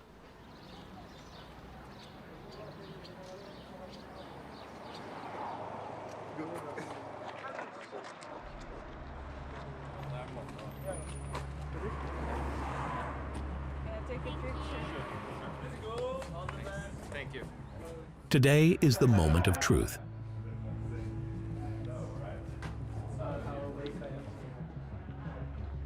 With the first point in his pocket, Magnus needs only a draw.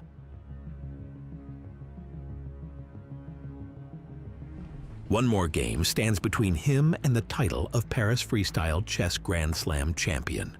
But against a fierce opponent like Hikaru, there are no guarantees. My position is very healthy.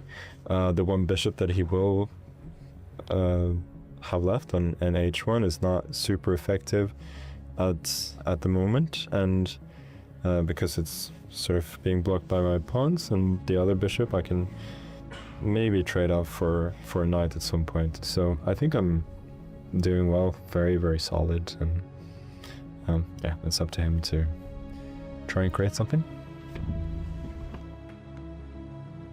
While the tension builds in the final, Fabiano secures third place. After a win in the first game, a draw today is enough for him to secure bronze. In the meantime, Hikaru pushes for complications and looks for chances in a seemingly equal middle game. But Magnus stays undeterred and refuses all invitations for complications. I don't think I really ever had anything special today. Maybe somewhere I was better, but if I'm better, it's like in the first couple of moves, so yeah, that's what it is.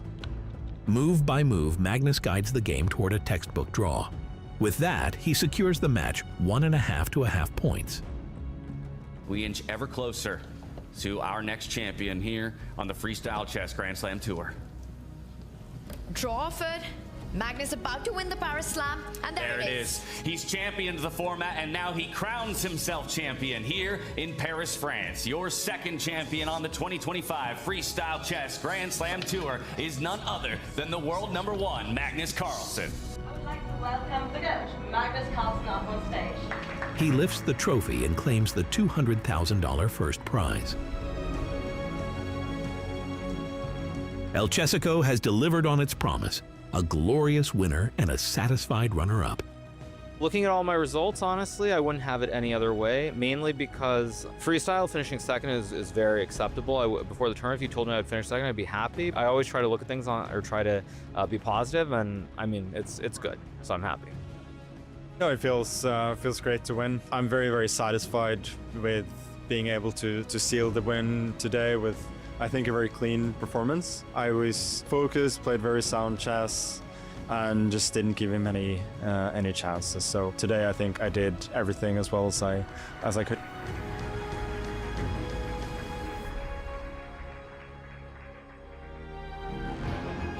Paris has worked out spectacularly, and freestyle is a big movement. We think its fan engagement is great, so we will see if we can introduce even fans at the next events in terms of real audience.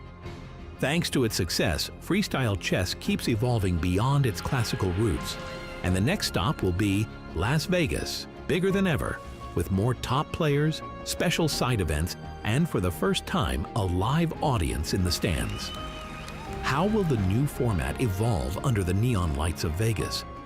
Who will rise to the challenge on July's Freestyle Chess Grand Slam stage? And who will be the next Freestyle Grand Slam champion? As the lights dim on this chapter in Paris, a new journey begins in Las Vegas. The board is set, the pieces await, and the chess world will be watching.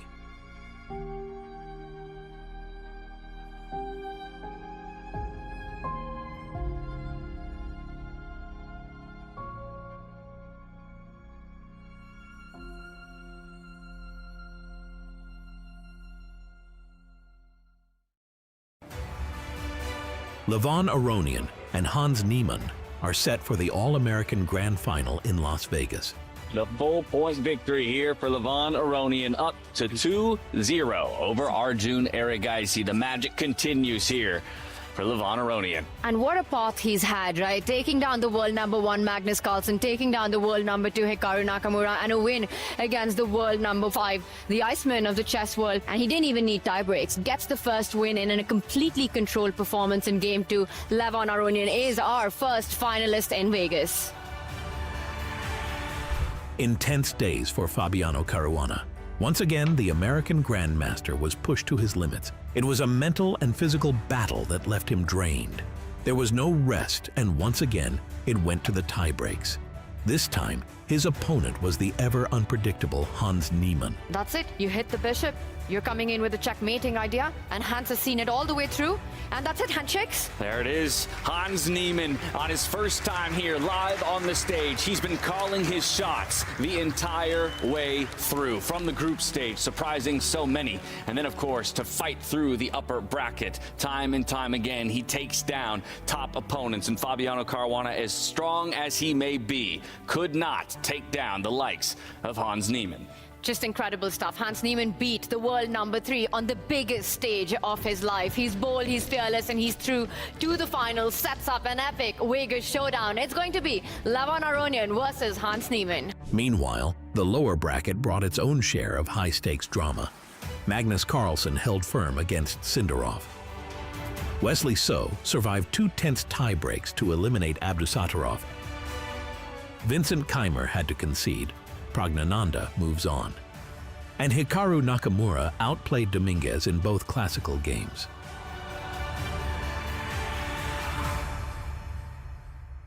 Get ready. It's time for a day packed with action in the lower bracket, while our finalists enjoy a well-earned day of rest.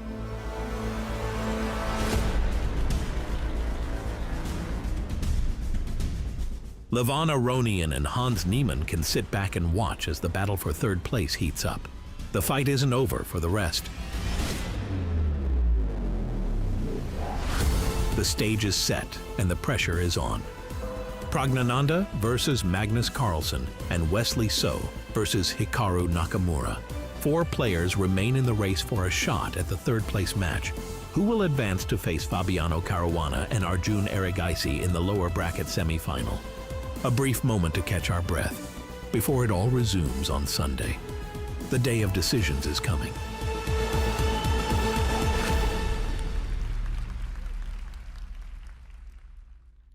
I'm here with the first finalist of the Las Vegas Grand Slam Light, Levon. Congratulations, and what a run. 2 days ago, you eliminated Magnus in the playoff. Yesterday, you beat Hikaru. Today, you beat Arjun Erigaisi. Before we talk about the matches, how do you feel? Wonderful. It's a fairy tale. You love playing freestyle chess, and I'm sure being in the final here means a lot to you. Absolutely. Yeah. I mean, I didn't really have a great year, so it's great to make it so far. So I'm very happy. Tell us a little bit about today's match against Arjun. Yeah, I think I got a little bit careless in the opening. I was under a heavy pressure, and it was all about me having to find only moves, which is not so hard, you know. There are not too many moves, so you have to find them. Yeah. And then I came back into the game and I felt, okay, probably I will hold a draw. And then Arjun blundered. And then I think it was still close to a draw, but then he kind of collapsed. So it was a very lucky instance of, when one side has all the chances and he misses them all and just collapses. Yeah, I told Arjun after the game that this is how I normally lose. I mean, you're not supposed to lose like this. And let's talk about yesterday's match. I mean, yesterday is such drama, 10 hours of chess. Your match didn't go all the way, but almost. I mean, at some point, you were in a must-win situation in the playoff against Hikaru. How did you find it in you to come back against a man who's notoriously difficult to beat? Yeah, I think, I had a pretty good control of my nerves. In 2017, when I started working with a sports psychologist, we were doing some tests. And then he was like, oh, this thing is not working? And then he realized it's not that the thing is not working. I'm constantly in a state of sleep, I'm hibernating. And my nervous system is just very chill. Wow. Yeah. So I think this would happen like in the previous days, and I'm very happy about that. That I managed to stay calm. You're only one step away now from lifting the trophy here. Do you feel there is anything in your game you could still adjust, or just keep going the way you have? Well, I am definitely.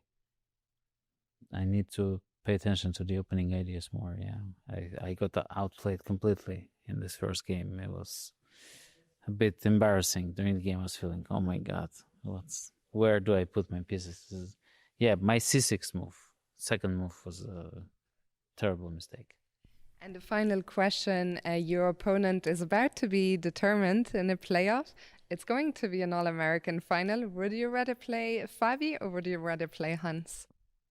Oh, well, it doesn't matter for me. I get along well with my fellow Americans, and Hans told me a couple of days ago that now I qualify as an American. Now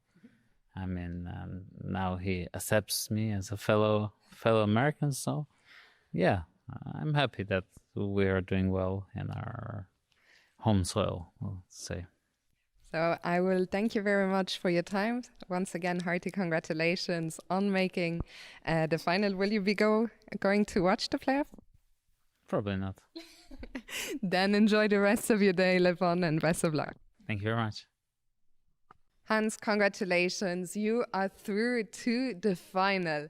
Is this one of the highlights of your young career so far? Yeah, on paper, it's probably the highlight so far.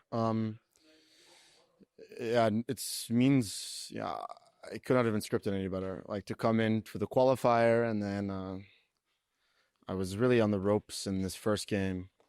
So I guess everything was just meant to be, because, in the second game, I played brilliantly, and I was in control and time pressure. And so I guess I got my type of position, and I was able to outplay him. Speechless. The last game really was a masterpiece, according to our commentators too. In both first games, you were under huge pressure, both in the 30-30 and in the 10-10. How did you find it in you to find the resources to survive those games?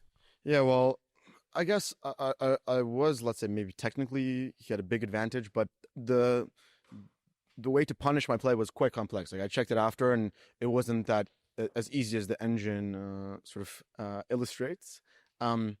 But I always kept sort of a time edge. I kept the focus, and of course, I really, really didn't want to lose. So I was able to muster up all of my energy, even after such tiring past few days. Before the last game, I was struggling to keep my eyes open. I could feel my eyes just sort of closing. So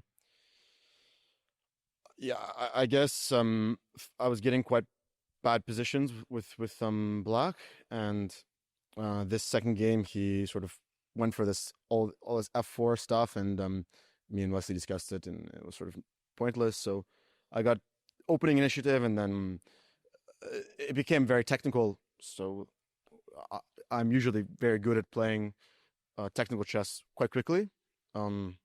So I was able to sort of slowly grow my advantage and eventually break through when his time was even lower. In the final, you will take on Levon Aronian, and it's a bit of a full circle moment. You were in the commentary booth a couple of days ago when Levon was playing Magnus. You were rooting for him. A lot has been said about, your intervention, your commentary. Your thoughts on looking back at that and looking forward to the final against Levon? Yeah, well, obviously, it was quite fun watching Levon win, and but after that day, I understood that after talking so much trash, if I lost, it would be exponentially more embarrassing. So I understood that it was time to calm down and focus and let the chess speak for itself. But obviously, he's a great player. He's had a great run. So I'm just happy with the rest day, because the difference between semifinals and finals is huge. Now, if I had lost, you have to play 2 more matches to get third, and you play both days. Now I can have a nice day sleeping. What are the plans for the rest day tomorrow? Sleep, rest. I to make it through yesterday, I had so much coffee that it kind of caught up to me when I was trying to get to bed, and I couldn't sleep until maybe 2:30. I woke up. I was waking up in the middle of the night, so hopefully I have plenty of rest for the final. Well, we wish you the best of rest tomorrow. Hans, congratulations on a truly stunning performance so far, and all the best for the final. Thank you. Welcome to Las Vegas and the 2025 Freestyle Chess Grand Slam Tour. We're here at the spectacular win, and for the first time, the Freestyle Chess Grand Slam Tour comes to the United States. I'm your host, James Dash, and over the next 5 days, we're getting ready for a world-class competition with the best players, the best content creators, and of course, the best commentators the world has to offer. The stakes, sky high. The city, Sin City. This isn't just about chess. It is a showdown between the best players on the planet. And it's happening right here in Vegas. This is Chess Unfiltered, a spectacular test of courage, speed, and ultimately raw skill. From rapid-fire moves to strategic brilliance, freestyle chess showcases every aspect of the game. The rules are exciting, the tension is real, and only one will rise as champion. Watching these elite grandmasters compete under pressure is truly unique in the world of chess. Freestyle chess isn't just a tournament. It's a revolution in the world of chess. And Las Vegas is the perfect stage for it.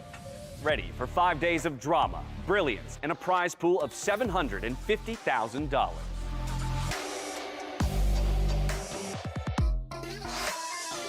Welcome to the Freestyle Chess Grand Slam Tour, live in Vegas. Baby.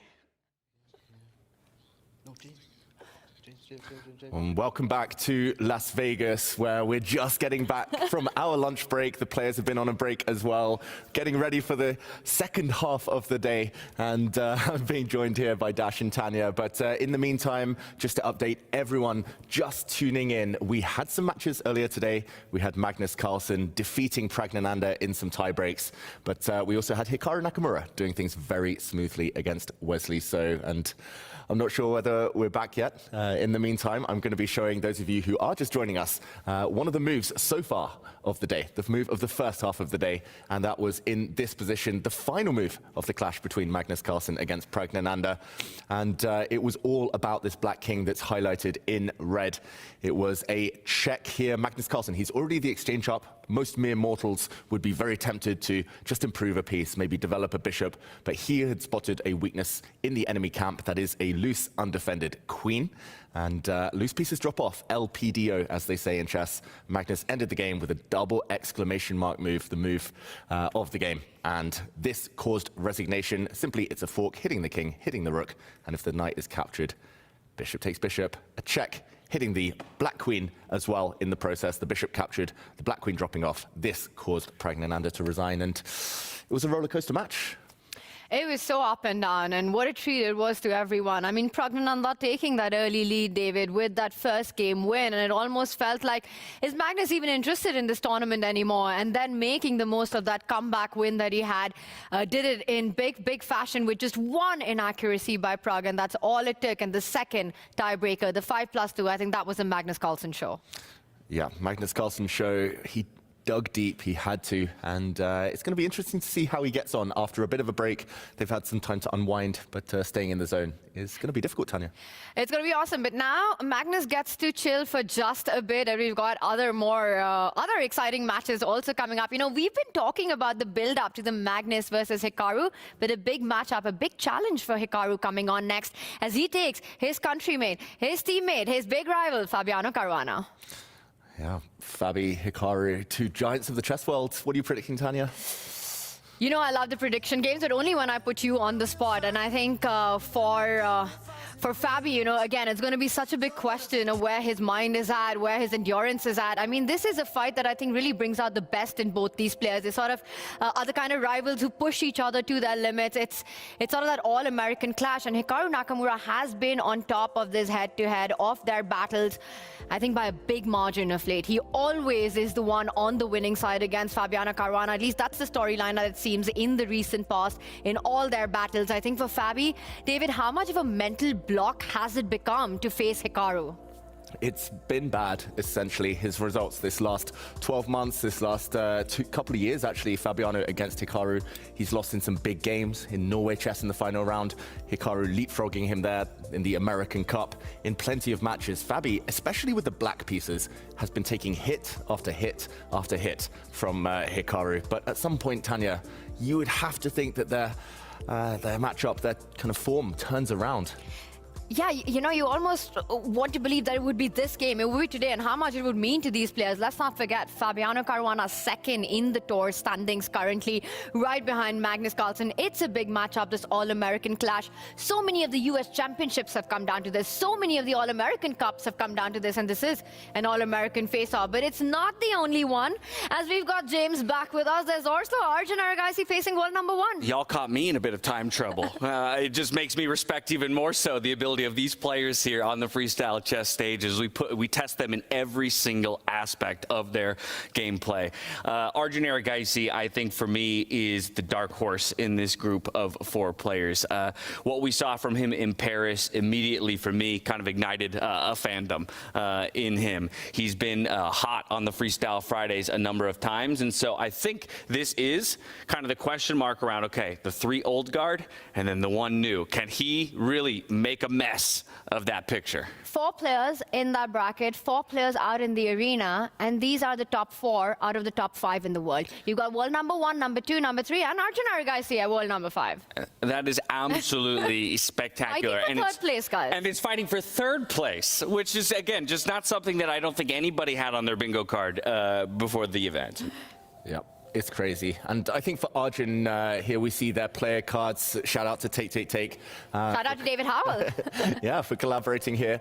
And I think for Arjun, his big shot is attacking Magnus. We saw what happened to Magnus earlier today. He lost the first game to Pragg when Pragg went straight for Magnus's throat, went on the attack.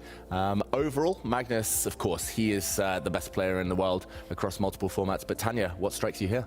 You know, the big difference is the center of that card, and I think that's so on point, David. You know, you've got Magnus with the strategic positional battles that he always seems to grind down at 98, and I think that's one of the things that we've spoken about as perhaps something that Arjun needs to work more on. He's a beast when it comes to those attacking aggressive positions, these creative ideas, the sacrifices that come out of nowhere. But when it comes to those slow fights, 84 for Arjun, 98 for Magnus, and I think this clash of styles is going to be so much about which positions pulled and who gets their kind of a position right out of the opening. And a point very much supported by Vincent Keimer himself, right, who we had in the studio for the first half of the day. He's talking about for Magnus Carlsen, when he needed that win, just give him that 0.1. Just give him that tiniest of advantages, and then soon he grows it into something insurmountable. Yep. give him a stable base for the position as well, and he'll slowly build from that. You cannot allow him one moment to rest, Tanya.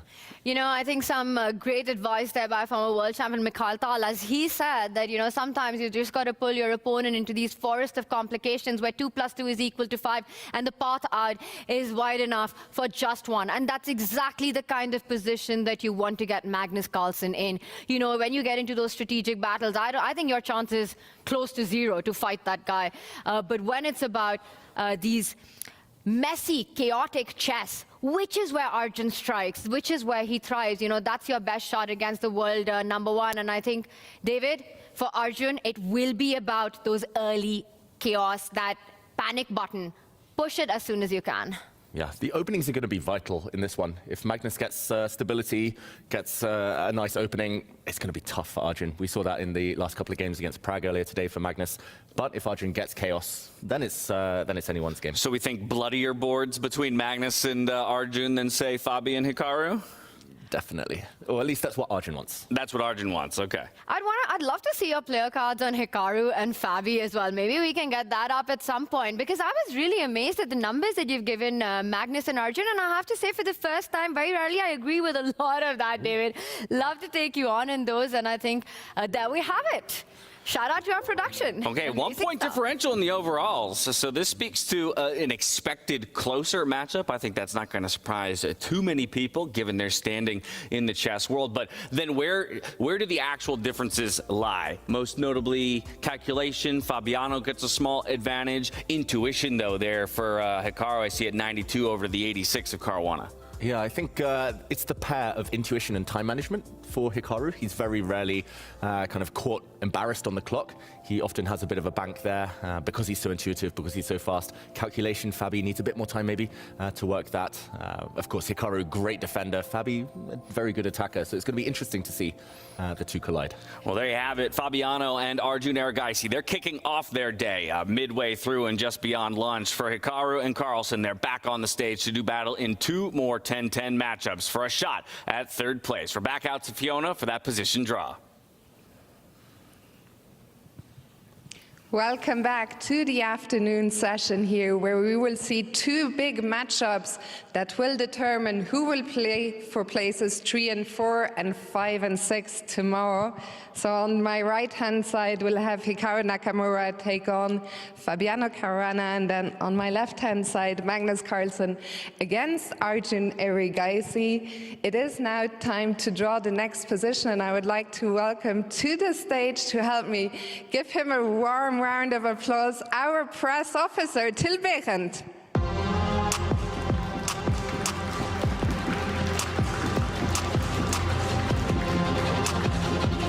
Till, are you ready?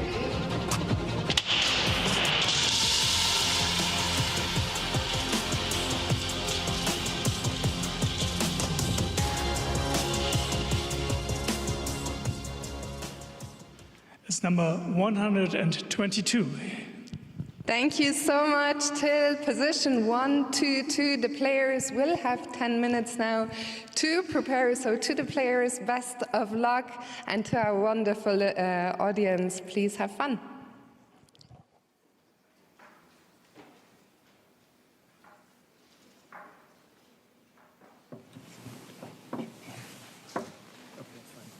Knight, queen, rook, knight, bishop, bishop.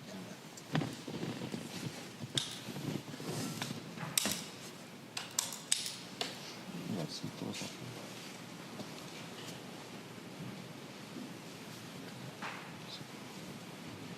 You can also play e5. I think it's not bad. Here, knight e6. I don't know, maybe this bishop is... Knight b3, b.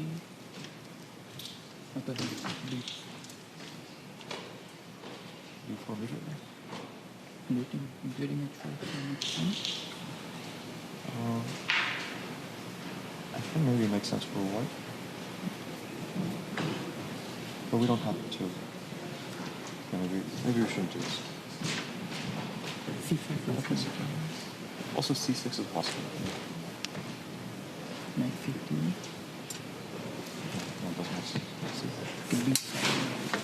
But b4 take e6 is a lot of time, right? Or b4 c6 and take b5. Oh, sorry. No, but your b4 doesn't just work. Right? Yeah.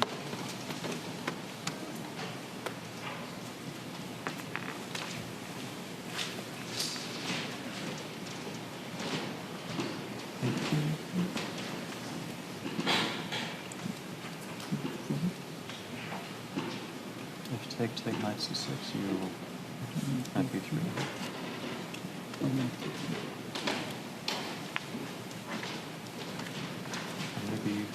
Maybe knight c6. Knight b3.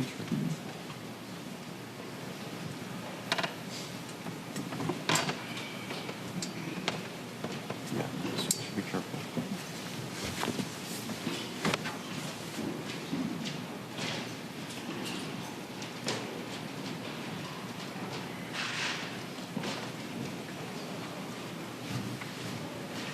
Okay, what's this? D5. Let's c5, e5. That should be okay. Are you sure about that? D5, D4, E3, 96. Maybe okay, maybe b6 we should be careful. Bishop b6. yeah, that's not difficult. Yeah.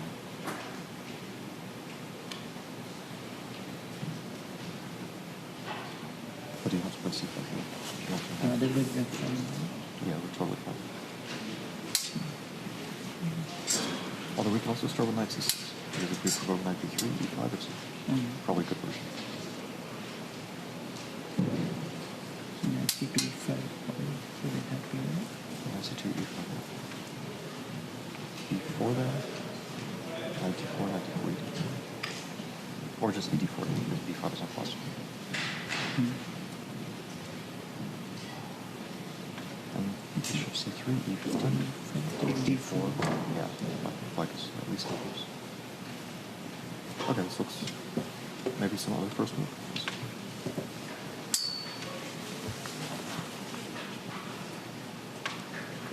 D4, do we play c5? Although you don't know. D5 is very good. So d4 is a critical move.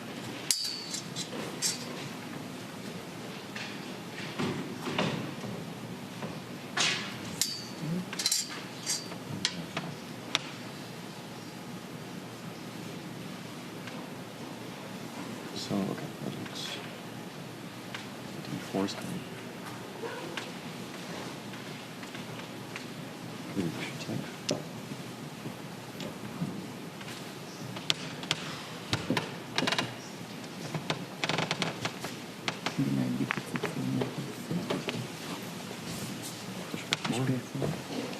But E3, I guess I'm You can see 4.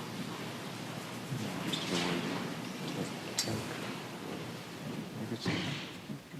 And we're back midway through the player discussions on your screen now. Fabiano Caruana and Arjun Erigaisi discussing position 1-2-2. They are playing from the black side of the board, and they're up against Magnus Carlsen, Hikaru Nakamura playing from the white side. David, taking a look at this, no cornered queen this time. I mean, she's a little bit over there to the left-hand side, but not directly on that longest diagonal. Same with the bishops as well. So less of a concern about, you know, these long snipers straight from the outset. Yeah, to my eyes, there are only really two problems for each side to solve before it becomes maybe more of a normal position. That is knights in the corner. It looks like they only have one square. Knights can leap out, but they aren't so well placed on these posts, especially because they're going to get hit by enemy pawns very, very quickly. As well as the knight in the corner, the bishop's in the center, and I'm talking about white's dark square bishop, and on the other side, black's light square bishop, that might struggle to get into the game. It's unclear which way you're going. If you push a pawn on the right-hand side, you weaken your king. If you push a pawn in the center, well, firstly, those pawns won't be defended, but still unclear where that bishop is going.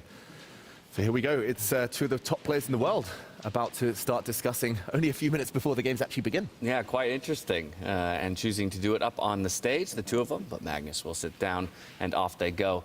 With those problems presented, Tanya, how do you suspect we solve them? You know, I love what we have because this is a very freestyle position, so to say, because we had Lev earlier on in our studio, you know, a couple of days ago, yesterday I think it was, and he said when you've got these bishops right on that center square is when the biggest imbalance happens, something that David pointed out as well, because you just don't know which diagonal you want to develop it in, where does it belong, and as long as you don't move it, you're not able to sort of find the harmony between your pieces. I'm noticing what the players are looking at, and they're looking at those central pawns moving forward. You know, they were analyzing the knight pawn first, the one in front of the knight at the center of the board, then the two bishops. So there are these dynamics, but I think none of the flank pawns we've seen up the board. I will point out, though, that with the rooks at the edge, right, on that right side of the board, perhaps the players will not be super tempted to go castling very early on and might actually go the alpha zero way, trying to get the rook into the game by pushing the h pawn up a little later in the game. These knights are very bad. With them seated down, let's see if we can glean any insights as they whisper. No, I mean, either you take or you go e6, probably. What takes now? I take, and yeah, now it's a question. I mean, we got to get the queen in the game, yeah, so we probably have to take it. I would take it. Well, I mean, I assume you're going short. It's hard to see a world where sure. you're going to castle long for sure. D7, D4, B4. I don't know if this is. It should be better for white. Yeah, I wasn't sure. And I mean, e6 I thought was a move, but I figured you just like we already take and go knight c3. I don't know which knight, but I assume this knight just so you can go this way. This already should be small. e6, e3, maybe c5. Yeah. Maybe it's not. This is not great. Oh, but we go G. G3. Ah, G3 here actually both. No, yeah. C5. No, this is not going to work.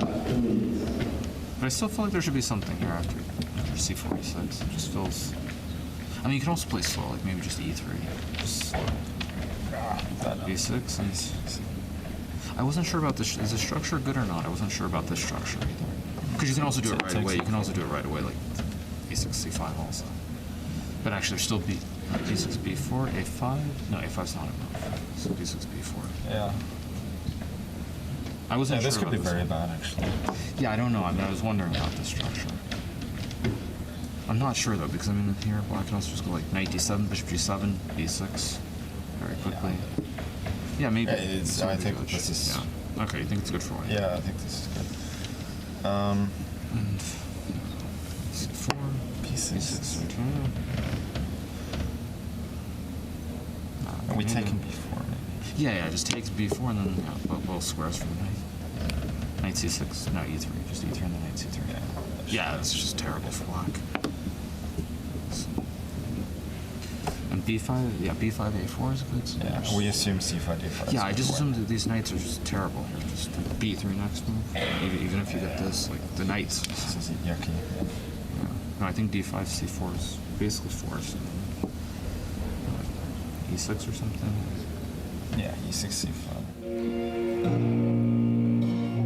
Oh, to have a brain that works so precisely and so quickly.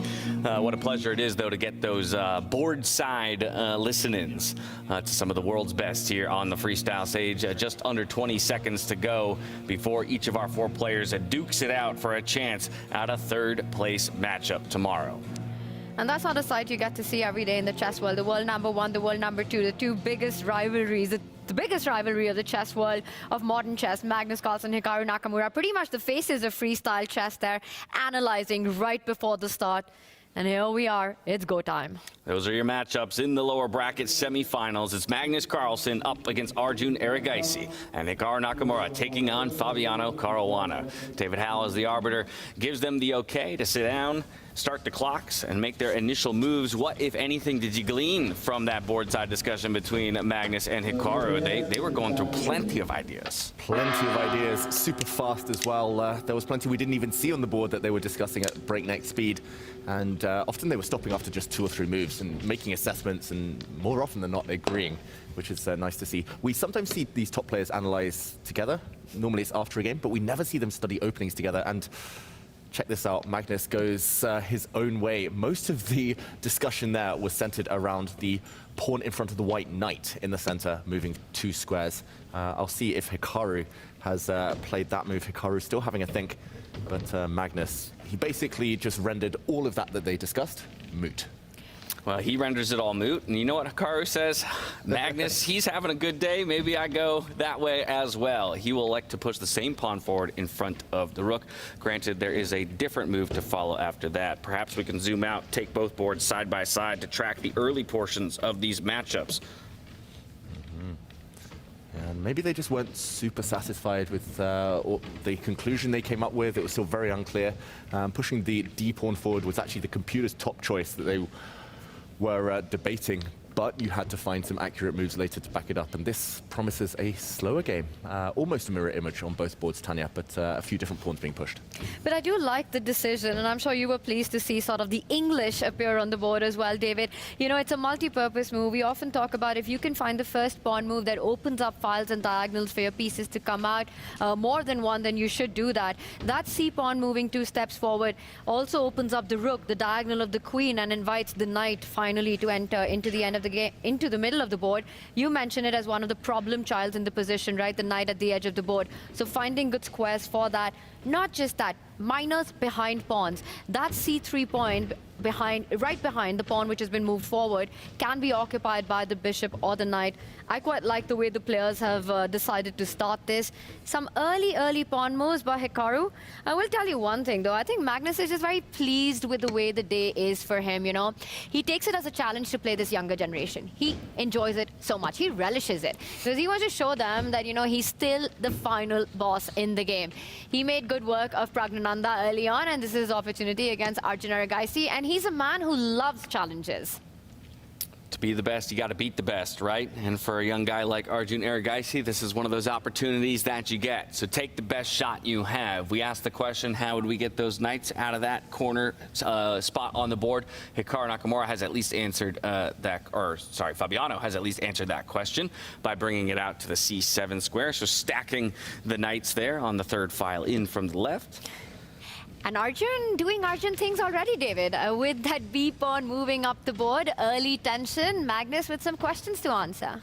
Yeah, and that is a sacrifice. He's giving up a pawn, Arjun Aragaisi, on that right board, and we'll jump in a moment to break it down. It is all about the fight for the center. It doesn't look like it. It looks like they're kind of playing on the flanks, but Arjun definitely not backing down from a fight in the early stages. He's got his thinking face on there. We'll see if he's thought this through, because as you said, maybe tossing away a pawn, looking for some compensation.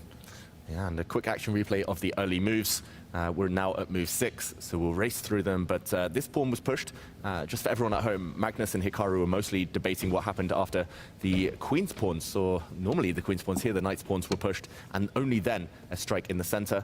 But we saw some symmetry until it was Arjun Aragaisi deciding to go his own way and break things. Magnus putting his bishop, fianchettoing it on the long diagonal, and Arjun striking. For now, this pawn is defended by the queen, so it's not sacrificed, but after Magnus just defends things, this is the real sacrifice, the black knight coming out, blocking the black queen's vision. And Magnus said, okay, I'll take your pawn. Arjun, the compensation he's looking for is to establish a nice pawn center. The black bishop now hits this one, which is actually surprisingly hard to defend. You can't defend it with your own pawn. As the black knight looks at that square, but the white knight comes out, kicked, and Magnus playing an exclamation point move here. Giving back the pawn, but at least he's got a nice centralized piece.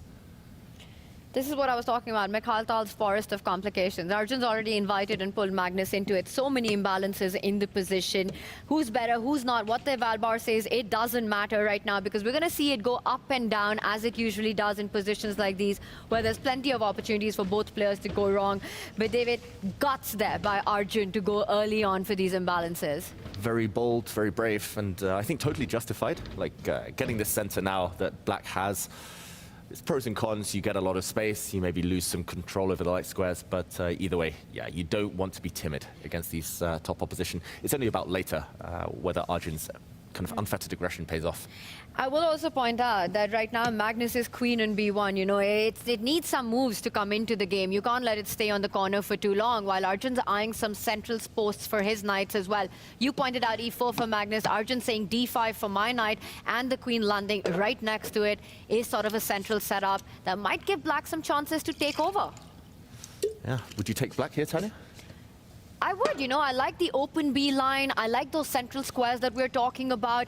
Knight jumping on, Arjun now trying to get his rook into the game. I will not be surprised if the guy with ice cool nerves, actually that's both of them, Magnus Carlsen and Arjun Erigaisi, neck to neck when it comes to nerves, that H-pawn might also start marching up the board. If you had to bet, does Arjun go the traditional way of castle, or is, he answers it before David does? Before you can get the question out your mouth, we get the answer. And I am liking this a lot for Arjun just because of what you said. A bloody board is a good board for Arjun and his chances here against Magnus Carlsen. He let first blood be drawn by offering up that early pawn, but now he's giving himself plenty of fighting chances as the game rolls forward. What about you, David? White or black for you? I'm more used to being on the white side of these things. I'm not very committal with my pawns, and Magnus here, he's a bit cramped, especially that white queen you highlighted, Tanya. So I'm more used to being white, although I'm very aware that black probably has an advantage. So it's one of those positions. I think Magnus's plan in the near future might be to stack up his rooks, to step one rook forward, the other rook across, and maybe try to break out on this left side of the board to activate the white queen. But black has a few moves. I love that square you pointed out for the black knight. I think it will land there shortly, and maybe later, Arjun, especially now the white knight has moved away from the right half. Maybe later we'll see that pawn push down the board. Let's check in with Fabiano Caruana, see how warm he's entering into this bout against Hikaru Nakamura. Again, he's coming off of a tough loss yesterday to Hans Niemann, who promoted himself to the grand final against Levon Aronian. And as we arrive on the board, plenty of pawns facing off against each other, more center control being fought over on this one. Yeah, very nice move there from Fabiano, his last pawn push, striking in the center. Again, very quick action replay here, because Hikaru might have just made a small mistake. We saw symmetry, just as we did in the Magnus board. Hikaru choosing to just modestly push this pawn forward, and now try to break on the flank. And flank play should often be met by central replies here, and it was Fabiano who, after this flank push, started gaining space in the center. The white bishop now, we talked about how it's a problem piece. You need to get it off the back rank at some point, but developing it forward, given a question mark by our computer, because it did allow Fabiano to step forward with his pawn. Maybe this could have been prevented by the white knights coming out, for example, instead knights before bishops. But this looks great for black. A trade here would only activate the black knight even further. Tanya, another success for the black pieces. I love it. You know, David, how you are a pawn grabber, I'm a bit of a space grabber. So getting those central pawns in makes me very happy for Fabi's position. And right now, Hikaru trying to get some more of his pawns going, rolling up the board on the left side. I think that A pawn also aims at joining the party. Try to get A4, A5 in. You need to look for activity on the flank when your opponent's playing in the center. Yeah, big moment. Does Fabiano just retreat his knight, or does he try to change things slightly by grabbing this bishop before it runs away? A lot of top players, they're biased towards bishops. It's a relatively open position, so I'm expecting this move. But no, Fabi does like his knights. He's quite an attacking player, as we saw with the player cards earlier, given an opportunity. And he goes the other way. Yeah, more tempered approach with the knight retreating. Of course, this blocks in his own dark squared bishop, so he's going to have to move it one more time, as David just highlighted, in order to get more of his pieces involved into the game. And Hikaru is ready with his response. He improves the position of his bishop, aiming to get the rook into the game by hopping it over the white king with the castle on the next move. Fabi continues with his knight plan, and I wonder if that knight's also headed to a juicy h4 square, trying to provoke some weaknesses, some pawn moves on the right side of the board, and then eventually start pushing the f-pawn, looking for an attack. Yeah, big moment for Hikaru. He could either just castle and it becomes a normal game, or it might be time for Harry the h-pawn to enter. Black knights, Hikaru's on record as well in interviews saying black knights are so badly placed on these squares because they are within striking distance of pawns. He goes for a second bishop move, getting that light squared bishop out just a little bit further onto the third rank, targeting the knight in the middle. It'll be quickly protected by the rook on the back rank here for Fabiano. We already had castling occur in the other game, both players going to the short side of the board. David, I'm curious, do we just expect if castling happens, it'll always be short side in this one? Yes, it looks that way. Just the left flank just looks so open. Fabi cannot castle anymore towards the other flank. He's just moved his rook once. But yeah, for white, it just feels so risky with minimal pawn shelter. So it feels like he's either going to castle now or it might be time for the h-pawn, one or the other, and very different types of play. And Black's got plans of his own, right? There is a pawn weakness and an open line that Hikaru has. It's the d3 pawn, which isn't defended by any of its friends on either of the files.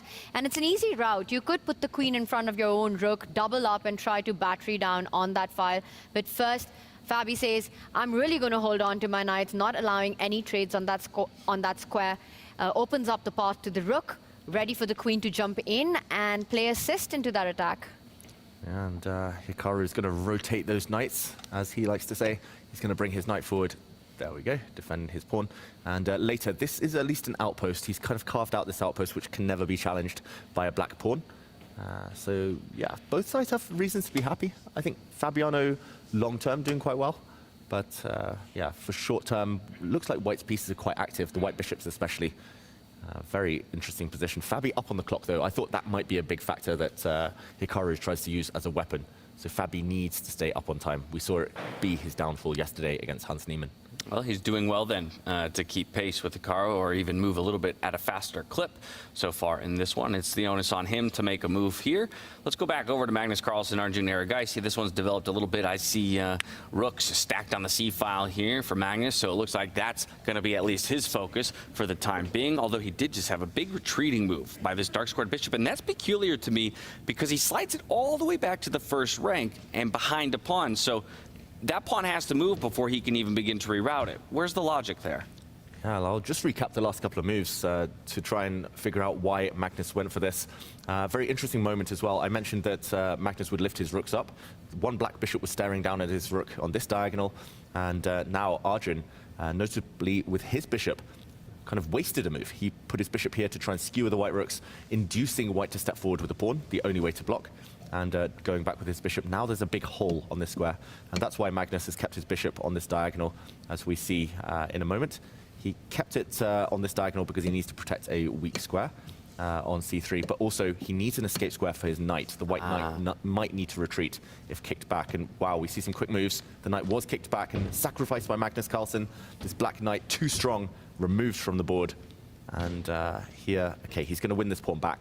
It's doomed, but it's rook for knight. We need a sacrifice statistic. Is Magnus Carlsen the professional player with the most piece sacrifices to his name? At least in this tournament, it feels like it, right? We saw it in Paris as well, 2 queen sacrifices there. And this knight is super strong, by the way, so I'm not saying it's even worse than a rook, but he does love to invest that material. That is extremely committal of Magnus to give away that material, and I get it. The knight's super strong, cannot be challenged. The bishop looking good, but right now we've got a bishop trade that just happened. It is extra material, and let's do a quick count right now. It's 6 pawns versus 7, so it's a pawn and a knight for a rook. That's 4 points versus 5. But again, it is all about that knight holding fort for white and not allowing any open lines. The rooks are only as active as you can get the open files for them. No open lines currently. I think Arjun needs to start doing something on the right side of the board. He needs to push those pawns to try to open files and inroads. He first decides to get some more trades in. You're up material, get pieces off the board. Who would you take here, Tanya, the powerful knight or the potential long-term of the rooks? I do like the extra exchange, and I see the bar says that Magnus is the one with more than sufficient compensation in this position. The knight looks super strong, but to me it feels that, you know, you have to be so precise when you've made a sacrifice, a positional strategic sacrifice like this one. It's not for initiative, it's not for an attack against the black king. It's for these strategic strong points, and I've always as a player found it a challenge to prove that kind of compensation. That makes sense. I'm kind of the opposite. I just never know what to do when the opponent has a statue of a knight like this. I don't know how to play around it. I don't know how to go on the attack. So it does feel like the black rooks need some breathing space. Arjun, the fact that he's even pausing here is very impressive. The restraint, I think most humans would take with the rook. He does eventually. But taking with the pawn would at least maybe have opened up a line the black rooks could have used later towards the white king. So pros and cons. And these exchange sacrifices, you know, they always remind me of the legendary Petrosian. I think he is the one in the chess world, in the history of chess, who made this entire concept of giving up an exchange, a rook, and saying that if you've got these positional strong points, it's often worth it. And that those positional strong points were always for a knight outpost in his games. I think Magnus has studied them to the T. I think that's what again, will consistently amaze me is the confidence with which he'll make those kinds of those sacrifices or those exchanges and play into what would be a material disadvantage, but with such knowledge, mastery, and understanding of the value of that knight to say, hey, it's entirely worth it. And look how quickly Magnus is playing as well. Still majority of clock time on his clock, 3 minutes up. Just making moves. He's moving with lethal efficiency. It's absolutely incredible. To your point, Tanya, as well, former world champion Tigran Petrosian, he kind of had this rule of thumb. If you give up a rook and kind of have a knight or bishop in return, in this case a knight, you need a pawn and you need something else. And in this case, it's outposts. The white knight has an outpost. The white queen, the square it sits on, might be replaced by a knight soon. That is also an outpost. So the knight pawn plus a little something, that tends to be sufficient compensation. Whether it's more, anyone's guess. Rooks are great too, but that was what Petrosian would often try to achieve. It's a game for all three results right now, and Magnus Carlsen is up on the clock. The clock came very strong for the world #1 right now, almost a 3-minute advantage there. And the thing is, right, when you're playing white, you just play these little improving moves and keep passing the ball to your opponent. It's harder for them to make moves because the rooks are kind of struggling to find files. And right now, Arjun offers a queen trade. I don't believe that Magnus should take it on Arjun's terms, opening up a line and allowing a better pawn formation. Yeah, one thing not to do, to trade on your opponent's terms. And I'll just put this on the board while Magnus thinks. This isn't his move, but now this black pawn, which was isolated, would open up and the black rook would be much happier. The white knight pinned. Magnus has made a move. Brilliant move here. Pawn to b4, undermining the black pawn. That's a weakness. It cannot move, defending its queen. And if the queen trade happens, again, just to put this on the board, knight hits the rook, pawn hits the pawn, and Magnus wins even more material. If you don't take this pawn, it's just going to bypass, step forward, and Magnus is making progress here. It looked like white didn't really have a plan, but he's found a way through into enemy lines. Inching ever forward. It's like a tsunami. He's just, it's just once it starts to gain that momentum, it's completely unstoppable, and he's going to overwhelm you. That is an excellent, excellent move by Magnus. And you can see Arjun's taken by surprise. He wasn't expecting that one. It sort of came out of nowhere. This is Magnus Carlsen at his best. I mean, just the way he's played this entire game, you know, in a position which it feels like it's really passive for white, but knowing how to maneuver and then finding that opportunity to give up that exchange, to give up that rook for a really strong knight, knowing that this has to be good enough for white. And he's going on to prove that. So far, so good. And the bar really moves up in Magnus Carlsen's favor. Is there a very strong move at this moment? I'm not sure about very strong. The automatic for me would just be to push the pawn forward. Like, you pushed it once, push it again. That's super consistent, hitting the black rook. He's probably calculating what happens after a queen trade there, Magnus Carlsen. But the goal would be to create a passed pawn. That's step #1. And he does push that one. He's going to push the A pawn next, and it's going to be 2 versus 1 on that flank, and it just looks very powerful. Arjun's struggling for a plan. Note as well, Magnus against Prag earlier had an H5 pawn against an H6 pawn. He's done it again. He loves this structure. Well, and again, so often it feels like Magnus's opponent is just completely paralyzed in their ability to move pieces around the right. I mean, Arjun has been begging for that queen trade to agree, just leaving it there on the table, and now it's become about rook defense on the back rank. He's just outplayed Arjun in this game. I mean, this is sort of been like, what did Arjun even do wrong? And Magnus is completely winning this. I mean, not completely winning, but looks like cruising through, right? The plan is simple. A5, B6, A6, B7, the pawn, defended by the knight, assisted by the queen. The rook ready to join in from the second rank as well. And Arjun, he keeps hesitating. The thing is, the rooks have just not been able to find their counterplay. They haven't been able to get into Magnus's half of the board. Yeah, and they're going to try, but that's exactly what I mean when I say it feels like Magnus is a tsunami. I mean, it grows centimeter by centimeter, but then the next thing you know, all of a sudden you're looking at a 10-meter wall of water that's about to come crashing down on top of you. And so far, that's what it looks like. Rooks are not enough to hold fast against that. Yeah, the speed as well is what's extra impressive. Magnus looked like he just rolled out of bed at the beginning of today, losing to Prague in very one-sided fashion, actually. And now suddenly it feels like he's in top gear. He's just moving through, moving up and getting better and better. And there we go, the pawn's advancing, the rook's about to join. Tanya, he kind of coined this phrase, old man chess, when he was playing against Arjun Erigaisi in the Champions Chess Tour. He just said, these kids, they love their activity, they love their chaos. He's just not giving that to Arjun in this game so far. Strategic play, right? Anti-young player chess, old man chess, and it seems to work to perfection, but only when Magnus Carlsen is employing it. He just knows how to play against this younger generation who's so, sort of their style is so feared. Their brand of chess is so incredibly strong when it comes to aggressive position. Magnus Carlsen sticking to plan here, move by move, inching closer towards that B8 square, towards making a queen out of those pawns. And Arjun, is he trying to get the king into the defense now? Wow, he knows an endgame is coming. Sooner or later, someone will blink and trade queens, and the Black King might be the savior trying to run across to guard those pawns, but it does look a bit far-fetched. I wouldn't be surprised if Magnus goes for it now, or builds up, maybe puts a rook behind it in the near future. And he's barely used any time to get this position. He's got more than 7 minutes on the clock. Magnus chilling. This is Magnus when he's found his rhythm and just feels like unstoppable. That Magnus aura starting to appear on the board. And you like to say is he somehow struggles at the very start, and I think Prague got that one opportunity at the start of the day, and he did strike on that. But ever since that game, it's just been awesome to watch Magnus today. Yeah, David said it. Top gear, right? He's absolutely found the last ounce of energy he needs to perform at his absolute peak.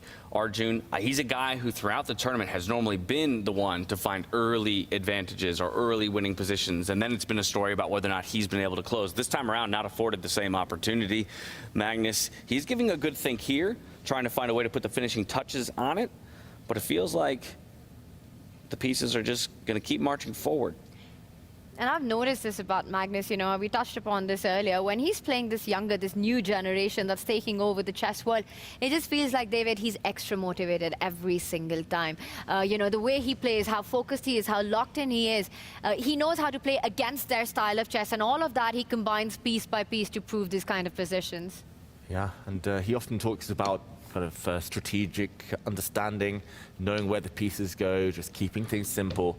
And he loves to kind of assert the fact that he still has a better feel than some of the younger players. That comes with experience, but he does show it time and time again. Yeah, rook slides to b2, ready to support that b pawn, pushing up to b6. No way to stop it. That white knight, just look at it. It's glorious. It's easily worth a rook. You know what's been so bizarre about this game is I'm trying to think, and I can't pinpoint one mistake that Arjun made. There's nothing that really stands out to me, David. No, he even won material. He won a rook for just a knight and pawn, but ever since it's been very much one-sided traffic. I think it's just the type of position. Again, it was super stable. If you give Magnus this base, he'll build and build. He's not even doing anything, Magnus. He's just slowly improving his pieces. What does that do to you, though, as a player? When you feel you're like, I'm playing solid chess, and it's not even close to enough. It does bad things to your mind. And I'll tell you, I think this is what Vincent was talking about, that players of Magnus's age, his generation, has seen this happen so much that it's almost like PTSD. It's trauma in their head, you know, just how flawlessly Magnus plays these out, and you can't even understand where you went wrong. So it is a difficult situation, but I think to what we're discussing right now, this is just such a Magnus position, and Arjun hates these kind of situations where he has this extra material. But Arjun's a player who's never cared about that. He's always sacrificing his own pieces for the attack, for the initiative. And Magnus never gave him a chance to get that. And no chances, no time. Yeah, finishing this off won't be so easy. In order to win this game, you have to open some lines. Arjun's getting ready for that. Like if the white pawn pushes now, there'll be a trade, and maybe the black rook will be able to get some access a bit later. So Magnus, he still needs to dig deep. Recently in Norway chess, Tanya and I were calling the shots there. He played against Gukesh, he played against Arjun. A couple of times, he was just dominating positioning, Magnus. He'd done everything right. He made them look like they were kind of just learning the game. But then, when things got a bit crazy towards the end, they fell apart. And Gukesh, Arjun, they struck back. They were sharper, could calculate better. And this is where Magnus needs to still show that he is in control. Yeah, more passivity here for the black pieces, a full defensive posture for Arjun. He is saying to Magnus, it's going to have to be you who breaks through in the end, and maybe you'll make a mistake while attempting to do so. Those turnarounds that David was earlier referring to often happen when the clock ticks low, right? When you've got those time scrambles and the opportunity for mistakes goes even higher for both players.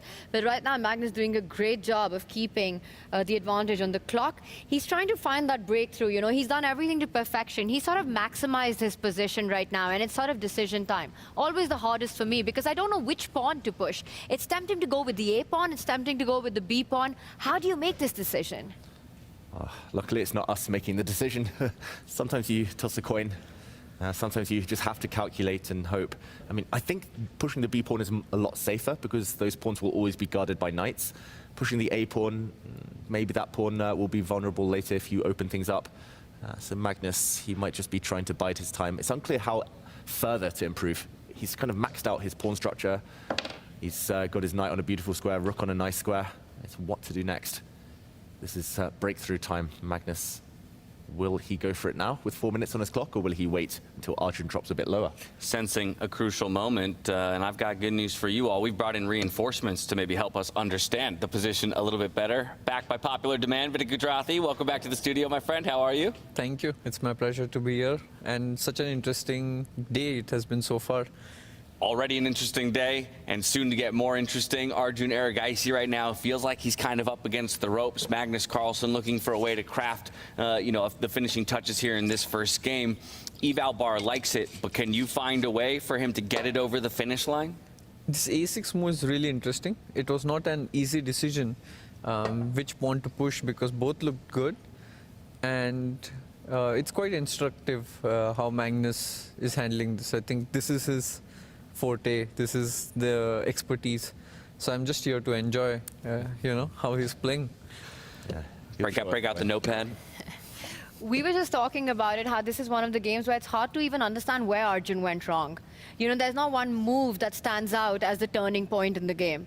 And yet, Magnus is just outplaying him move by move. Yeah, it's a positional masterpiece, how slowly he has improved his position. Of course, it's not done yet. There's a lot of technique to be shown. I think Black wants to play rook b8 now. The question is, do you want to push b6 or wait and bring your king? I think pushing the pawn is very committal. You have to be absolutely sure. Because Black can take, rook takes, and the other rook can attack the pawn on a6. So I'm not sure that's a good idea.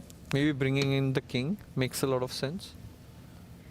Brings his knight in instead, and Arjun hinting that he might give back the exchange, the rook for knight sacrifice that we saw, mirroring what Magnus did earlier.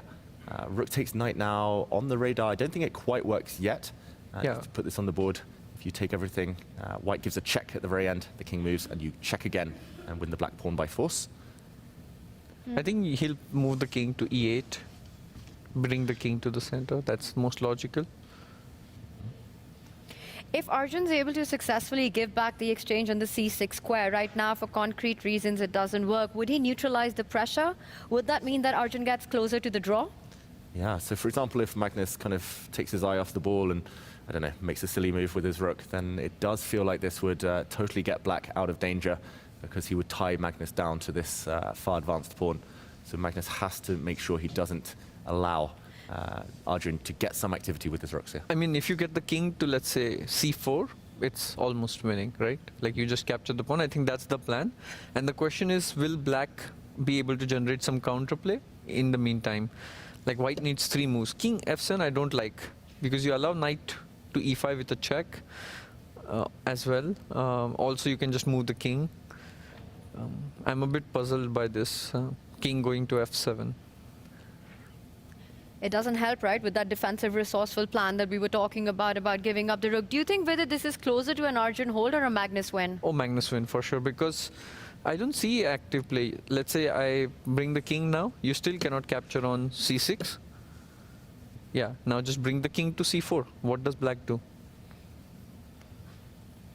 Looks difficult to even find a move, right?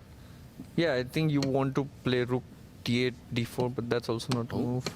He just goes for the pawn break. Wow. Did he rush that? Now rook a7 or rook a8 will be played. Feels hasty. No, I understand what his point is. He wants to play rook moves rook b7. There's a tactical Ooh, point. there's a checkmating idea there. No, Okay, let's get it on the board. Yeah, we got to show that. If one black rook moves. But black has rook a7, so I'm not sure. Rook a7. The whole idea would be that if there's a capture, at the very end there'll be a knight check, and the white pawn will promote.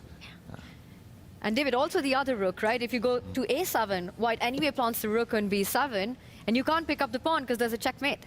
That's very nice. And the rook gets behind the black king, but let's catch up with the game.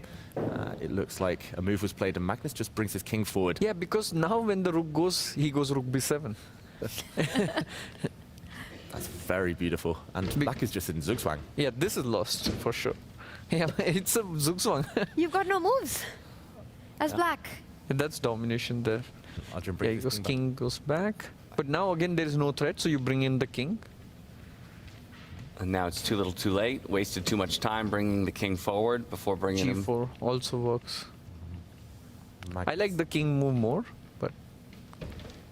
Either way, opening a second front of attack. Magnus has a dominant knight, a very strong pawn. You need something else, though. And he's trying to create more weaknesses. I'm not sure I liked... Like, I did not see any counterplay if the king came. And Arjun's got 25 seconds on the clock. And the clock isn't even his biggest problem in this position. I think king f6 he has to play it. It's just so depressing to play such a position where, like, there are no constructive moves. It's very hard position for black to play.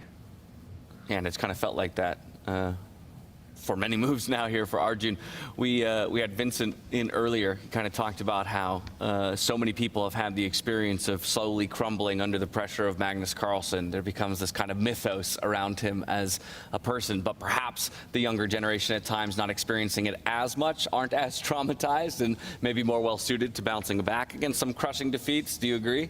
I mean, these kids are very resourceful because they play a lot of online blitz. And that kind of helps you train in, like, you know, seconds to find tricky ideas and stuff. So they are good at that, but the position also has to support it.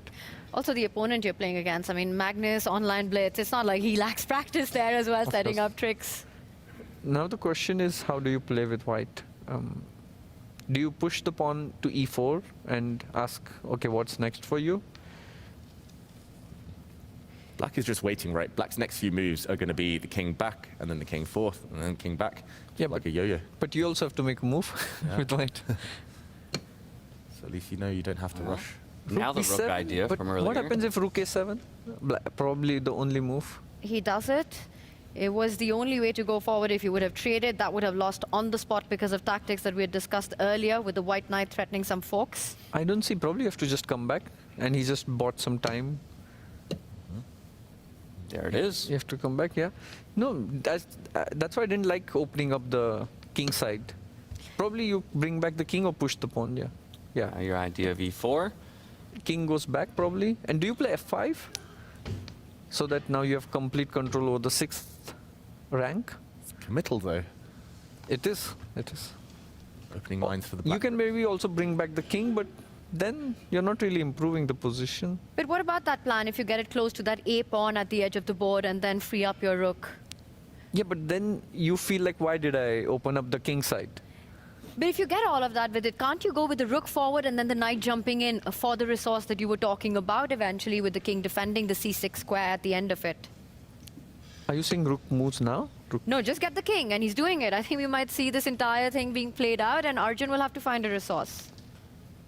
I agree, though. He could have done this without opening the king side, and then it feels like it felt open better. But this is also good enough, but that felt better. More controlled. Yeah. Well, king's on the run. He's got quite a few moves to make. Get over there and threaten the c-pawn. We're just thinking about some checkmating ideas of... You could actually try to set that up. Get your king, keep... No, Magnus was reaching for his knight, by the way. Ooh. Where's that going? Interesting move. He's allowing Arjun to at least move something on the king side, on that right flank. Probably you have to do it. Yeah. There's no other option. Can't just wait forever. Is he setting up rook b7? e5, rook f7? That's the idea. It's a very cool trick. That is the trick that Magnus has just set up. We'll show it. judging, well, we'll see what Arjun does. Now it makes it even more straightforward. Rook to b7 is the key. Attacking the black rook. This just looks over now. Yeah. If the black rook moves, for example, takes a pawn with a check, the white king attacks, and... Also king to g4 maybe was an option. It's over. King to g4, even stronger perhaps. Going forward, and checkmate incoming. Actually, this is just force mate. This is beautiful, Magnus Carlsen. Yeah, he does it, of course. Yeah, he's feeling it like after the game against Prague. He seems to be completely in his element. And that's it. Different pre-match approach for him too today. I think Arjun's about to resign. Checkmate coming. He throws Yeah, the board away. Mate in 2. Mate in 2. Checkmate. King e6, rook e7, mate. Playing it out, and there's the handshake. Arjun admits defeat against the world #1 Magnus Carlsen from the white side of the board. He goes up 1-0 in their lower bracket semi-final. Fabiano and Hikaru, those still doing battle on the table next to them. It's been Fabiano who's had a solid lead on the board. As I say that, perhaps a miss. We'll get there as quick, or you can see it there, bottom right. Things start to equalize again. So Hikaru. How was the trend of the game? It's been mostly Fabi, but a lot of mistakes from both sides, it seems. A bit of a wild encounter. A very different look than the Magnus board. And that was Magnus Carlsen's 4th win in a row today against the world #4 first and now the world #5. And both of these guys working with a lot less time on their clock. And as you can see, with another move made, boom, so Bar passive. shoots. Hikaru is playing so passive. I don't understand. It's checkmate. Wait, takes and rook d2? What? Yeah. Mate is coming. Of course, Fabi spots it. Rook takes bishop. You sacrifice here. Just while Fabi thinks, let's watch the camera. But rook takes bishop. No, he'll play it. No, I have no doubts. He'll play it. This would end in a checkmate if the white king goes this way, and the other way is equally hopeless. I'll be surprised if he does not. This is too obvious of a tactic for him. Yeah. He's paused. He's going to go for it. He doesn't. What? Oh my god. Whoa. Oh my god. This is... And Hikaru's right back in it. Yeah. A bit uncharacteristic here of Fabi. He set it up. He pushed his pawn down to defend his knight. He closed the checkmating net around the white king. So logical. It was consistent as well. But Fabiano, instead, he's trying to land a knight fork if there's a trade of bishops. But white's knight comes back to attack. Suddenly it's anyone's game. I have a feeling the Hikaru's body language kind of discouraged Fabi, and he did not think that there's something. Hikaru seemed like he bluffed his way there. Well, he's in the right city to do it. Yeah. And you played poker with him yesterday, James. Is Fabi good at calling a bluff? With Fabi? I'd say he was less successful than his second was yesterday at the poker table. Well, he could have taken 2 pieces for a rook there, Fabiano, but white has some very scary pawns. Don't forget those. You cannot take your eye off those white pawns on the left flank. Fabi retreats his rook in the meantime. Yeah, Do you push a5 and just go for the counterplay? Yeah. Like... Makes sense, right? Roll the dice. Oh, he's going to jump in for a check first. Okay, where's that knight going? I thought pushing the pawns made a lot of sense. 5 seconds on the clock here for Fabi. Makes a move back up to 15. Now we have more checks coming through. This is inviting the king down the board, though.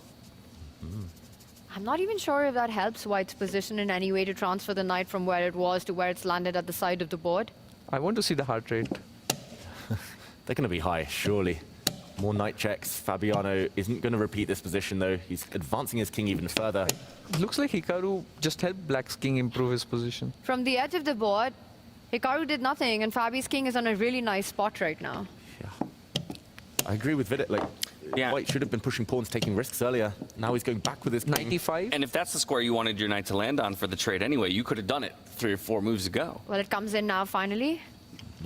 Gets traded off. Now he's going to launch that pawn push. Okay, creates a passer for himself on the B file.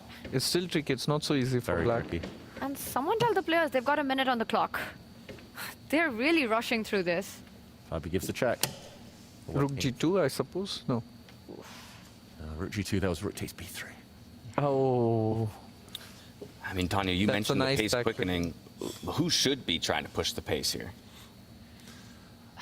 Should be Hikaru. If Fabi gets a bit of time to think, then Black has 2 extra pawns right now. It should be decisive. White only has 1 source of counterplay, the one ray of hope. 2 squares away from touchdown. This is not easy at all for Black. But the bar says it's completely winning for Black. It's almost like there should be some knockout, but what is the move here? Because you see that B pawn. The problem is you might have to calculate some checkmating attack against the white king, but that's not obvious.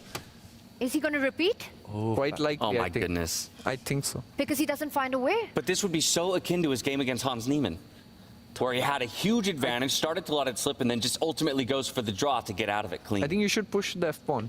Yeah, that is the winning idea, pushing the b7 and then put rook b4. Oh, no, he repeats. He's going for it. He's going for the draw. Oh no. And you can see And there it is. And Hikaru claims. Oh. What a missed opportunity. It's deja vu all over again for Fabiano Caruana here in the lower bracket semi-finals. From a winning position, he can't quite find it, and under time trouble, he feels like he's just got to get out, at least with a clean slate.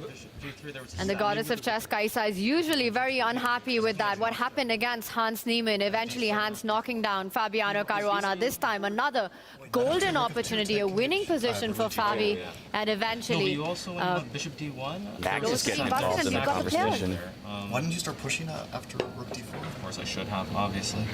No, but there's one moment you could have made the sack. When you played, you didn't sack on b3. My knight was on a7 or something. As after f4, knight c6, rook b3 takes rook d2, king g1 takes king h1, bishop f3.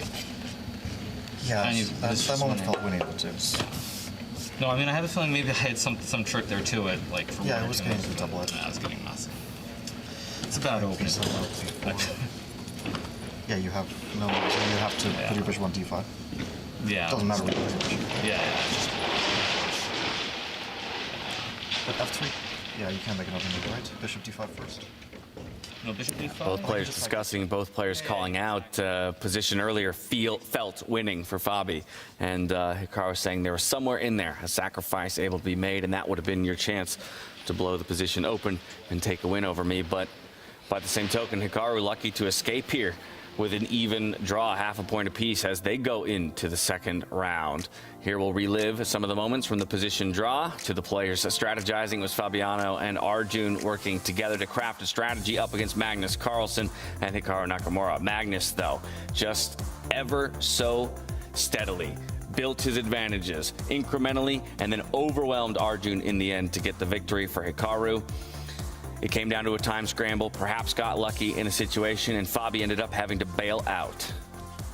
That was a textbook exchange sacrifice by Magnus Carlsen, positional masterpiece from him, and I'm sure many chess coaches will be showing their students that game. In the meantime, this one, drama. I'm hoping we get a chance to show why and how Fabiano was winning in the final position, and maybe what the players were discussing there in the post-mortem after the game.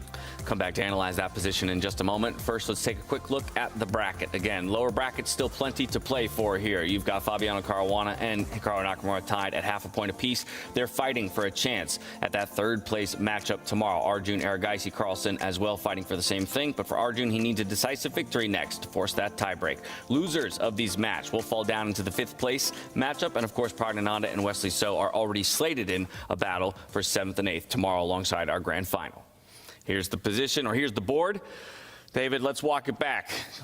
Yeah, and this is the moment after when White's bishop was attacked, after White defended it, that Hikaru pointed out immediately after the game to Fabiano, you could have sacrificed, it was winning. And indeed, Hikaru was right. Fabiano could have taken this bishop just to lure the White rook off the second rank, now landed a devastating check. We saw this earlier, the king dropping back would have allowed a checkmate. This is beautiful from the black rook, knight and bishop coordinating perfectly. But going the other way as well wouldn't have helped. Rook takes pawn, and a devastating discover check is imminent, guaranteed. This is just a winning advantage for black. If we fast forward instead to the game position, to the moment Fabiano started repeating the position, black is totally winning here. Computer gives +4 for black, a winning advantage, but the path was narrow. Just to point out a cool tactic, if Hikaru had tried to block with his rook, then rook takes bishop would again have been the winning move, because now the checkmate here, the white king caught behind its rook, the knight guarding any escape squares. But Hikaru got away with it. He moved his king out the way, and Fabiano started giving checks. With a bit more time on the clock, he might have seen that pushing this pawn forward is winning.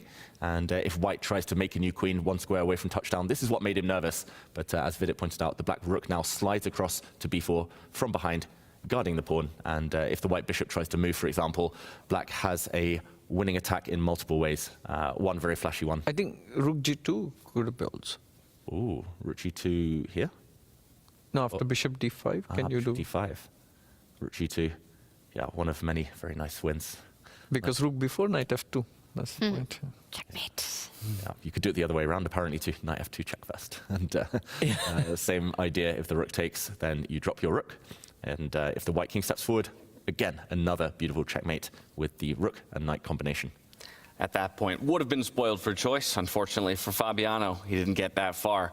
So, all tied up. My concern is that this puts him right back in the headspace of his matchup against Hans, where again, he could have gotten away with the victory, he gave it back in a draw, and then ended up, crumbling in the overall matchup.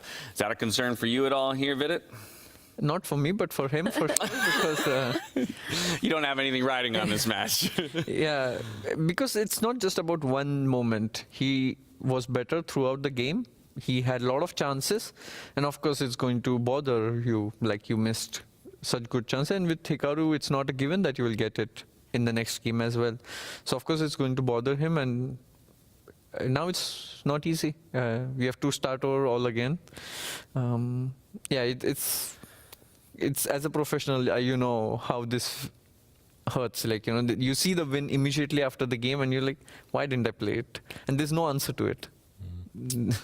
It looks so obvious after the game, right? It's like crystal clear to Fabiano. He would spot that in a heartbeat if you told him there was a winning move. But of course, it's the clock, it's the lights, it's everything. Not an easy spot for Fabiano, an even harder spot, though, for Arjun, because now he has to put together a victory up against Magnus Carlsen, who looks to be have just hit his absolute top gear here in the second half of the day. For Arjun, I assume your answer is pretty similar to some of the questions we asked yesterday. He's looking for imbalance. He's looking to make things messy and bloody very early on if he wants any chance to go to a tiebreak. But that's his DNA. Like, he would do it anyways, even regardless of the match situation. Regardless of the match situation. That's how he plays chess. So, but the question is, will Magnus allow it? Okay. And in the second game, for example, with Prague, he was so clinical once he got a chance. Yeah, it's not an easy match for Arjun. It depends a lot how he starts the game. I think the opening will play a big role. Like, if you don't get a good position right out of the opening, your chances reduce significantly. And also, speaking about the Fabi match, did you notice the body language when Hikaru spotted rook b3, where he could have lost on instantly? His body language was like, yeah, I got this, you know. He was showing like a very confident body language, whereas he had spotted it. And I think that's a good case study. If we could get a replay later on, it would be like it. Yeah, we'll have production try and fish that one up. For now, though, you talk about positions, starting positions, and Arjun needing to craft a creative one. But Magnus, of course, has a say in all of that. We're heading to Fiona, who's back out on the stage to draw our position for the second half of our lower bracket semifinals. Welcome back to game 2, and what a round we just witnessed. We saw a win for Magnus Carlsen against Arjun Erigaisian here. A very tense game, ending in a draw between Hikaru Nakamura and Fabiano Caruana. So all to play for in game 2. Arjun in a must-win situation. It is time now to draw the next position, and I would like to welcome to the stage to help me with the draw Ansar and Carl, who are ambassadors of the final stop of this year's Grand Slam Tour, which will take place in their country, South Africa. Give it up for them.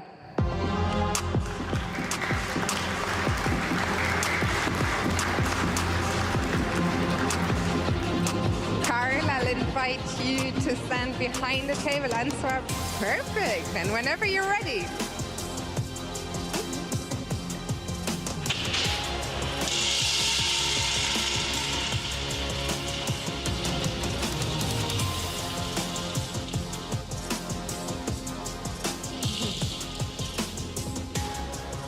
And it is number 455. If you can show it into the camera, position 455.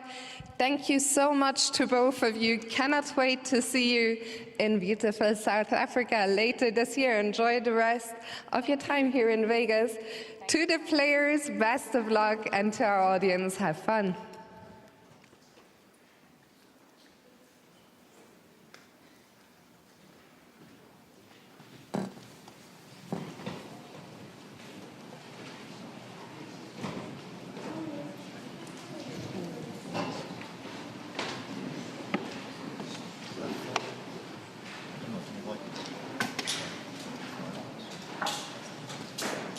can also just play like G6, D6 in the first clip.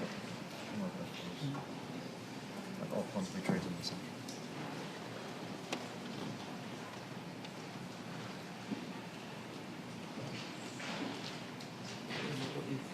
Yeah, it's probably because F5 take and 93.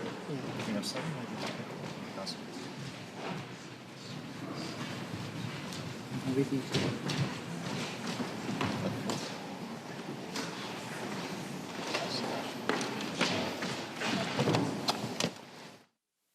That was the problem. Yeah. Horizontal.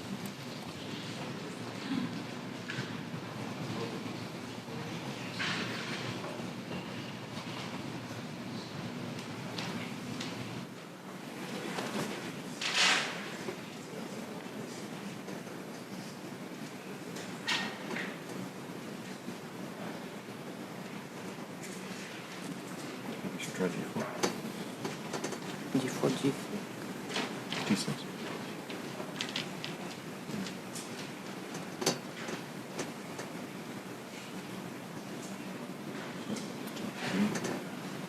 No, it's 5 D6. It's points.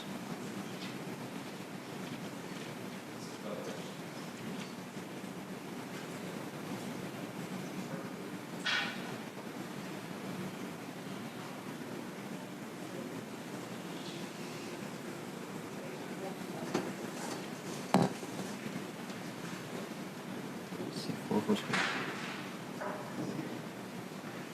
Probably not. Yeah, I think we're just solid, very solid. I like that. Yeah, no. G4 I think is probably just not. And F4, F4 we also get time to play. I just want to. Oh, maybe this. Yeah, this could be terrible actually. G4, C6, F5. Yeah. Could be dangerous. Yeah, so maybe this.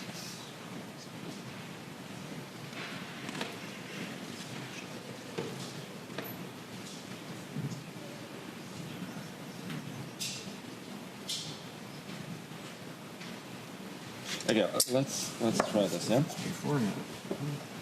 Because I mean, this we're getting. Yeah. E4 just takes an F5. Oh, okay. This. G6 first, maybe? E3.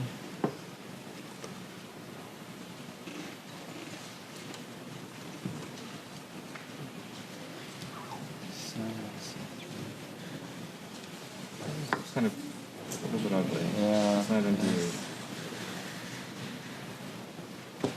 Yeah. No, this is unless this is more. No, this is probably.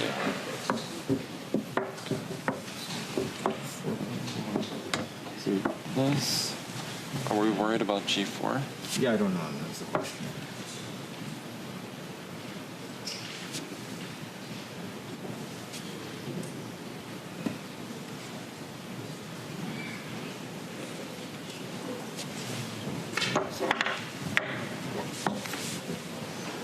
This should be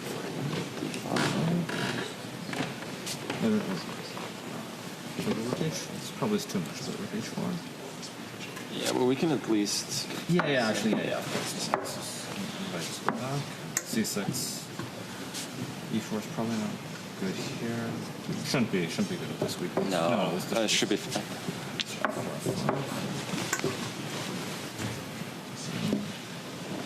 I mean, G3 is. Yeah, G3, G6, but this is nothing special. What else makes sense? Let's C4, just C5.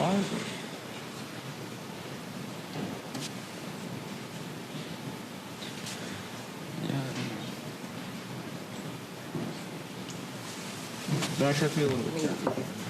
Okay, F5. Yeah, I don't know about these setups.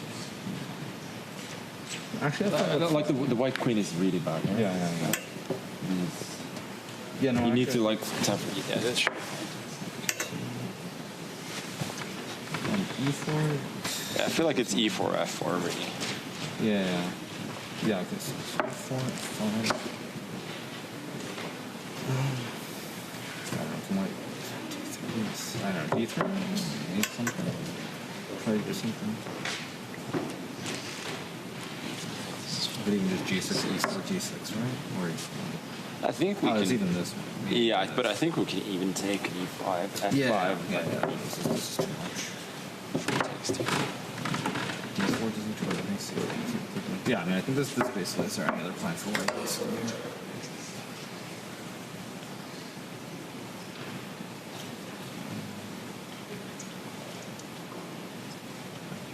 By the way, I think if takes F, I think then Rook G4 just G6. G6 is even easier because we're keeping. Yeah, and then it's easy. Queen second. Yeah. Are there other moves here? P4 G6. It's hard to believe. I guess I have to try to take the center. Yeah. Yeah, no, this is nonsense. Yeah. It's complete nonsense. Yeah, then I think we should be very happy. Yeah, I mean, probably it's best just to play some kind of slow position here. Right? Yeah, probably like E4, E5, G3, G6. Yeah, C3, C3. But I mean, just copy basically. Yeah. Actually, do you copy? Because no, I don't think we copy. So 93.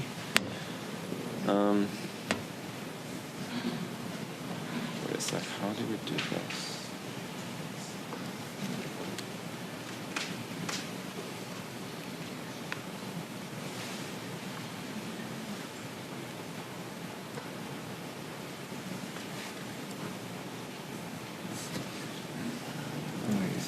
I just wonder if white can go F4 or something. Yeah, I was trying to think like takes queen E6.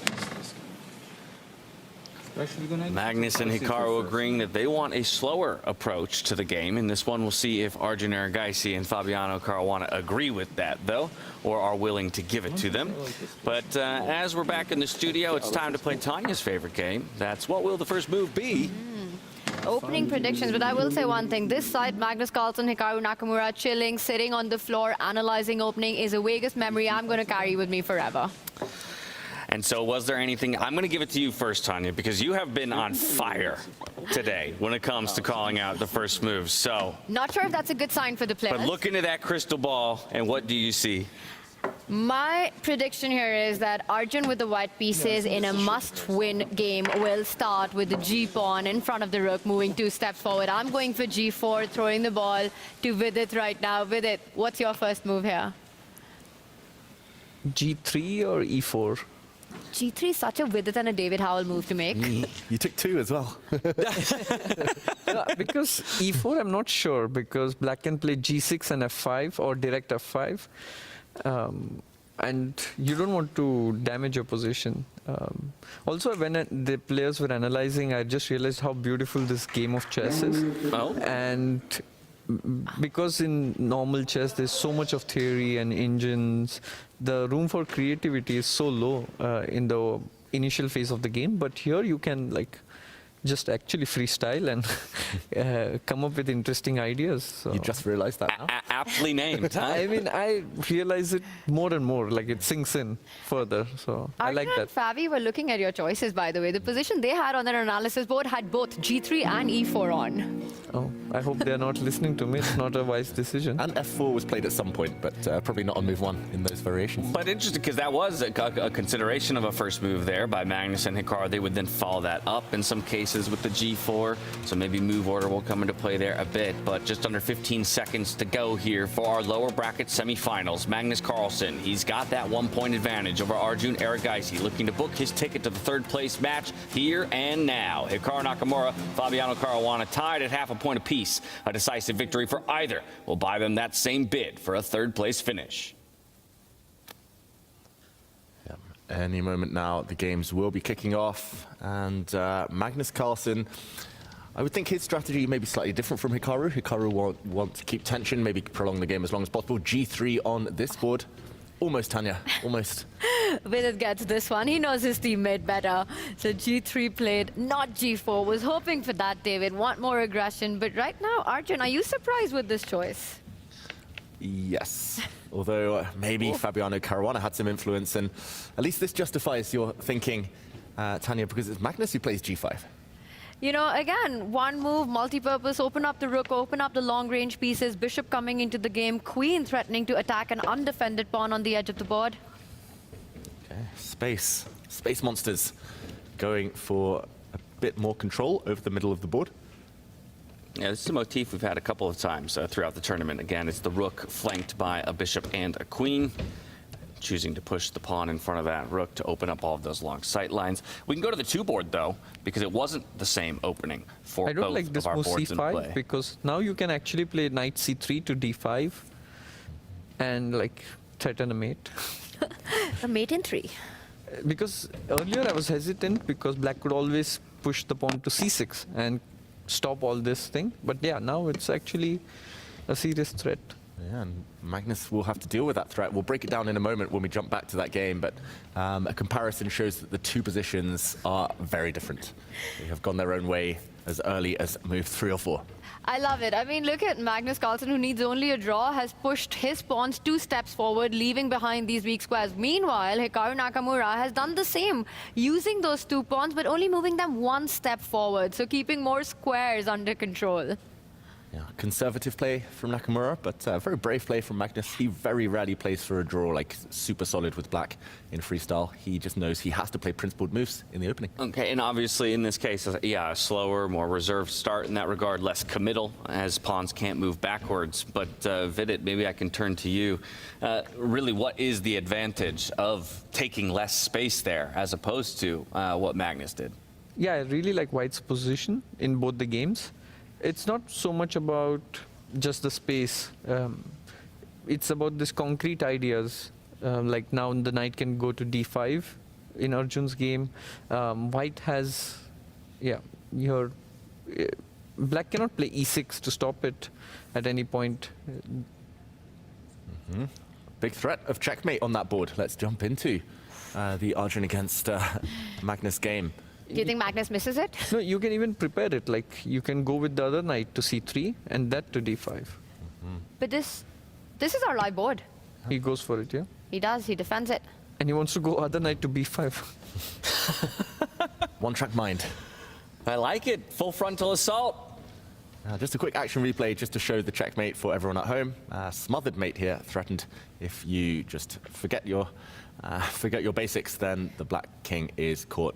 It's a fork as well, but mainly a checkmate. So Magnus covers that square, but Arjun insists. He brings his other knight round. And the downside is you can't really control the white knight marching forward, because normally you would want to play a move like a6, but you give away a key square on b6 instead, with some uncomfortable pressure from white. Actually, with black, you should just ignore it. And once the knight comes to b5, just move the king. And maybe now you can try to develop pieces or play f5.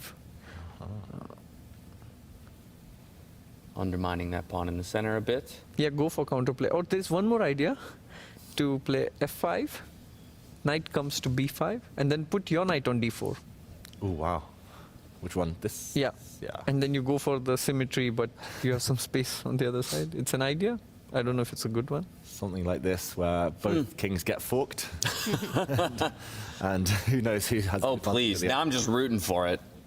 It's like hungry hippos. You just eat all the pawns, rooks. Yeah, Magnus loves this move. The last move he played, clamping down the pawns on the king side, he did that against me as well the other day. It's just long-term, a very good pawn structure, and he loves such kind of moves. Like even in the game against Prague, we saw him doing this, pushing the pawn to h5, clamping down the pawns. The number of times I feel like in these last 4 days, I've heard somebody refer to a pawn push by Magnus as that, a long-term play. Wait for that thing to become effective in the late game. And that's where calculation comes in as well. Like you play a move you want to play, and then you use calculation to back it up. Like question mark was given to Magnus's move, not because it was a tactical blunder, but maybe it was a bit slow. But he'll use tactics to kind of go for the positional ideas that he wants a bit later on. And this is the life position. What are we expecting? The white knight to jump? Yeah, you should go, because otherwise black can castle on the long side. One one more move needed. Yeah, The bishop so out you the way. should force that and then go on with your development. So we're expecting the white knight to leap forward, forcing the black king to cover that square. Or maybe the black rook, actually, moves. Also wondering if Arjun will pick up the pace a little bit. I haven't seen this body language of Magnus in a long time. Like, generally he's laid back while That can't he's be playing. very good for his back, though. We saw him lying on the sofa earlier, like fully horizontal. Yeah, he's getting ready for the Esports World Cup. He's got Are that. you sure with it? He's got that gamer arch. All right, well, Arjun, he goes into a thing, but it makes a lot of sense, right? You sort of force Magnus into a position where he loses the right to castle for the rest of the game. It might play to your favor, especially needing those imbalances. But coming to the pawn move that was being discussed, you know, it's just so instructive that you use one pawn to sort of stop the flexibility of 3 of your opponent's pawn. Sure, they can move and offer some trades, but that would mean you get an open rook file and usually ends up with sort of those imbalances and weaknesses which are hard to evaluate and calculate. So really like this approach by Magnus, and very bold of him, needing only a draw, agreeing that, okay, fine, I'm going to lose all rights to castle now. Yeah, black will play king d8, I assume. And then threaten the a-pawn moving one step forward and kicking the knight back. Yeah, either you do that or you move the rook. 2 ways to stop this. Maybe rook moves makes a lot of sense because, yeah, but he does king, yeah. And now with white, you want to either play d3, remove the, like, open up the bishop, or play f4 and try to remove that clamp. Can Magnus also try to plant his knight on this f3 square, a post that's been sort of made possible because of that g-pawn moving forward? So one knight coming to the center of the board, the other knight going to the edge of the board, aiming to get a check there. Yeah. In long term, yes, but right now it seems too hasty. All shot turn. He's going for it. He does it? What? But now you can just capture, no, with your bishop. And Yeah, that does let the rook slide out, though, at least. also, there's no threat right now. Knight to e5, not a threat. Then you can capture. I mean, like, not an immediate threat. But it's a bishop, eh? Happy to take it. Don't care? No. Literally don't care. I literally nonchalant. How much of a threat is knight jumping to the edge of the board to force Arjun's rook to a less desirable square? Step it forward. I think you just capture the knight now and then go long castle. Oh, so you're saying that threat scared you a little bit? No, no. You finally got him, Tanya. You finally got him. Okay. Also, is there a move like h4? Yeah, I want possible. Like, allowing en passant. En passant, yeah. And, if the pawn does capture. Levon calls it illegal move. Illegal move. Now the other pawn is free to run without getting captured en passant. Whoops, my arrows. Yeah, so it's kind of a deflection and played. It's played. Wow. Will Magnus commit a... No, he'll give knight f3 check. Yeah, I was going to say no illegal moves incoming.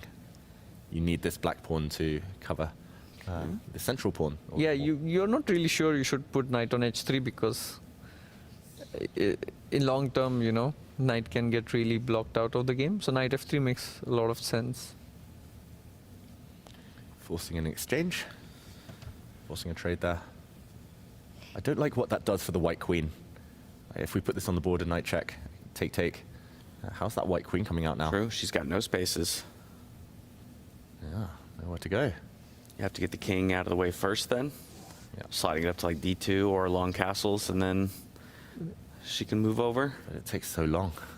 But can we also just quickly see the other game? Absolutely we can. Fabiano Caruana and Hikaru Nakamura, again, they're all tied up. So a decisive result for either of them would end it here and now and buy them a spot in the third place matchup. We'll get over to that Whoa. board in just a moment. Did you see what just happened there? Other knight on f3, right? Yeah. 2 black knights are coming. But this board in the meantime. Okay. Oh, this is such a dream position for Fabi. Oh, black has 0 counterplay. And white has all the space. He can slowly improve the position. Knight can go to e5. Yeah, it's a dream position for Fabi. Fabi was also completely winning in the last game. He was 2 moves away from from actually checkmating at some point. Yeah, but still he would take this position. It's a In a dream must-win position. 100%. This is even better. It's positional advantage. Yeah, It's going to be forever. White can push the pawn on the queen side, 95. Like, you can roll a roulette, and then any move it comes, it's going to be. Questions to the Grandmasters here. Do you think this whole, this is something we've been discussing as well, Fabiano, sort of a potential mental block against Hikaru, simply given the results that he's had recently, and then what just happened, a winning position, messing it up, going on to lose that game. Is that something that is a real thing for you guys, where you have this opponent who you find it extremely difficult to face regardless of the position that you get on the board? It always plays on your mind. Yeah, there are 3 or 4 guys out there in the world of chess that I just can never beat. Like, I've had so many winning positions, just can't finish them off, and it's frustrating. So for Fabiano, okay, he's beaten Hikaru plenty of times in their career, but the last 2 years, 3 years, he's blown so many good positions. It must be a bit of trauma. It was like Vincent Keimer was saying earlier, this kind of scar tissue, it's in the back of your mind. That's why Fabi took a draw in a winning position, because he feared it. And the knight trying to get involved in the game has to jump to the edge of the board just so it can reroute back to that 7th rank and finally get involved, right? Because no good squares for it. Still a bad square when it retreats. Yeah. At that point. Yeah.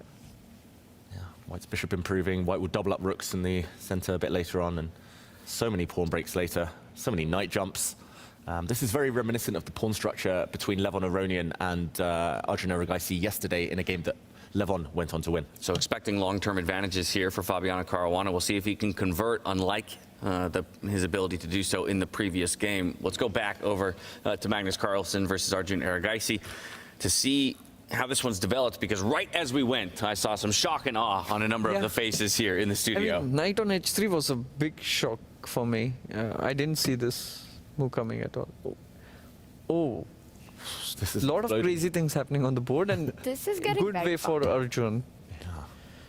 The type of position we were talking about Arjun needing. Just a very quick action replay while Magnus trades off a set of pawns. We saw this pawn step forward, attack a black knight. We thought it would go towards the center with a check, and that looked very healthy for black, but Magnus puts it on the edge, high risk. In a situation he just needs to draw, the white rook steps up. The other black knight comes. This must have been Magnus's idea to deliver a check, and the 2 black knights kind of totally paralyze the right side of the board for white. But the rook can just slide now, and the white bishop has that square covered. Magnus brings his bishop out. I think what he might have missed here and now is that Arjun doesn't need to retreat that knight. He can instead defend it with his queen by stepping forward, the white queen unleashed, and kicking black's knight. And this is the live position. This is excellent news for Arjun. Like, now he has a great chance to seize the initiative. Because there are some long-term problems as well for black. The king cannot castle, the knight on h3 is a bit stuck. Yeah, last few moves have been good for him. Do you recapture with that pawn or the knight here? You want to with the pawn, probably, but maybe that pawn will become weak when the black knight retreats, so you calculate a bit. Yeah, maybe knight takes was an option. I would prefer knight takes. He goes for the pawn. Knight forced to retreat, but in doing so does still have a threat onto that central structure. Bishop e3, I guess, yeah. And now he wants to give away the pawn, long castle, and play for the attack. Like, if black plays move like a6, which I'm not sure is a good move. Yeah. And long castle, and this is fantastic. Like, now the moves you can play just by hand. And now you're just regretting that you, as black, your king is just stuck in the center, right? It'll always come in the way of your pieces. Yeah, yeah. No, this is disaster for black. So the question is, how do you play with black? Try to create some play. You kind of need to act immediately, otherwise black is going to suffer. Maybe you put rook on c8, stop the castle. That's clever. Prophylaxis. White's next move is to castle on that long side. It doesn't really stop, actually. With all these problems that we're pointing out in black's position in Magnus's camp right now, do you think it's sort of the time to sort of roll the dice, create some chaos, muddy the waters, push that f-pawn forward? I want to get my queen into the play. Is f5 an idea that could be on Magnus's radar? He'll definitely consider it, and also e6 to kick away the other knight.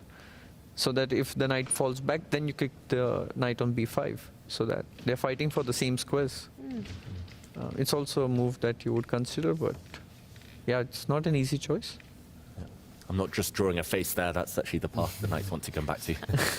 both fighting for the same square. Yeah, no easy choices, and somewhat shown in Magnus's remaining time. Equal on the clock with Arjun, but that's very different than the previous game where he had a solid advantage through the mid-game. But if you spend a lot of time with Arjun, Chess Olympics, training camps, how is he able to stay so calm in these positions and at least look so calm on the outside? By the way, Magnus did go for the idea you mentioned, stopping white from castling to the left side. And Arjun played instantly, right? F4. He was expecting it. Yeah.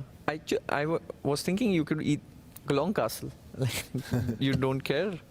Wow. Not giving away the knight. Wait, what's happening? Wow. Magnus realizing that black knight was pretty much trapped anyway. There was no way home, so he gives up 2 pieces for a rook. Small material advantage to Arjun, if he can consolidate now, but he's kicking back knights, Magnus Carlsen, and the white center might get eroded in a moment. I don't like what Arjun did last few moves, because now suddenly black's moves are easier to play. Like he's going to push a6, take on d4, and now the onus is on white to again coordinate his pieces. So I don't really like this f4 and rook takes knight in the last few moves. Maybe there was something better there. It was a cool idea, but maybe not right there. Yeah. And they didn't give me any time to answer your question, Tanya. Well, he's thinking now, you can tell us. I mean, he is a picture of calmness with needing a win and fire on the board. I think he also does some kind of meditation practices regularly. I don't know if that's the only contributing factor, but also he has played a lot of blitz online, and he's good with low time, and also he's learned over time to handle pressure well. Like initially it used to bother him missing wins. Now the recovery time is much faster. So he has consciously worked on it, I would say. Yeah, how do you work on these things? Tell me if you find out. Gotta ask the man on our screen. Yeah, they don't talk about recovery time much in chess. I mean, they talk about it in other sports, but chess now we're having several games in a day. It's so important. And I mean, conversion rates as well for Fabiano Caruana, how often you can finish off these winning positions. I think chess, it's starting to realize now that other sports, there's a lot to learn from it. And yeah, the young players, very professional in their approach. And especially, you put sorry. No, I was just going to say, in a demanding format like that, what David was saying, recovery time is so important to be ready to fight back. But with it, what was the point that you were going to make? I was thinking knight would go to f4, but now he has gone to c3, a6, and now do you push the pawn on d5? Counter-attack. It's the moves are harder for white now suddenly after this queen getting stranded on h3. I don't like it at all. And this was the idea we were talking about earlier, right? Where now the white knights are kind of fighting for the same squares, right? You'd want to maybe retreat to the square that the white knight, the other knight's already on. Superfluous knights. That's what they call them when they get in each other's way. And putting it on the edge. That's ugly. Think this f4 was a serious mistake. But that knight had no other square to go back to, and to me it's really surprising that that gets such a question mark and the bar shoots down. No, there was an option of pushing d5. To go on the counter offense. Yeah. And this is just bad. I don't see, this is just probably strategically hopeless for, to play for a win, of course. White can still fight for draw, but I don't see absolute any chance for white. Well, a draw won't be good enough here for Arjun, so this is where you'd start to expect him to maybe make some less than ideal moves, I assume, just to, again, all have the moves fighting are chances. less than ideal here. True. You're already in an ideal situation. In bad position, there are no good moves. So you just take long castle, but black has multiple options. Queen h6 check, and yeah. The black king is super safe. He has all the control. The pawn on f3 is actually now a menace, and I can list 10 different good things of black's position now. Bad knight on a3. Black's actually aren't material. We should remind everyone it's a rook and 2 pawns for 2 minor pieces. Magnus gives up a rook for bishop, and the rest of white's army just looks terrible. Yeah, knight or e5 or queen g7, multiple moves. You can just feel Arjun's chances slipping away. Queen g7. Where do you put your pieces? Bring the knight back knight to b1. No, that's so sad. You take the pawn on g5, knight e5. And even if the rook slides up to defend the knight, just queen takes pawn would then hit that rook. That would just move. Yeah. Another example of no good moves in bad positions. Magnus Carlsen about to go 5 in a row. Wow, he's woken up. Arjun can sense it. Yeah, you can see it on his expressions that he knows that he messed up. Yeah, he took that initial loss at the beginning of the day, and that seemed to shake him awake. Don't be fooled by his pregame rituals of laying horizontal on the couch. This man 95 came to play today. Bring the knight, looks very good. Threaten a fork. Yeah, one bad piece often makes a whole position bad, but white has this knight in the corner on a3, white has a bishop in the corner. White's queen's a bit offside. He has an extra piece, but all the pieces are bad. That's the problem. And they're completely disconnected, right? One half of his army on the right side, the other on the left, no coordination whatsoever. And the white king is a huge target. The black pawn is going to be massive later, and the black knight is coming. Magnus has an abundance of choice. That's the only thing that can hold him back if he gets carried away, calculating all these fantastic moves. 4 minutes left. The reason he's not rushing with grabbing that pawn is that then Arjun has the option to actually trade queens by sliding his queen one step forward and forcing that pin and the exchange. So he does go for the knight move. Threat on the board. I guess he'll play rook d1, yeah. Queen g5. And now you have to exchange queens, and then it's hopeless. That's the only move for white. The reason this is given a double exclamation mark is because white can take the black bishop, but this would allow a check. Regaining the material with interest, the rook will drop off next move. So just a temporary sacrifice. And as Vidit says, if the white queen steps up, we see a trade, then black can probably win this in a bunch of ways. But even if you just trade everything off, you have so many pawns now for the piece, and no chance of really losing this game. I mean, I'm going to say it, you know, in this 10+10, the way Magnus has played today, had he done this earlier in the tournament, he wouldn't be fighting for third place. It looks like Magnus just woke up a little too late in Vegas. Yeah, this in the group stage would have placed him... It was the jet lag. Are you sure? He'd been here for like a week before. Maybe it was just Vegas. Well, every bit of that line plays out. It was all forced, but now if we do a quick count, Magnus has 7 pawns, white has 3. The remaining white pawns are all isolated and weak, about to drop off. So Magnus has more than enough pawns for the sad white bishop in the corner. Look how poor that piece is. All of white's pieces actually back on their starting squares almost. This looks very one-sided. And it felt like Arjun really got his opportunity in this match, you know, in this game to try to get that comeback win in, especially out of the opening. And it all comes down to that one decision of pushing the f-pawn. Yeah, it was an expensive mistake because that really changed the character of the game. And after that, the moves were really easy for black. That matters a lot when you have just like 5 minutes left. It was a misjudgment, I would say. Oh, now it's just king g3, you push f2, rook e1. He's going for the beauty prize as well. To show this would be a discover check, you give away the knight as well, and you break through on the first rank, and everything hangs for white. New queen coming. So a move played. I guess rook e2. Rook e2 is now the cleanest way to win. This is similar to the Fabi chance in the previous game with the rook, knight, and pawn combo with the mating nets. Rook comes forward, the knight... I think rook e2 is resigns, no? Yeah. Similar, but easier to find even, huh? Yeah. And also no mental block here, no time problems here, and he does it. Magnus Carlsen's playing this to perfection. Yeah, you have to resign with white. What else? You mentioned that was an expensive mistake. It could be a $60,000 mistake when it comes down to it. Again, fighting for third, that's a top prize of 100K in that matchup. Losers here go down to the 5th place matchup, playing for 50K. He gave up his bishop, Arjun, to prolong this game, but he's 2 pawns down, soon to be more pawns down. That white knight still asleep at home. All of white's pawns weak. And look at the way Sorry, David. No, it's over. It is, and then black's rook just dominating the white knight, not allowing it to come into the game at all. The pawns remaining on the board as well. Super weak. I think Arjun, he's not going to play this on for much longer.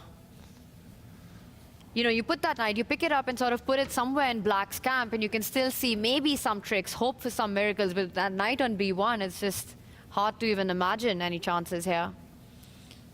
The black rook is hunting it down. Not many ways to keep material on the board. Oof. Magnus now could trade rooks if he wants to be really, really safe. No, he'll take the pawn, king g3, rook h1. Oh, merciless. He's reaching for it, he does it. Tricks. Mm-hmm. When you have such a position, of course, you rub it in, you know. You go all the way, like give no chances. You enjoy Yeah. making your opponent suffer even more? Yeah.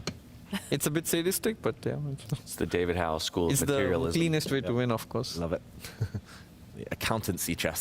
Just, the debt collector, taking all the pawns. My goodness, yeah, the journey of that night has just been a sad story throughout the entirety of this game. And still on the edge of the board. Exactly. At least bring it towards the middle, even before you admit defeat. And stopped. And now you can't. Trying to Actually, I make space here with the rook. expected Arjun to resign. Like, it's really surprising that he has not so far. Magnus still has 5 minutes, so miracles unlikely. I mean, can be hard to let go sometimes, I imagine. Do you think Magnus is even more motivated and loves the challenge of playing this younger generation and wants him to win it even more against them? Probably, yeah. He really takes it very seriously, I would say. I mean, I think David knows better. Like, he's a good friend of Magnus. David. He wants it. He wants it. he wants it. I mean, against the likes of Levon, Hikaru, they've played each other hundreds and hundreds of times. It still feels fresh, I think, for Magnus. It's hard to call Arjun part of the younger generation, though. He's 22. Magnus was world champion at this age. What, 22 is old now in chess? 22 is ancient in chess. Please, no. He's been a grandmaster for like nearly 10 years or something. Vidit shaking his head furiously at that. It's true, though. Yeah, still full control for Magnus, and it's finally a handshake. Magnus Carlsen takes. There it is, puts the finishing touches on it. You heard Tanya say it, after falling down in the first game today, Magnus elevated his form to a near unbeatable level. Put it on display one more time here against Arjun Erigaisi. He's the winner of this lower bracket semifinals, and he's off to the third place match. Yeah, Arjun just never able to get his game going, Tanya.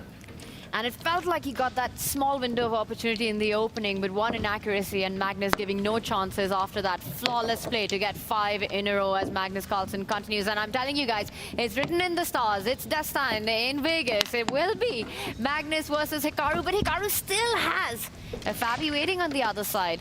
A decisive game in that one, and we've got that one going on. Should we quickly jump over? So if that destiny will prevail, it would need to be Hikaru getting it done here or in a tiebreak scenario if they end up drawing this position. Half a point apiece. It's been a bit since we've been here, David. Maybe we can roll it back just a little bit, understand how we got here, and then figure out who we think is better. Yeah, so this is the live position. It's level material. White has the bishop pair. White has a bit more space in the center. Pawn's further advanced. But I'll just take us back a few moves to a very tense position where Fabiano had almost a winning advantage and could probably have rubbed it in after a trade of pawns by just keeping material on the board. I would have probably stepped forward with my pawn here just to keep tension, keep the Black Knights caged, because what happened in a moment, at least Hikaru could breathe, the Black Knights getting active. And if we catch up with the live position and fast forward a few moves to here, at least the Black Knights are stable. I would choose white, but yeah, at least I've seen Hikaru wriggle out of these so many times before. What do you think with it? Will it be just predictions? Magnus versus Hikaru or Magnus versus Fabi? I don't know about that, but this game seems to be Heading to a draw?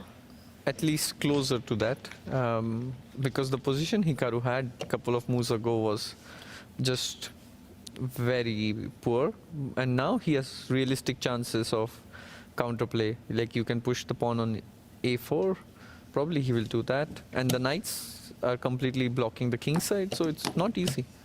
White is slightly better, of course, but I mean, this is a dream for Hikaru compared to what he had earlier. And good to see a happy Magnus after a few days alongside Ella there.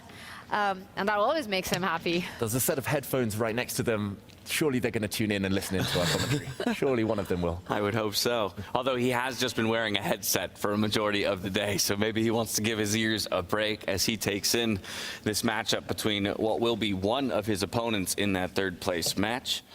1.5 minutes for Fabiano, and if this does go into that tiebreaker of 5+2, I mean, in my head, that would suit Hikaru more than Fabi. Yeah, Hikaru would love tie breaks. Fabiano, it's just been a story of tie breaks this last few days. He's been up and down. He beat Prague. He lost yesterday to Hans Niemann. Shout out to... Do you think Ella's listening to us? I saw her with the headphones. Story of tie breaks, but also story of time for Caruana, right? So again, Well, maybe in a somewhat even board state here, as we come down the stretch with a minute to your name, your opponent having 4x your amount of time. We've seen Fabi crumble here. Yeah, he wants to put rook on c3, pin the bishop. Because black was threatening to give knight e4 check at some point, but now he cannot do it. Probably you just move the bishop to b7 or that seems logical. Yeah, rook b8 also good move. It is the bishop pair for Fabi and that weakness of the d5 pawn that the white bishop is lining against. Yeah, now the question is how do you improve the position? I guess the knight on d2 is the one you should try to improve. Where do you want it? f5, but I don't know. How do you get there? He reroutes it. He starts the journey. Rook a6 might be an option to threaten knight e4. Yeah, you can't do this at the moment. You can't bring your knight into the center because there will be some tactics against the black rook at the end on the dark squares. Yeah, I guess rook a6 is a good move. Hikaru hears you. Well, let's hope not. I think you take on g5 right now and make this tough decision, or because how else do you stop knight e4? Either way, it looks like everything leads to equality. It feels like black has a perfect fortress ready to trade off. Black's knight strong. Fabi retreating his knight. Is that a tacit draw offer? No, now knight e4 you can take with the knight, and then you have bishop to f1. So he's still like trying to keep the tension. I'll just put that on the board while Fabi thinks, let's watch the, while Hikaru thinks, let's watch the camera. This would be a big mistake for black, as the rook would be hit and would walk into some potential discovered attacks. Instead, we saw some moves. We saw the bishop drop back and Fabiano in thought here. We've seen him take draws in better positions than this, right? Exactly. I mean, at this point, I feel like it's a draw he wants, right? I don't see how to improve with white. Maybe you put rook b3, rook b8, but no, I don't see it. He could have had a similar position to this, Fabiano, just with the black knights super passive.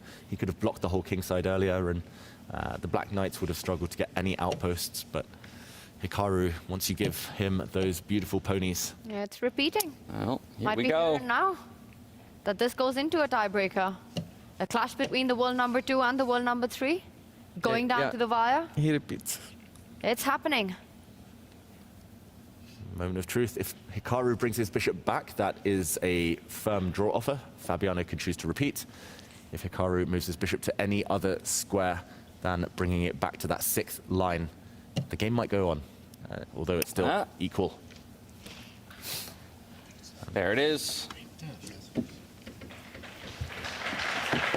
Calling out the repetition to the arbiter. The players agree. It's 1 point apiece.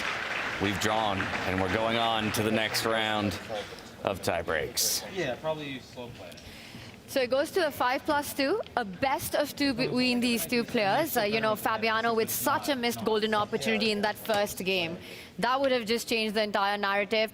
But what about, this has to favor Hikaru just a little bit more, in the shorter time formats.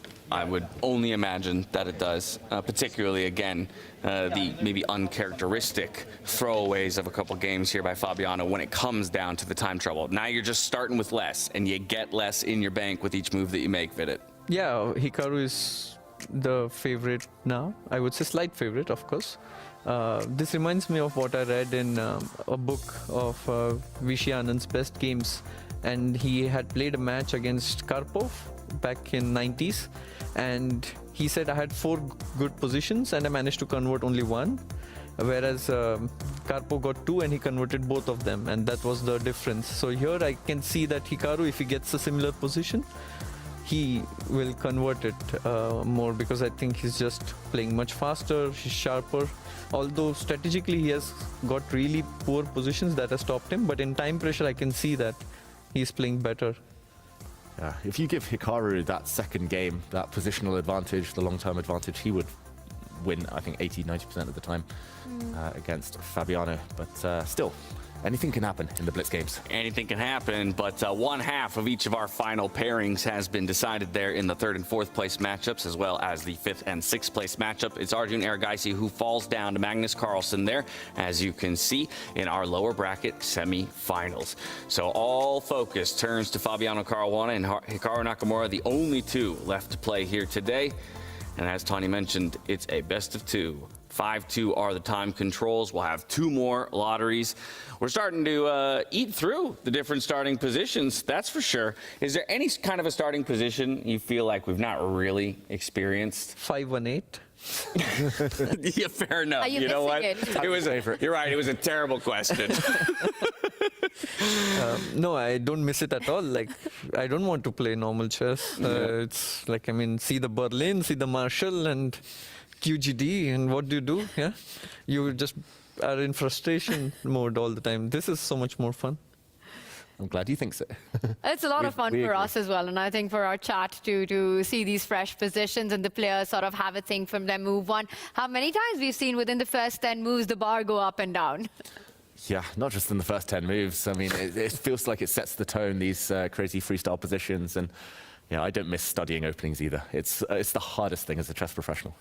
Not the hardest, but at least the most boring at the moment, at least for me, because there's so little room for creativity. How do you come up with new ideas? Everybody has the same access to resources, same machines. Yeah, it's not easy. So this is like at least more creative.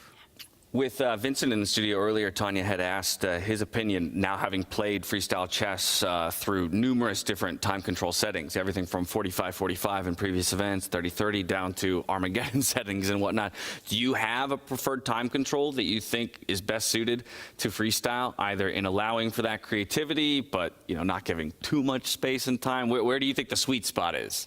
Before the tournament, I was thinking like in freestyle, there's a lot of scope to, come up with new ideas in the opening. But with 10 minutes on the clock, it becomes really hard to spend that time initially. So it's not easy. And that's why we see the bar fluctuating. I don't think in 30 minutes we saw that much of a difference. Probably that's the sweet spot, but okay. I don't really have a strong opinion on this yet. And then imagine going down to 5+2. I mean, what's the strategy then? Because you can barely spend any time for the opening moves. Yeah, but now after playing so many games, you kind of get a feel for the position. Like, which pieces to at least consider, which moves to consider, etc. so on. So you can try to play by hand. At least now people have developed a certain kind of intuition for freestyle chess. It's not so new. And would you say experience plays a big role in freestyle chess, much more than sort of trying to, you can barely prepare, right? Just the more games that you get into these positions, the easier it is to handle shorter time formats then? Yeah, for sure, because you're just getting exposed to more ideas and then you have a bigger bank to withdraw it from. So it's like a weak AI versus a strong AI, it's trained more. It makes a difference. Do you have a favorite position out of the 960? Do you remember any of them? I like when the queens are on the edge, because that always makes it unbalanced. There are certain positions which are very symmetrical, like almost like close to starting position, and then it can get boring. But queen on the edge, I have not seen easily fizzling out. It always adds a bit to the position, like you don't know how to remove it. I think it was also there today in one of the games, if I'm not wrong. You're right, yeah. Well, I can tell you one thing, massive respect to both of these guys, because they're two of the competitors who have had to play the most games over the course of just 4 days. Of course, Fabiano going all the way to that 7th game, Armageddon against Pragnananda. Hikaru, though, as well, having to start the day and then move on to face Fabi today. I cannot imagine the fatigue, both mentally and physically, for both of them as they're about to step back on stage here for 2 more bouts. You can kind of think of it like a bracket reset. Hopefully they themselves have reset and can come into it feeling fresh. Yeah, for Fabiano especially, all of these tie breaks. I mean, the match against Prague a couple of days ago, so stressful, went down to the wire. He was there for 10 hours in the tournament hall. Yesterday as well against Hans Niemann, another stressful day. And here we go again, Hikaru. It's going to be tough. Yeah, probably that's the reason for not being able to convert, like one of the reasons, because it requires a lot of energy to finish off a strong player. Like, he's trying to be very resourceful, and not just like physical energy, but also a lot of emotional energy is required. So that could be one of the reasons, because Fabi is of course a very strong player, and at his best he would convert these positions more often than not. So yeah. Well, we're asking for the most out of these guys. We'll see which one of them can just give us 1 ounce more. We have to find out what the battlefield will look like for these two players. It's 2 more games ahead of them, a possible Armageddon on the horizon as they battle for a spot in our 3rd place final. From here, we're back out to Fiona for the position draw. Welcome back, everyone. We're going to see more chess as the match between Hikaru Nakamura and Fabiano Caruana continues to a blitz playoff. Meanwhile, Magnus Carlsen has won his match against Arjun Erigaisi, and he will face the winner of the remaining matchup tomorrow for places 3 and 4. We move to blitz now, so the players only have 5 minutes to prepare. In order to help me draw the next position, I would like to welcome to the stage Shane and his mom Gayen. They've been here every single day. Give them a warm round of applause.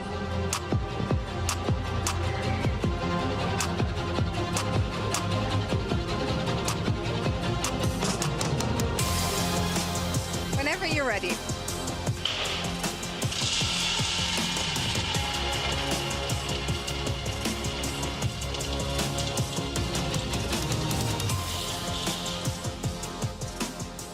If you position number 828. Position 828. Thank you so much. Thank you. Give them another round of applause. Hikaru and Fabi will have 5 minutes now to prepare. So to the players, good luck. Position 828. And to our wonderful audience, please enjoy.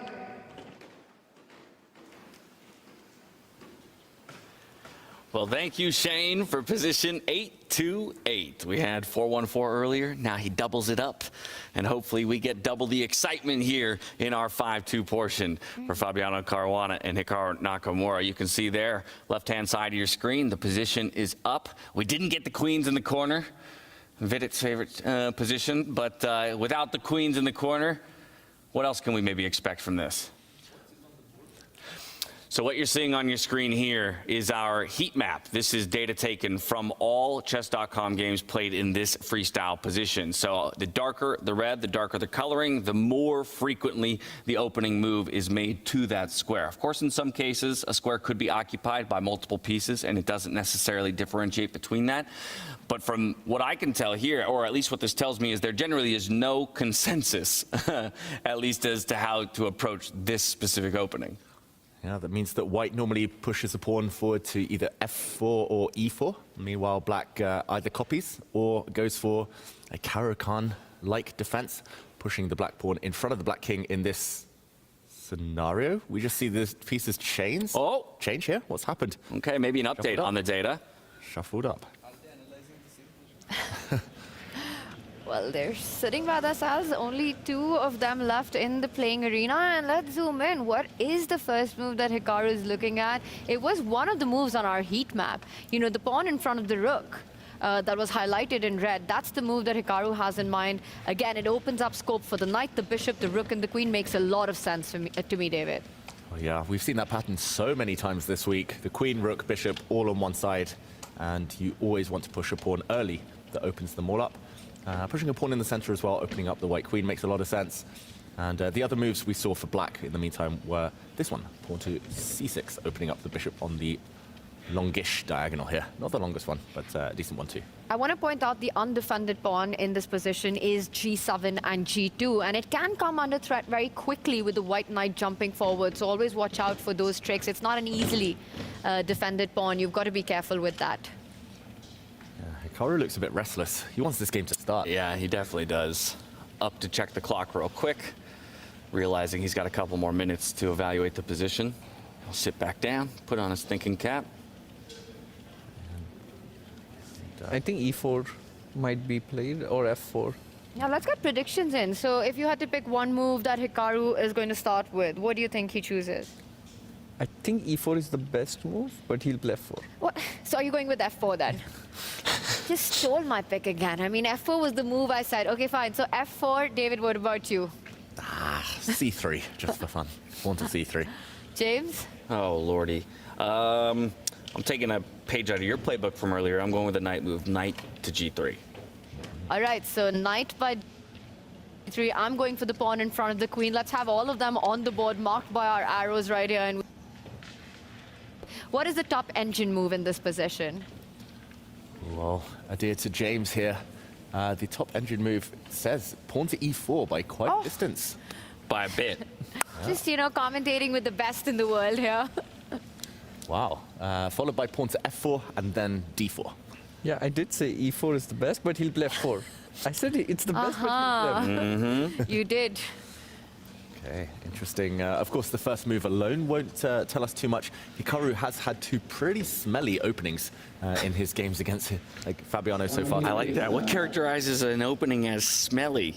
Sometimes you just look at it and you can tell it smells bad. Okay, it's like it's when the nose scrunch up, you know? Yeah, that's your visceral reaction to it. Sometimes you've got a blocked nose, you open the fridge, you see a piece of cheese, you're like, oh, that just looks like it smells bad. And it's the same with some of the Hikaru. Hikaru expression number 243, that's the one. Okay, are you a fan of smelly openings over there, Vidit?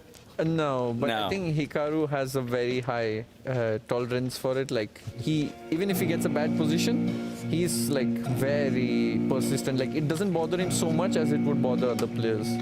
Okay.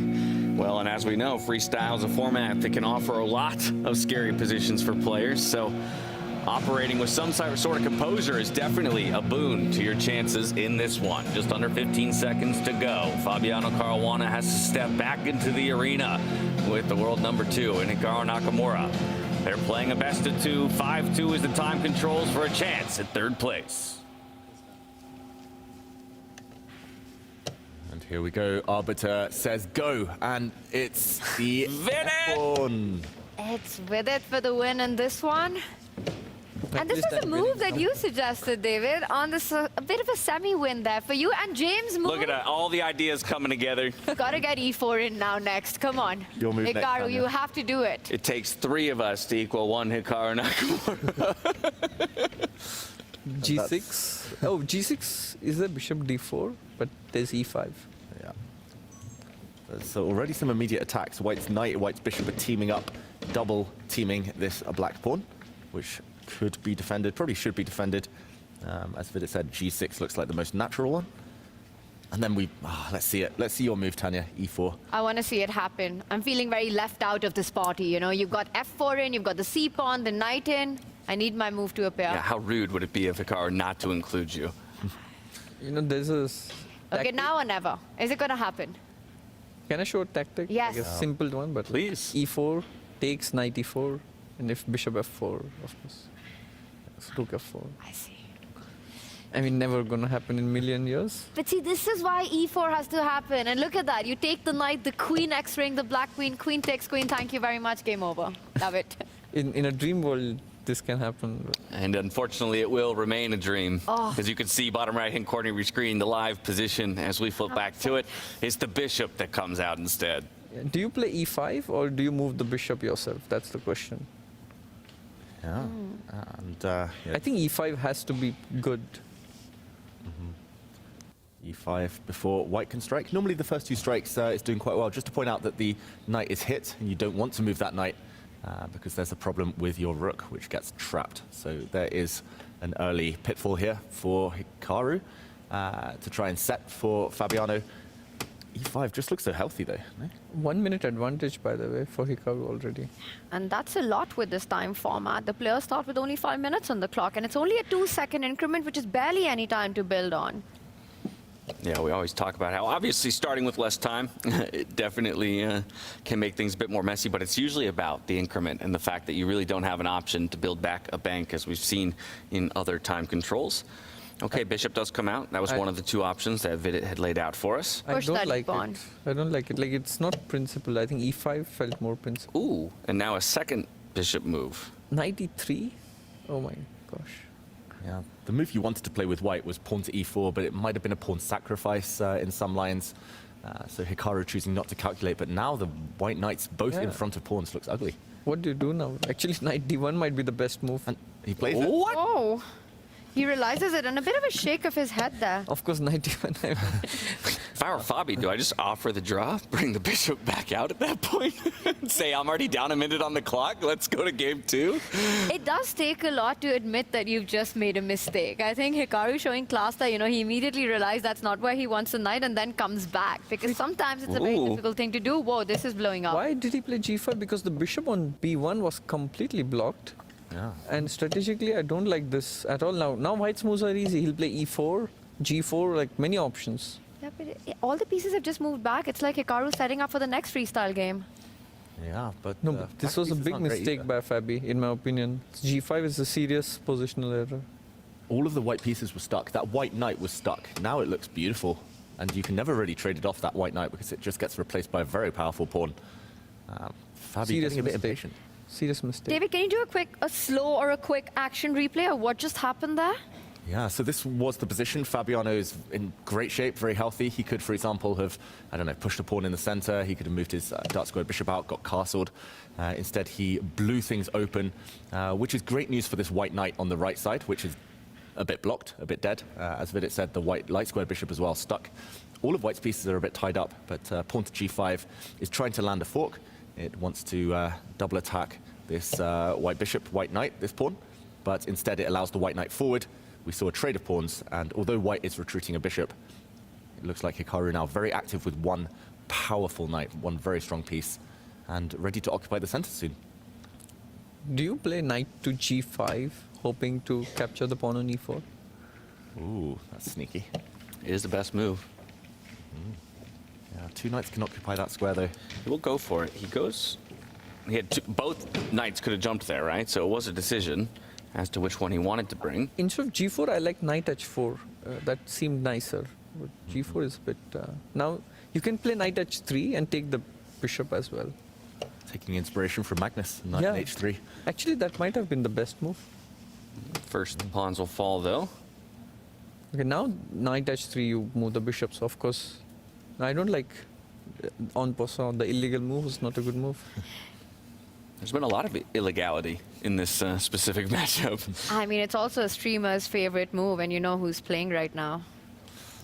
Yeah, but he wasn't the one who did it. He was the one who basically said to Fabi, please take me. And oh, this is horrible for black. Horrible. Like, white's knight comes to e3, d4, long castle.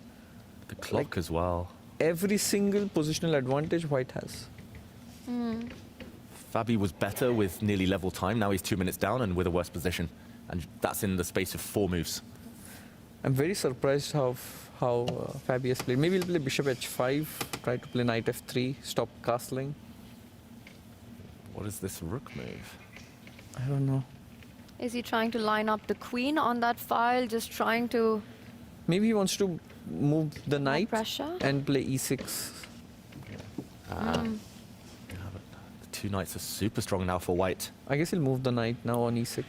You could also bring it forward and start targeting. He first slides the... Uh-oh. Long castle. Okay, now it's... Yeah, it's too bad. It's all gone wrong for Fabiano Caruana, who has only 1 minute 16 on his clock. All of white's pieces very, very active now. That white knight could jump forward, I was just about to say, and start targeting the black rook from that 8-6 square. Running out of squares, we are, if you're black. This is also a very good move, actually. I did not see it. Yeah, and as the position gets worse for Fabi, the options get better for Hikaru. Hard to make a bad move here. Do you play bishop h5 and kind of force knight to h6? Maybe. Maybe. That would be his best option. What else? It just looks so clumsy now for black. Like, back with his queen. No, Came from. that doesn't feel good at all. He's just lost 2 full moves, Fabiano Caruana. And all the time on the clock as well, while doing it, because moves are so difficult to make. But he needed a square for his rook. Knight h6 and long castle? Yeah. Why not? It's very healthy. You probably start with this knight, just because the black bishop could otherwise pin you to a white rook. on d1. Yeah. That Go long castle. Bishop e3. It is still delaying the castle. But I like this. Brings the bishop into the game. Oh, More pieces moving back. everyone's going backwards. other than the white pieces. That's true. You're right. Sorry. Yeah. The entire black position, though, now rests on 3 total ranks. He could start pushing the d pawn as well up the center of the board, destabilizing the other black knight. The only question is whether this is as bad for Fabiano as Hikaru's positions were in the previous 2 games. Because he needs to take some inspiration there. Hikaru saved those 2 horrible positions in the first 2 games of the day.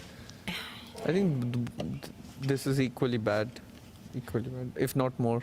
Also, Hikaru with the advantage is just such a beast because he puts pressure on the clock. He will not repeat if he gets the chance, if he gets the opportunity. Do you go d5 or long castle? Hikaru answers for you. Yes, he does. No, It was somewhat clinical until just now. I don't like d5, honestly. He didn't need to rush. He could have castled. He could have played like pawn to g4, just sat on black's position. Fabi had no moves, but now it's a trade. And the black bishop is coming out to take a pawn with gain of time, allowing black to actually get castled. I guess you take with the pawn, right? Do you think he missed that? Because he suddenly slows down. You know, he rushed through d5, doesn't immediately capture, realizes the queen was hit, so he didn't have time to pick up the knight. I think this was a kind of a serious inaccuracy. Yeah. Now you allow some counterplay for black. Of course, white is still better, but now there's hope for black. At least you're a pawn up. You have something to suffer for. And here for Fabiano, he has to decide which pawn to take with. Long castle anyways. Long castle now. Decides to... Oh, but you can still castle long. Black can castle long. If you castle long, black can still castle long. So maybe you have to play bishop b3, attack the rook. There it is. I will point out, though, there is one threat. If black castles long, white's queen can go to e3 and have, I was going to say a double attack until I realized there's a rook on g8. Scrap that. Check on e6. King c7, I guess. Oh, we heard Hikaru exhale quite strongly there. He knows it's gone a bit wrong. He's a pawn down and doesn't have as much to show for it as he wanted. Yeah, check and long castle. Yeah. Very strong. Very natural to give a check. And black can't block it with the queen because the rook is hanging on the other side of the board. Yeah, the black king will have to move away from that. You could castle immediately for white. Black would likely copy and do the same. Actually, it's not so easy to see how do you improve. Of course, you're better, you know that, but I don't see a killer way. He looked at the clock there, Hikaru. He knows Fabiano just has 14 seconds. He must be tempted to start hustling a bit, start playing a bit quicker. Right, maybe don't search for the best move, just a good enough move. Switch up the pace, a couple of quick moves, then a stop, then a couple of quick moves. That tends to be a good idea when your opponent is low on time. Can we do some trick like rook queen e6? No, rook g1, you just move the bishop. No, you cannot play for any tricks as well. Okay, pawn to c4, hitting the black knight, very logical move. Yeah. The knight retreats to an outpost. Fabi's still rock solid here. One winning move in this position. Winning? Well, it keeps the 1.25 advantage that you have, otherwise it goes back to zeros. What does he need to play here? c5. And he doesn't. And he doesn't. And just like that, you'll see the eval bar equalize here, so Fabi has an opening. Ooh. Does he see it? Can he seize it, even? Well, now he castles Fabiano. He's giving away a pawn. Oh, that is a big pawn. Level material. Attacks the queen. Queen attacks the bishop. 5 seconds on the clock here for Fabi. Oof. Still feeling the time pressure, and this means mistakes may come into play. Oh, watch out, the white light squared bishop is coming. Some big checks. The black rook's trying to plug the holes, but this is not good enough for white. Bishop b6, queen a3 is coming. Like take the rook on d4, queen a3, and it's resigns. Check and queen He's a3. doing it. Queen a3 resigns. It's happening, as you say. The king moves back, and Hikaru reaches for the queen. It lands. Checkmate threatened. Okay, it's another check. If this is not checkmate, I don't know what is. Rook g1, rook g8 of bishop a7 also. Whoa, did he just come back? Whoa, whoa, whoa. Why? What? Panic, they're playing with seconds left on their clock. And, oh, we're going to see blunders galore. Yeah, pure panic, pure instinct here for both of these players. Pieces are flying. For the first time, Fabiano has an opening, but he doesn't see it. That was the checkmate. We'll break this down a bit later, but now Hikaru is totally winning. Fabi with 4 seconds on the clock. The rook's attacked, the queen is attacked. He's bungled it up. And that's it, it's over. There's a mate and 10 on the board there. The handshake is extended. Wow, and the time scramble down this stretch. Both players had opportunities.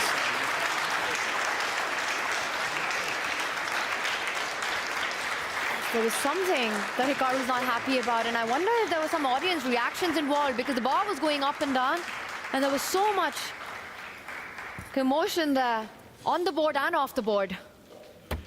Wow, what a finish. Both players, pure panic there. It was blunders galore, but in the end, it was Fabiano making the final mistake. Look That's at him. tricky. David, he's not happy. Yeah, we'll try and find out what happened in that playing hall. Well, excitement matched the moment. Oof.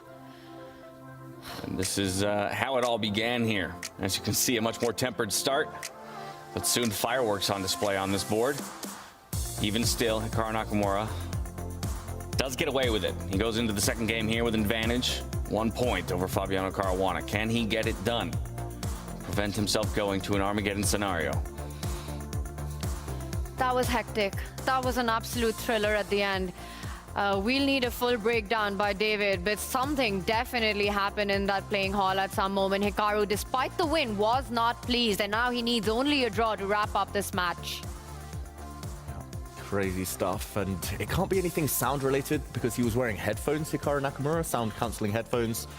Maybe something in his eye line. When the clocks are ticking down, it's stressful at the best of times. And just to show the final 10 or so moves here, because Hikaru went from winning to losing in the space of a few moves. We kind of wrote it off. We pointed out that the white queen steps across, threatening checkmate, since the black king is cut off by the white bishops. Hikaru here should have delivered the killer blow. Fabiano clinging on, surviving. After this check, he slid his king, ready to drop the black bishop back and block. Vidit pointed out one winning move. The white rook could just come and join the party. Too many attacking pieces. This would have been winning. The white queen could have also stepped forward first. And again, same idea, the white rook coming. Instead, in this position, he retreated his queen.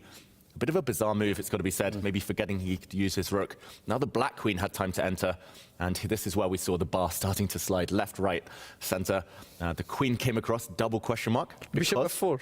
Black could have won. Oh. Beautiful move spotted by Vidit there, bishop f4. And this is a pin if the rook takes the bishop. Now you've lost control over the d1 square with the black queen coming in with a checkmate. Wow. This would have been game over on the spot if Fabiano had time to see it. He brought his queen forward, threatening the same thing. White king stepped forward, the black queen gave a check. Suddenly it's back to winning for white. And in this position, pawn to f6, another blunder by Hikaru Nakamura, attacking the black queen. Fabi simply missed that he could bring his queen back to this d1 square. Bit of a blind spot, and apparently a winning advantage here, although still complicated after the move bishop into the center. And instead, Fabiano retreated, but suddenly it was all Hikaru. He attacked the queen, and it was game over just 2 moves down the line. Nice finishing touch. Pawn to f7. If you take it, bishop takes knight, check, and you win the queen on the next move. A couple chances, like you say, but just not enough time to find it. And in the panic of those final moments, unfortunately, Fabiano can't equalize, bring it to a draw, so he enters into the second round here a little bit behind. I did receive word Hikaru was a little unhappy at the end of all that with some audience noise, and that was what we saw. Yeah, I think the audience couldn't contain their emotion after what was happening there in this game. And I think this was the last few moments of it, of what David just broke down for us. Winning for Fabi, winning for Hikaru. And there you can see it, frustration. But it looks like it was frustration at the moves rather than the audience. Here, yeah. I wonder though, okay. And this is it, immediately, Points out to the crowd. And we did hear the arbiter announce later on that, that the audience has to be careful in those moments because emotions run high and noise cancellation, but I don't know how much of a noise those can stop the headphones. I think it's an interesting debate or like a question to think about. Like someone I met recently told that in like Wimbledon or all these tennis matches, there is also a lot of audience who is there, and it can be a championship point. And, they gasp or there's this natural human reaction. And can decide a Grand Slam. Yeah, it can decide a Grand Slam, but that's there. And you kind of make peace with it. Of course, I understand how annoying it can be when you are already, so emotional. There's so much nervous energy while you're playing. But maybe it's a debate which, has to have some discussion on, like, do you allow this, make peace with it, or What have some side of the different debate are you on? What do you think? I think in general we should make every effort to make it a crowd-friendly sport, like whatever needs to be done. Sometimes it might require sacrifice on us, like players. Sometimes there might be a smarter solution, but anything which makes it more spectator-friendly, I think should be the direction. There's an interesting split, right? When it comes to top-level competition, there are some sports that still very much care about that etiquette. You could look at things like tennis. There are plenty of sports out there where the crowd is a part of the competition itself and how you deal with the pressure that they can apply to you. Either way, we're back out to the arena because the players have to dive into another game. Fiona, take it away. Give us that position for our second game in the 5-2 scenarios. We just witnessed a completely insane blitz game, which ended in a win for Hikaru Nakamura, which means Fabi is now the player with his back against the wall in a must-win situation if he wants to force an Armageddon. Without further ado, we're going to find out the next position, and in order to help me draw, I would like to welcome to the stage the founder of the Traveling Chess Club all the way from Austin, Texas. Give it up for Isaac.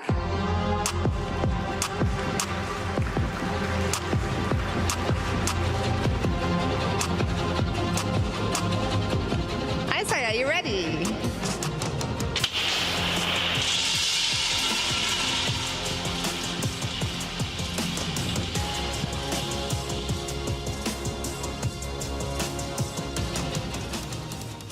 Position number 593.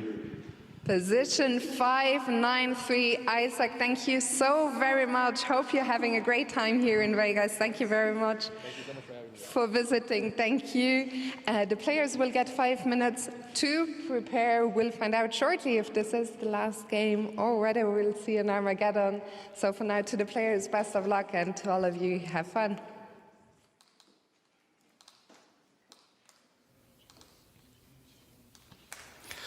Well, if Fabiano's going to get it done, he's going to have to get it done with position 593. He's staring down the deficit of a 1-point differential here against Hikaru Nakamura. And it's really, I think, been the tale of time for Fabi. Yep. The clock has been a huge factor in all of his tie breaks. That game, he kind of tried to alleviate the pressure. He tried to just break the tension as early as he could and was on the back foot after that, Tanya. Just felt like it wasn't quite clicking for Fabi. But I think the story goes beyond that, right? The first game and that big opportunity of actually getting a match lead, you're literally 3 moves away from a win, and you sort of set it up, right? You've done everything perfectly. All those plans are already in your head. And then inexplicably, you don't go for the line, which your opponent immediately points out at the end of the game as well. Same storyline against Hans for Fabiano Caruana. And it just feels like, I don't know, for the lack of a better way to put it, but the stars are just not aligning for Fabi in this one so far. Right, and if you had asked me 2 days ago, I would have said maybe exactly the opposite. Again, as Magnus got knocked down, as Hikaru exited contention in the upper bracket, it just felt like this was maybe Fabiano's moment. And Mr. then Consistent, we call it. Yeah, and then it slipped away. And but it's not over just yet, right? So we're not going to be total doomers here. If Fabiano is going to strike back, it's going to have to be on this position. We didn't get the queen in the center, but we do have a queen on the edge of the board, but we do have a bishop there, Vidit. And again, I notice this bishop, rook, queen trend. We've gotten this so many times.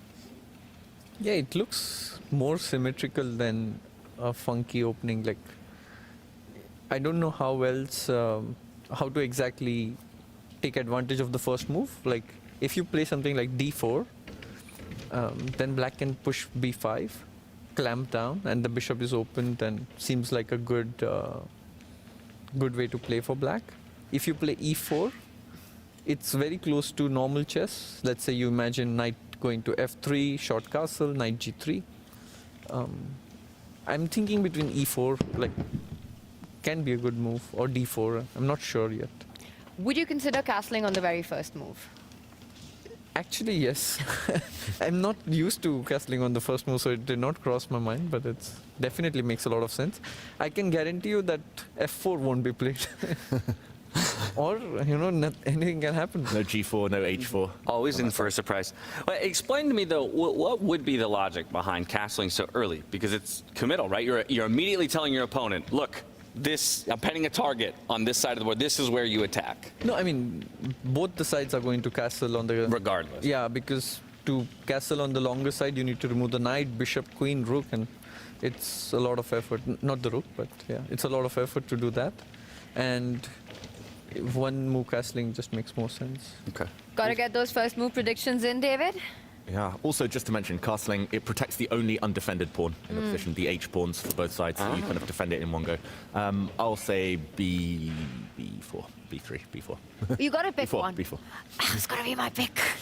That's what we said, right? 93. Okay, so B pawn in front of the rook on the left side, knight developing on the right side. James, what's your pick? I was going to say knight g3 too, so I'm going to go with, I guess I'll go to the e4. That was one of your initial thoughts. Yeah, e4 makes sense. I'll go for castle.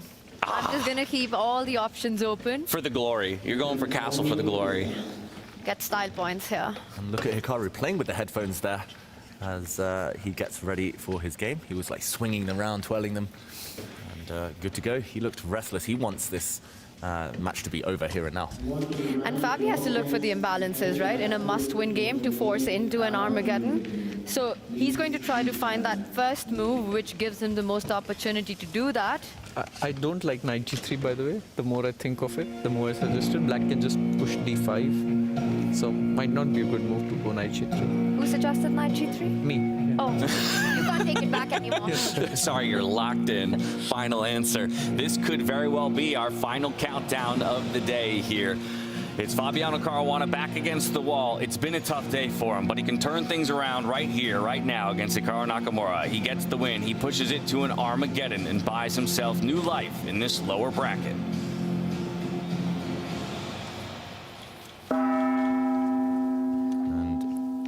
There we go. The gong sounded by Jan-Henrik Buchner, and the games are off. It was pawn to d4, and Hikaru replies instantly by pushing his b-pawn forward, something that you mentioned there, Vidit.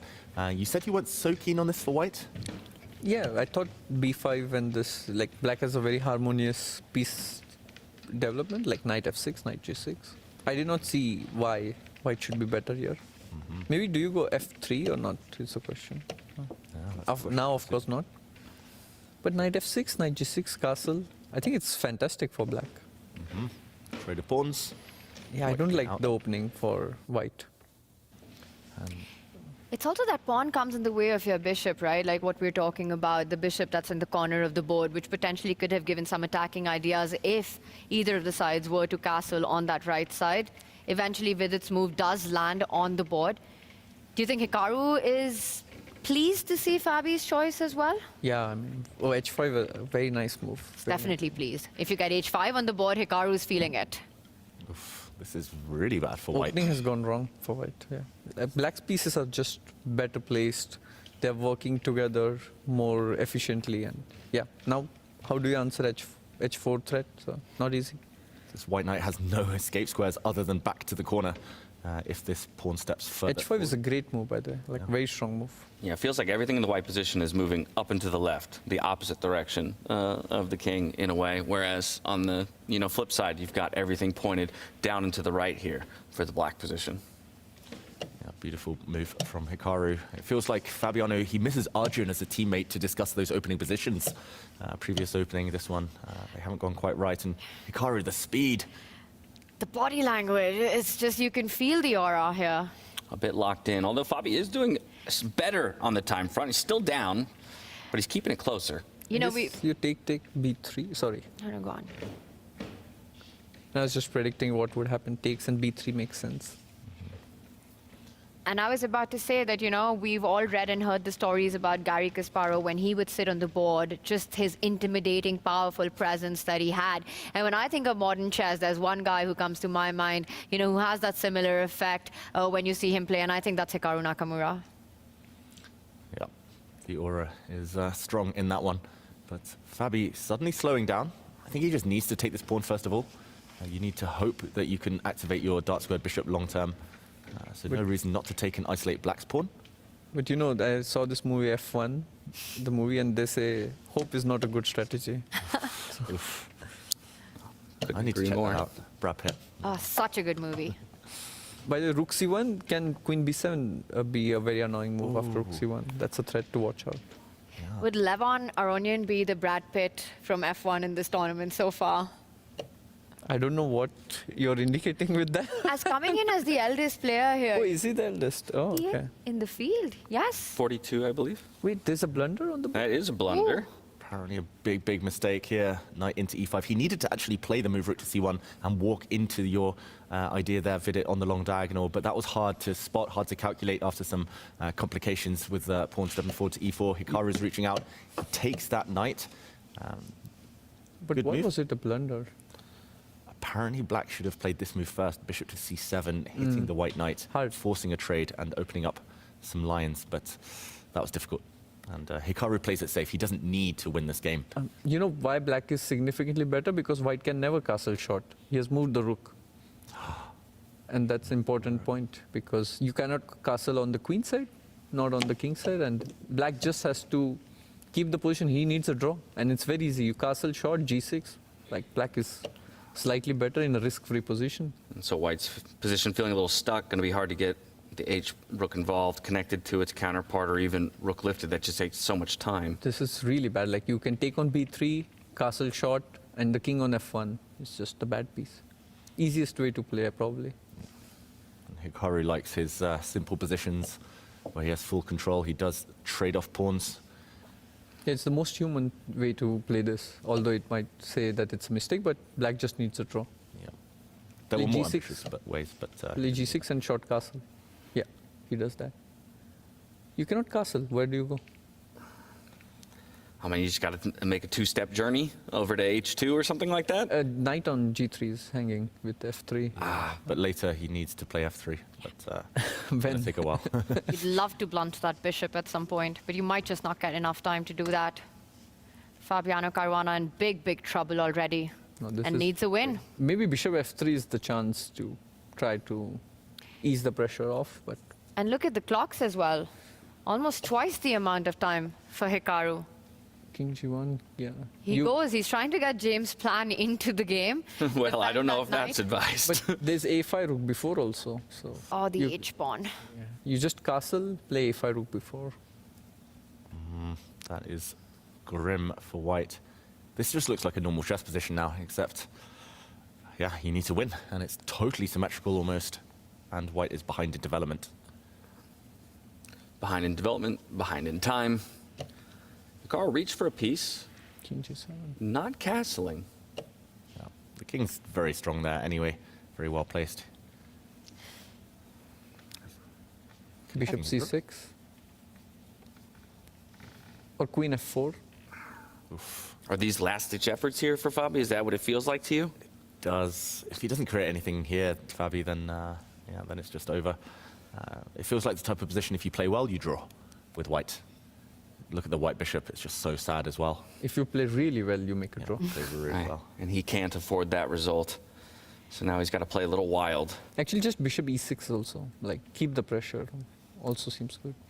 Worst case scenario, you lose. Best case scenario, you draw. You need a win to force an Armageddon. You know everything's going wrong for you if you're Fabiano Caruana right now. He needs to take inspiration from the previous game when both players were down at around 5 seconds. Their heads just went out the window. Even Hikaru, who's a speed demon, was making these uncharacteristic mistakes. So Fabi just needs to stay alive as long as possible. You can't think about winning this position. You just need to think about surviving it. Well, maybe Hikaru's giving him an opening here on the clock. What was a minute and a half advantage before has now shrunk to just under 30 seconds, and he's still taking a pause to figure out what he wants to do next. If these clocks equalize and we get underneath that minute mark, maybe... Yeah, bishop e6. Maybe Fabi can do it. Rook d8, rook comes to d2. Oh, first queen f4 maybe. And then bring the rook to d2. Get your rooks into the game. But he would not want to sacrifice the pawn. You know, when you want to draw, you think of all these things. Like maybe just rook d8, queen e3, it cannot be wrong, you know. You attack the tempo. He'll just improve his pieces like your Just queen b6, exchange queens probably. But you don't want to do that with king on g1. You start overthinking, yeah, when you have such a good position. I mean, it's such a pretty assault controlling all three of those files there between the rook, the queen, and the rook. And Fabi essentially playing down a rook next to the king, still far away from getting active. I think he'll play some queen g5, e5 kind of. What else? Or first king h2 first. Is he threatening to push the a-pawn further, taking advantage of the pin on the b line? You have rook c1 at the end. Oh, by the way, king h2, rook d1, sorry. That's a big blunder. Ooh, I'll just show that on the board while Fabi... Okay, Fabi moves his pawn just to put it on the board. If the king had moved, if it had spotted rook takes bishop, eliminating a defender of this square with a nasty knight fork, royal fork, king, queen, and black wins. So first kicking away the knight, he wants to move his king, Fabiano Caruana. And as we're coming down the home stretch, Tanya, you said it earlier, feels like it's written in the stars. Feels like we're destined for that Hikaru-Magnus third-place matchup. Very close to it now. With needing only a draw. The knight's attacked, you could move back, hit the pawn that's just moved forward. I think White's position has improved in the last few moves compared to what he had. At least you see some scope of some queen g5, knight h5, and like hope for, oh, queen e5. You take queen e5 without thinking. Can Bring White, the queen for defense. White go in with his own queen and pick up the other pawn? Yep. Although, where's the queen going after that? Unclear. Didn't look that deep into the future. This is... Ooh, there's a knight takes pawn with the check as well. That's king right. G8, king g8. And he finds it. And now what to do? Problem is, you'll be forced into a queen trade here once the black king moves away. The white queen doesn't really have anywhere great to go. And once the queens disappear, winning chances also starting to ebb away. Do you play bishop f5? Do you exchange queens? I would trade queens, but Hikaru, yeah, he's a very much braver man than me. Bishop f5. Rook c1 only move, I guess. Just kind of slide out of the threat. Do you play rook c8? Knight f6. Knight is coming to e4. White doesn't have enough time here to go on the attack, push the h-pawn forward, go for the black king. Bishop f3 will be played. And Fabi's still playing without a piece. There we go. He covers the square the black knight wanted to use. We might see an exchange there. Okay, Fabi's still alive. Queens are on still. See it? Rook f1. Keep those rooks, trade those rooks. What do you think? Or rook d1. Rook d1. Fabi wants to keep it. h5. Yeah, you just go for it. There's no other option. And now g5 will come with black. Close the... A queen h6, queen g7? Is that what he wants? No, then pawn takes pawn. I don't like it. The last roll of the dice for Fabiano Caruana. He has to just go forward and hope. If you go backwards, the black pawn would have stepped forward and no more attack. It's last risk. Yeah, I guess, yeah. Hikaru with so much speed and accuracy in this game. And you can just see it, you know. The piece spinning has started. That's not a good sign. He's looking confident. He knows he has this in the bag. Speed, the swagger, the legacy. All of it. And Fabi will dip into the single digits here for the first time in this game. G6. The knight on g6 and... Searching for any resource, any option. He's going to drop the knight back. Oh, dear. Oof. Back up to 7 seconds here. Rook f3 and queen e2 and just resigns. No? Yeah, rook takes bishop, wins the game. Oh, he makes another rook move, offering a trade. Okay. Rooks come off the board. Still plenty more time here for Hikaru overall to work with. Now we get a check. The king gets forced up to h2. Queen f6 resigns. Yeah. White queen is trapped. It's going to get traded off, and Hikaru Nakamura takes the win. It was written in the stars after all. Hikaru Nakamura, Magnus Carlsen, their paths cross once again, and it will be in that third-place matchup tomorrow. Under the neon lights of Las Vegas, a Vegas special, a fight for third place for bragging rights and redemption. Fabiano, resilient as ever, but today he just didn't have enough to overcome what was an onslaught brought by Hikaru Nakamura. Yeah, it was all about that changing time format. The 10-minute games, Fabi was dominant, just couldn't finish it off, lacked that killer instinct, got nervous, took the draw, and chess karma, Kaiser, the goddess of chess, punishes you. As Tanya said earlier, the blitz games, Hikaru is just too fast, too experienced. Kicked off with the gong, and in this 5-2, Hikaru only needed a draw, but he did one better. He'll finish this one with a score of 3-1 over Fabiano Caruana.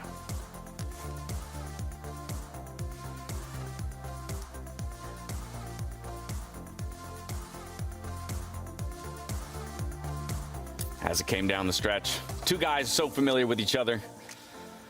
It must be heartbreak, though, for Fabiano Caruana. Again, just thinking about his consistency in the group stage, 6 draws into a win. He gets himself that final spot into the upper bracket. Fight as hard as he can, goes all the way to that 7th game against Pragnananda. Getting knocked down, though, into this bracket. And unfortunately, he runs into the likes of an absolutely on fire Hikaru.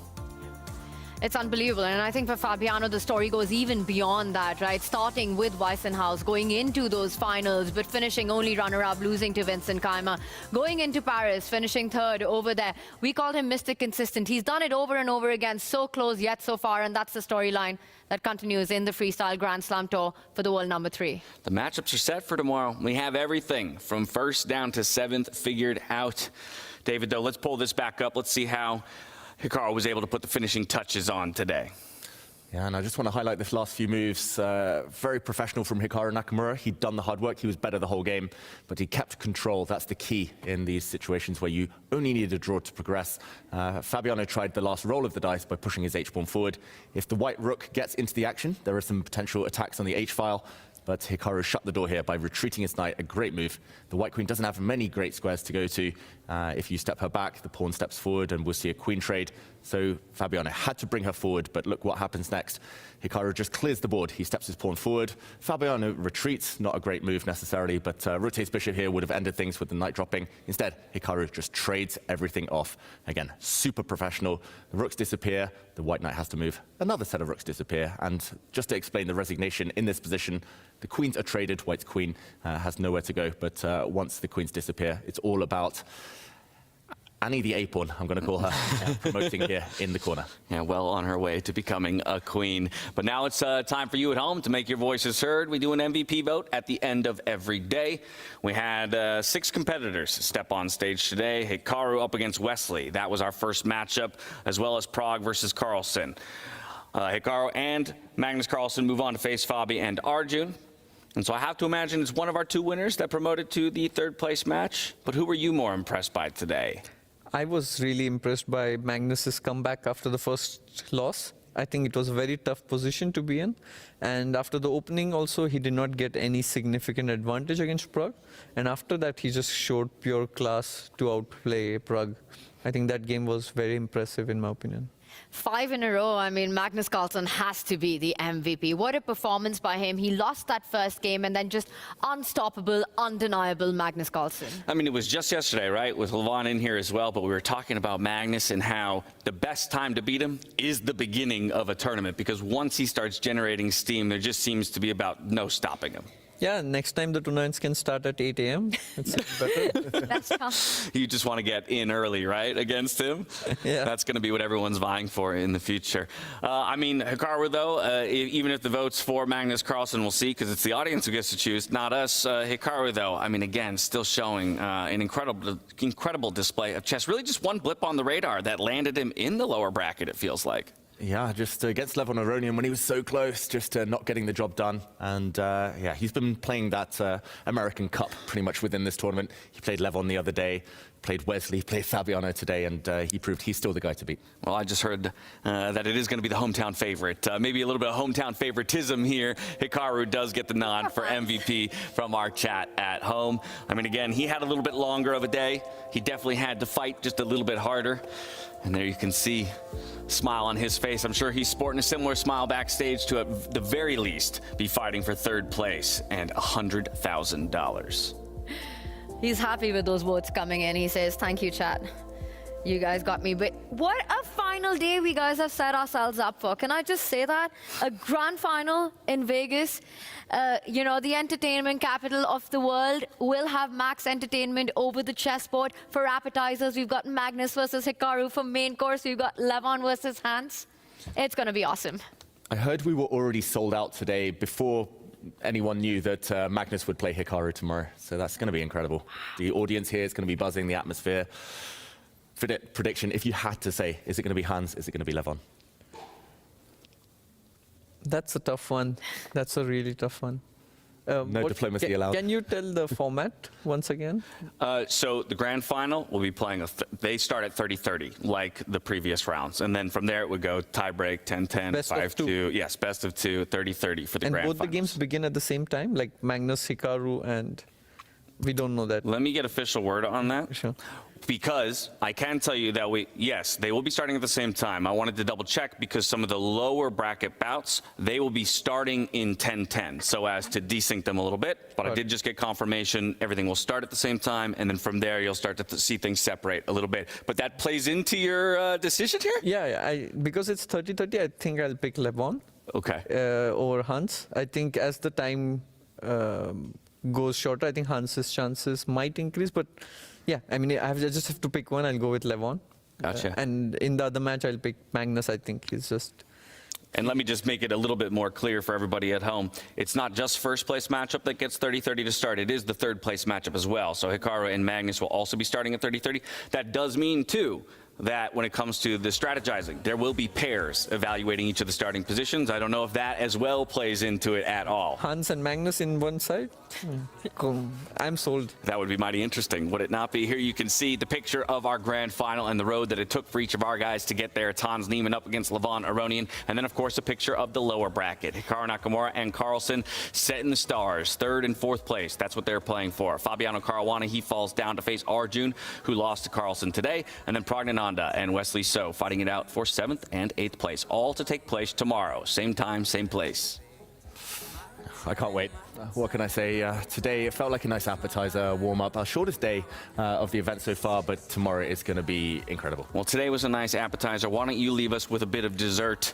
The move of the day, David Howe, what do you got for us?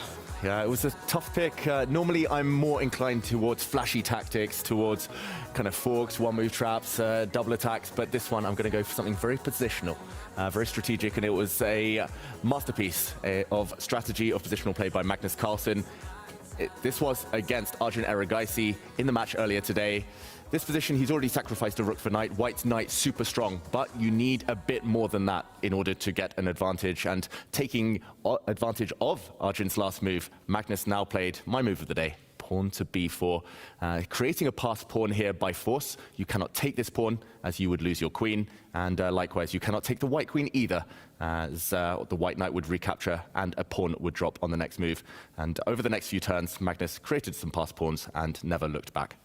Absolutely glorious. And if that bite of chess dessert didn't satiate your appetite for freestyle chess action, good news. We're coming back tomorrow, the exact same time, the exact same place. We are set up for a glorious grand final. It's Hans Niemann and Levon Aronian each playing for first place. Their first opportunity to do that here on the 2025 Freestyle Chess Grand Slam Tour. And it happens in Vegas. We'll be back tomorrow. We hope you'll be there to join us. And until then, stay healthy, stay safe, be good to each other, and good night. Vidit, thank you for joining us as always, too, man. It's been a pleasure. Thank you. Cheers. So many possibilities. No dream can be too big. 'Cause this is the start of something new. 'Cause now I know this is my time. Time to just be free. Time to hold my key. 'Cause this is my time. Time for me to choose what I wanna do.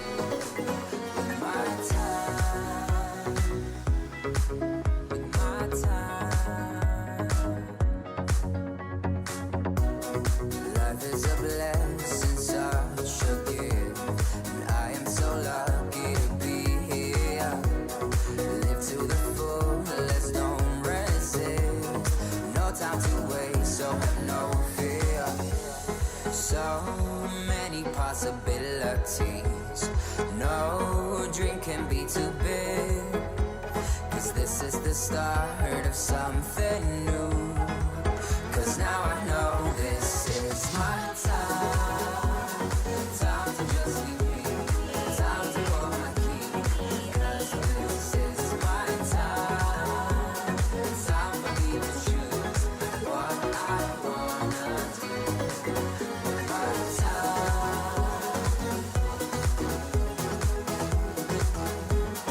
'Cause this is my time.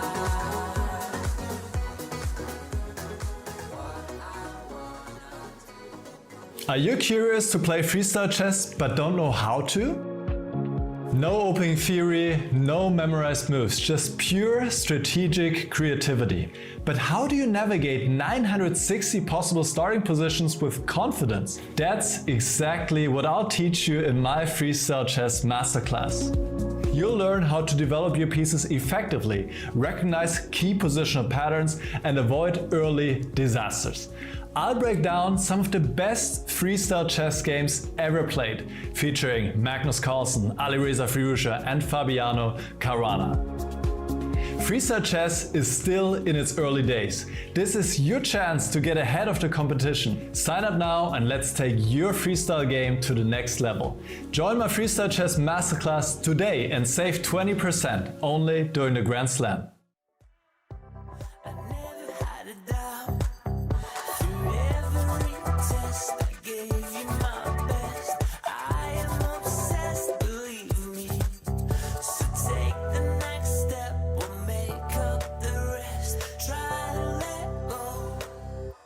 Just take me for a ride.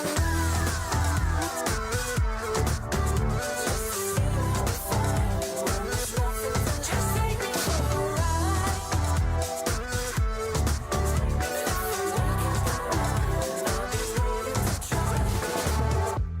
You wanted me to break the rules. I can read the signs. I can feel it burning through. You see it in my eyes. It's complicated, 'cause all along I've been waiting. Just take me for a ride.